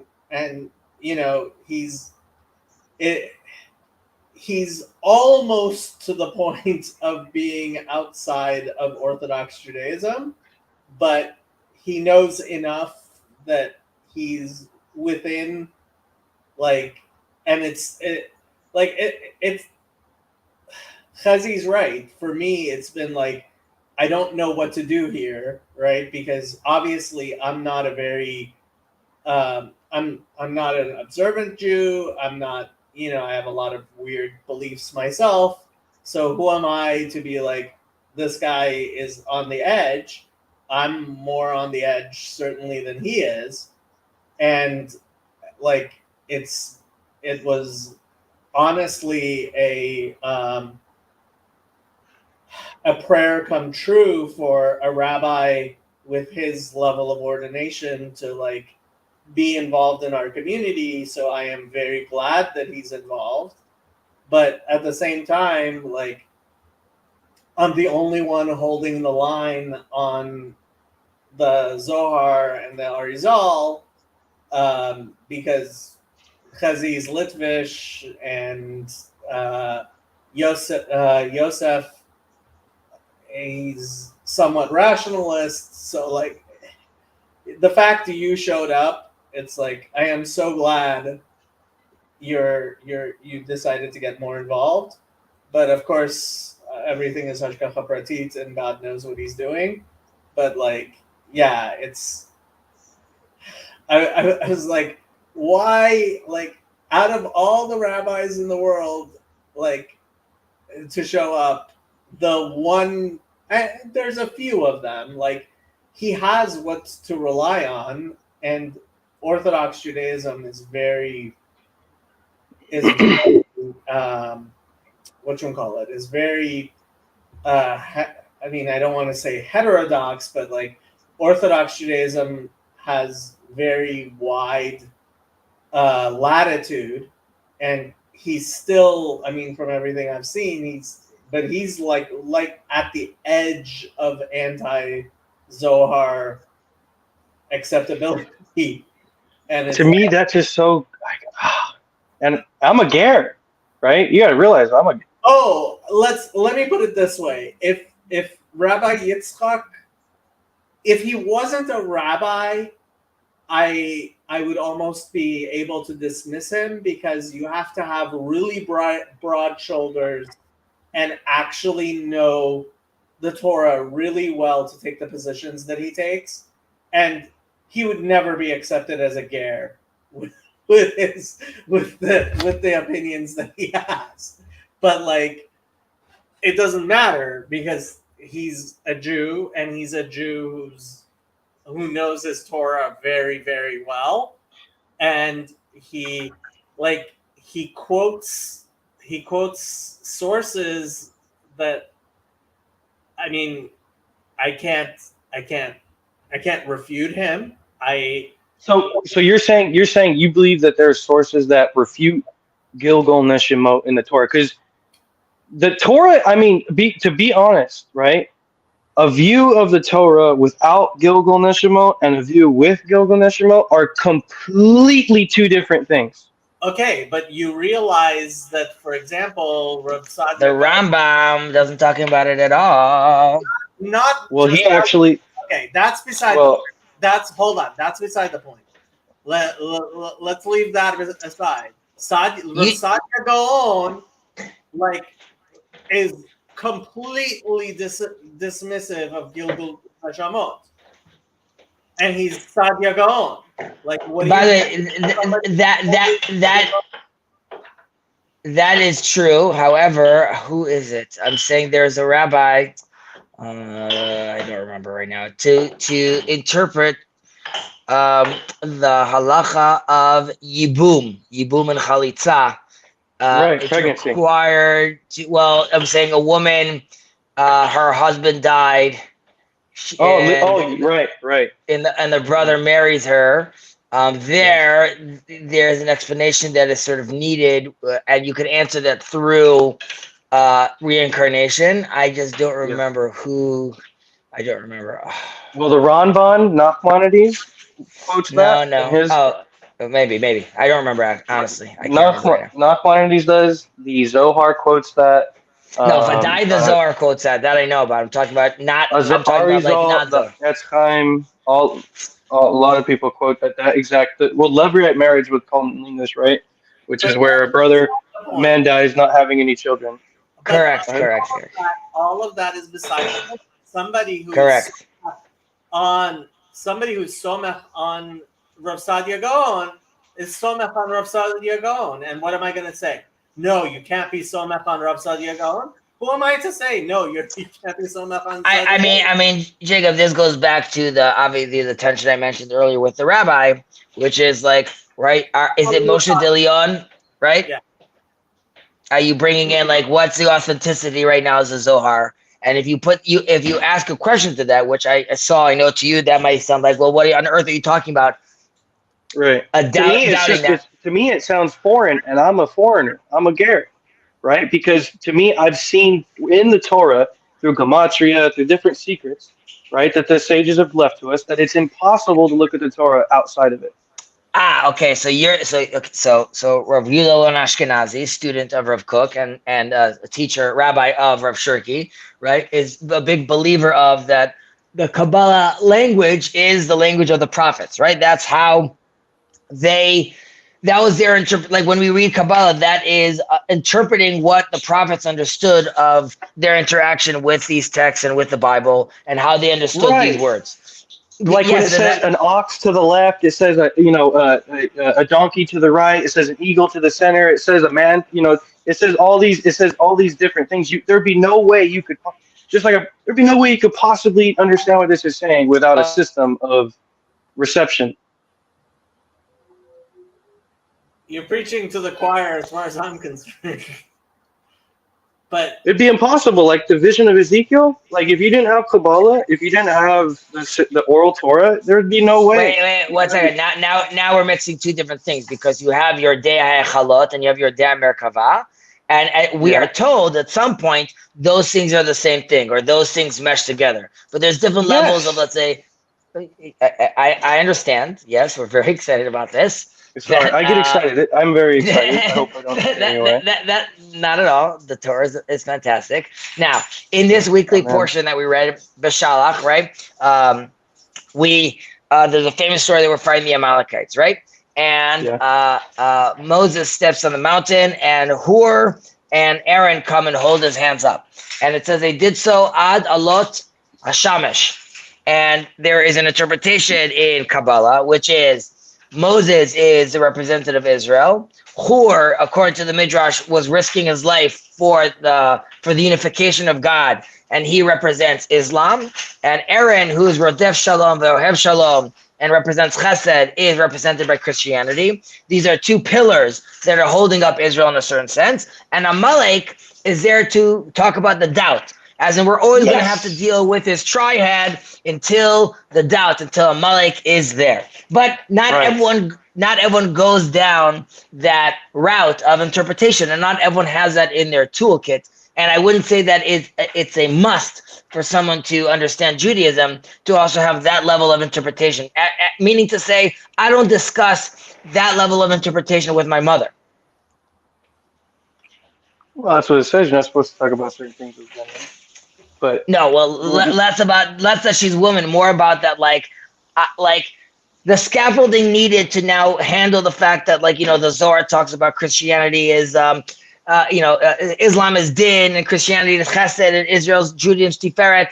That it's difficult. It's not as they say in Hebrew. Well, it doesn't use that language. It says Esav and Ishmael, which it speaks to the language of Torah. Yes.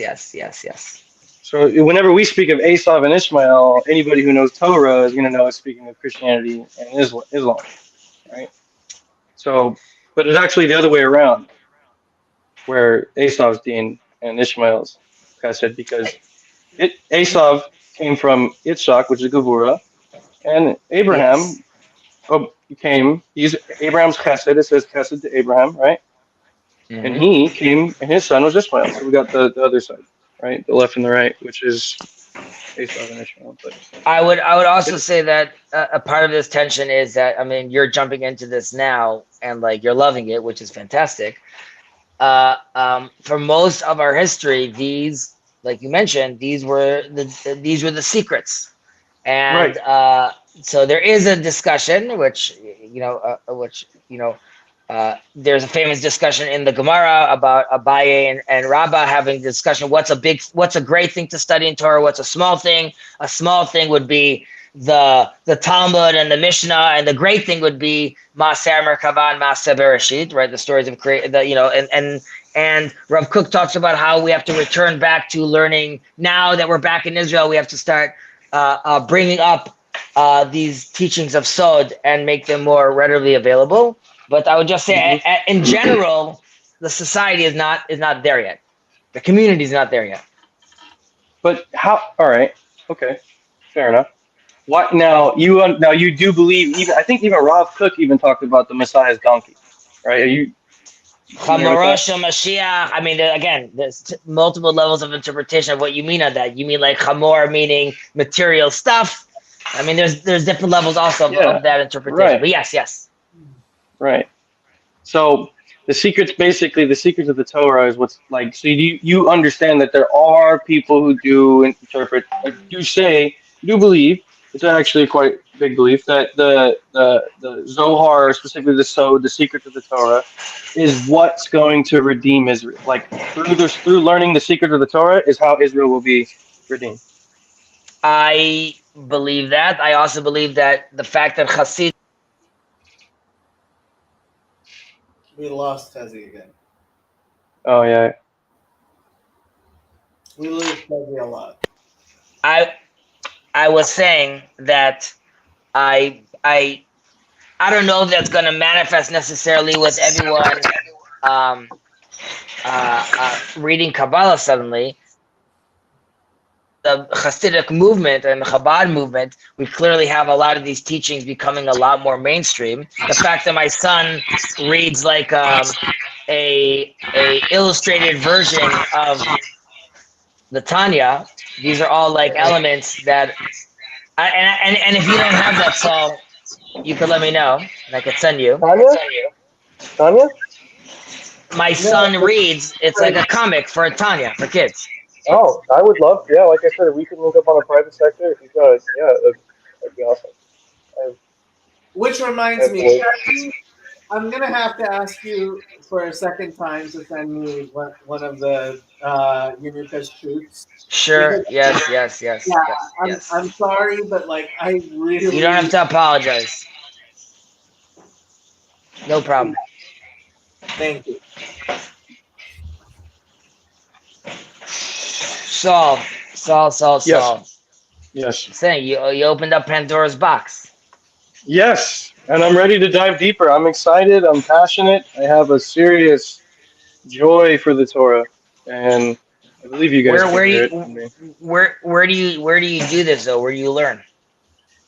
I live in Northern California. Oh. I understand. So who are your chavrutas? Who is your study partner? Where can you discuss these ideas? I have many study partners, to be honest with you. I have a couple. Amazing. I have a couple. I have a Zohar study that I attend every day, 12 in the afternoon and 12 at midnight, which is coming up in about an hour. But I have a Havrusa where I study at Zohar at certain times, at fixed times, and then I also have other, Jews who I study with who are like Baal Teshuvas, who are kind of still on my level, to where we can kind of understand together, and we're still learning. So I have many study partners where I'm able to talk about these things, and obviously you can see in the freeness of how I talk, I'm very comfortable with speaking. the Torah. Nice. Were you understanding Jacob's point though about how like it is a totally defensible position to take on Judaism without taking on the Kabbalistic traditions.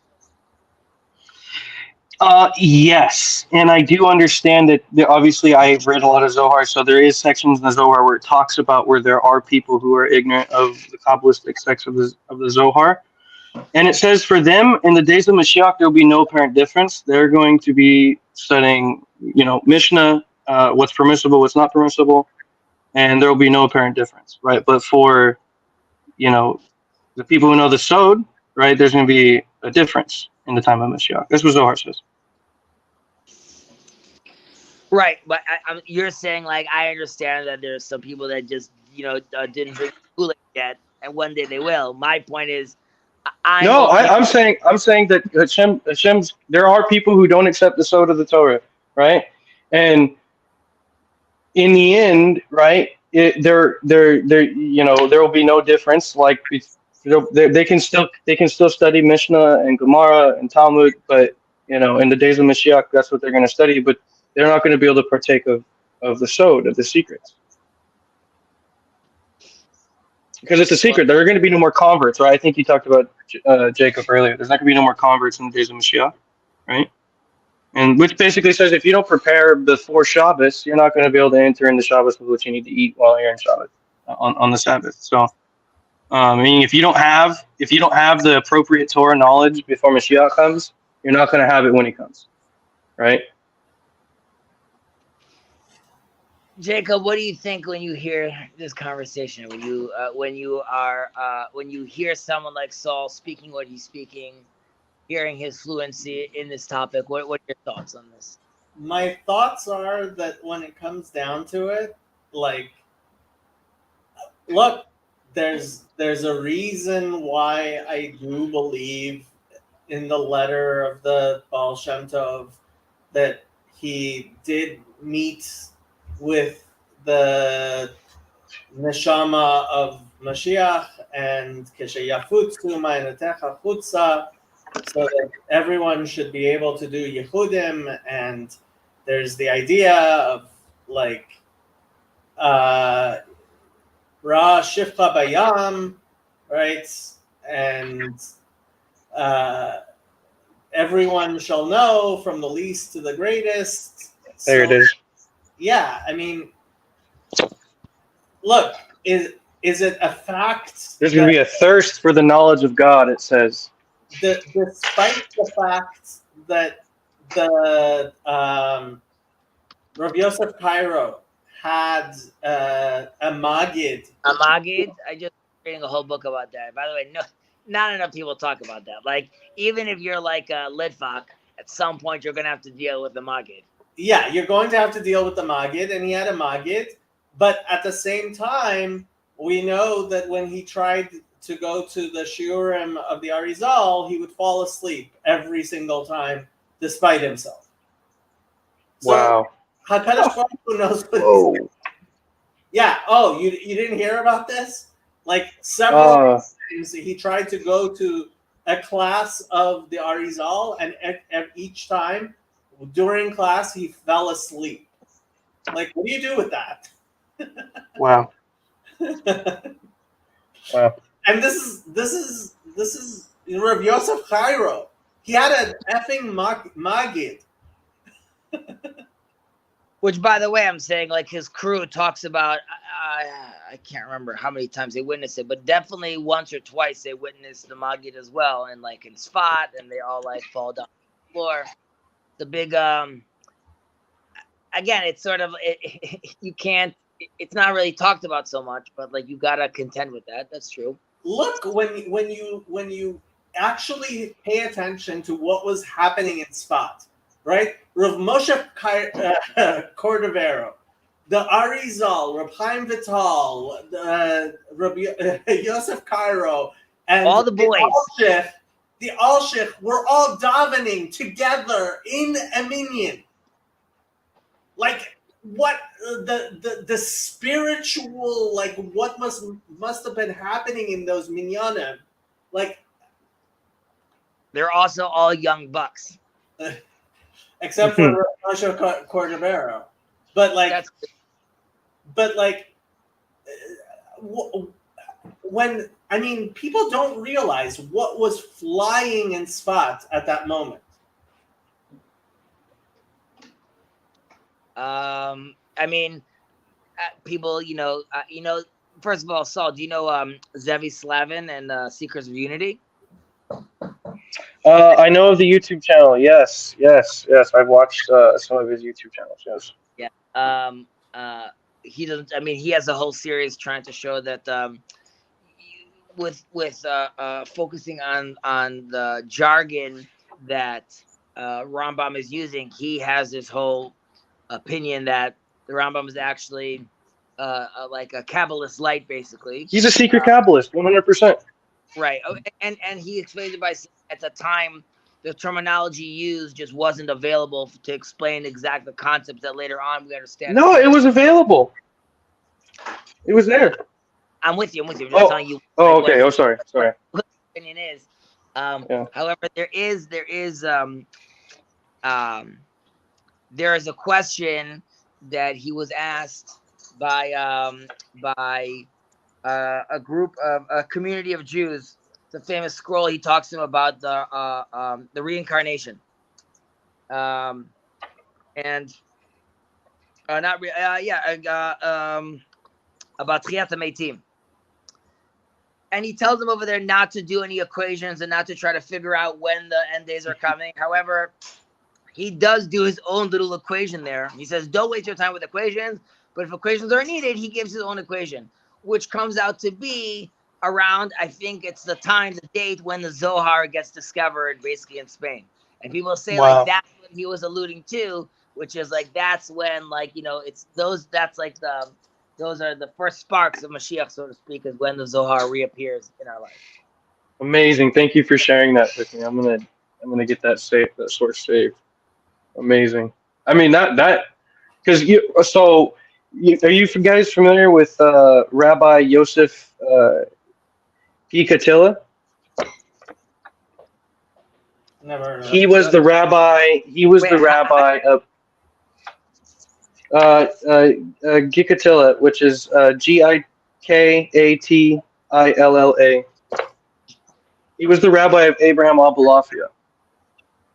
Well, him I know for sure, but Katella doesn't sound familiar to me. But He wrote The Gates of Light, the Shara Oreh, and Genat Iguz, I believe is the other works he did. But I've read many of his works. Sefer Zeir. Okay. Interesting. The person that has a lot of commentary on this book, on his work, Sefer Genat Iguz. Okay. That's what I'm reading right now, right? Is Rav Yaakov Emden. Are you aware of Rav Yaakov Emden? Yes, I am aware of Yaakov Emden, and I am aware of the controversy, how he went against the Zohar. But no, do you also know about his whole Christian move? Yeah, where he got the Christian authorities to actually go against the actual Jewish community. Well, no, I'm talking about specifically his whole shita about how Paul and Jesus are actually trying to promulgate. Oh, he was just he was actually just pulling on earlier sources. This came down from earlier sources, even Rashi, as well as Rabbi who wrote Rabbi Yehuda HaHassid, who was potentially an Essene. They're not sure. Well, the Rabbi Yehuda HaHassid, right? He was one of the first Ashkenazim, right? And he talked about how Shimon Kefa was a Zadik, right? And that there's many things, but basically, I am familiar with how Rav Yaakov Emden talked about how basically Christianity, there was a kosher side to it with the Pharisees and this, that, and the other. I think that it's true, right? Obviously, Rabbeinu Tam talks about how he has the Agada on Rabbi Shimon Kefa. That's right there for everyone to see as well. Well, that's referencing, if anyone was watching, it's also referencing the fact that the song of Nishmat Kol Chai was actually right by Shimon.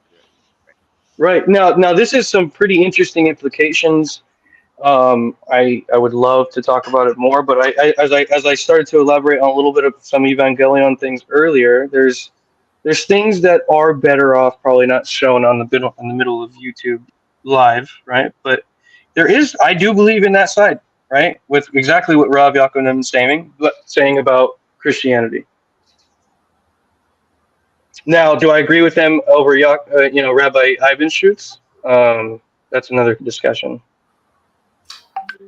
Unfortunately, I got a boogie. This has been fascinating. Yeah, I better go. Thank you so much. It's been a great conversation. Thank you for both for having me. Dr. Van Matz and Michael El-Khail. You should grow Amen. upwards. Amen. And I would love for you to participate in our Tanya discussions. Yes, I'll be looking forward to that. I'll see you when it's on, and you you're might see me welcome tune to in. join our Pirkei Avot classes as well. I would, yeah. You guys will see me tune in. So thank you guys for your hospitality and listening to me. I am going to end the stream. Shana Tova.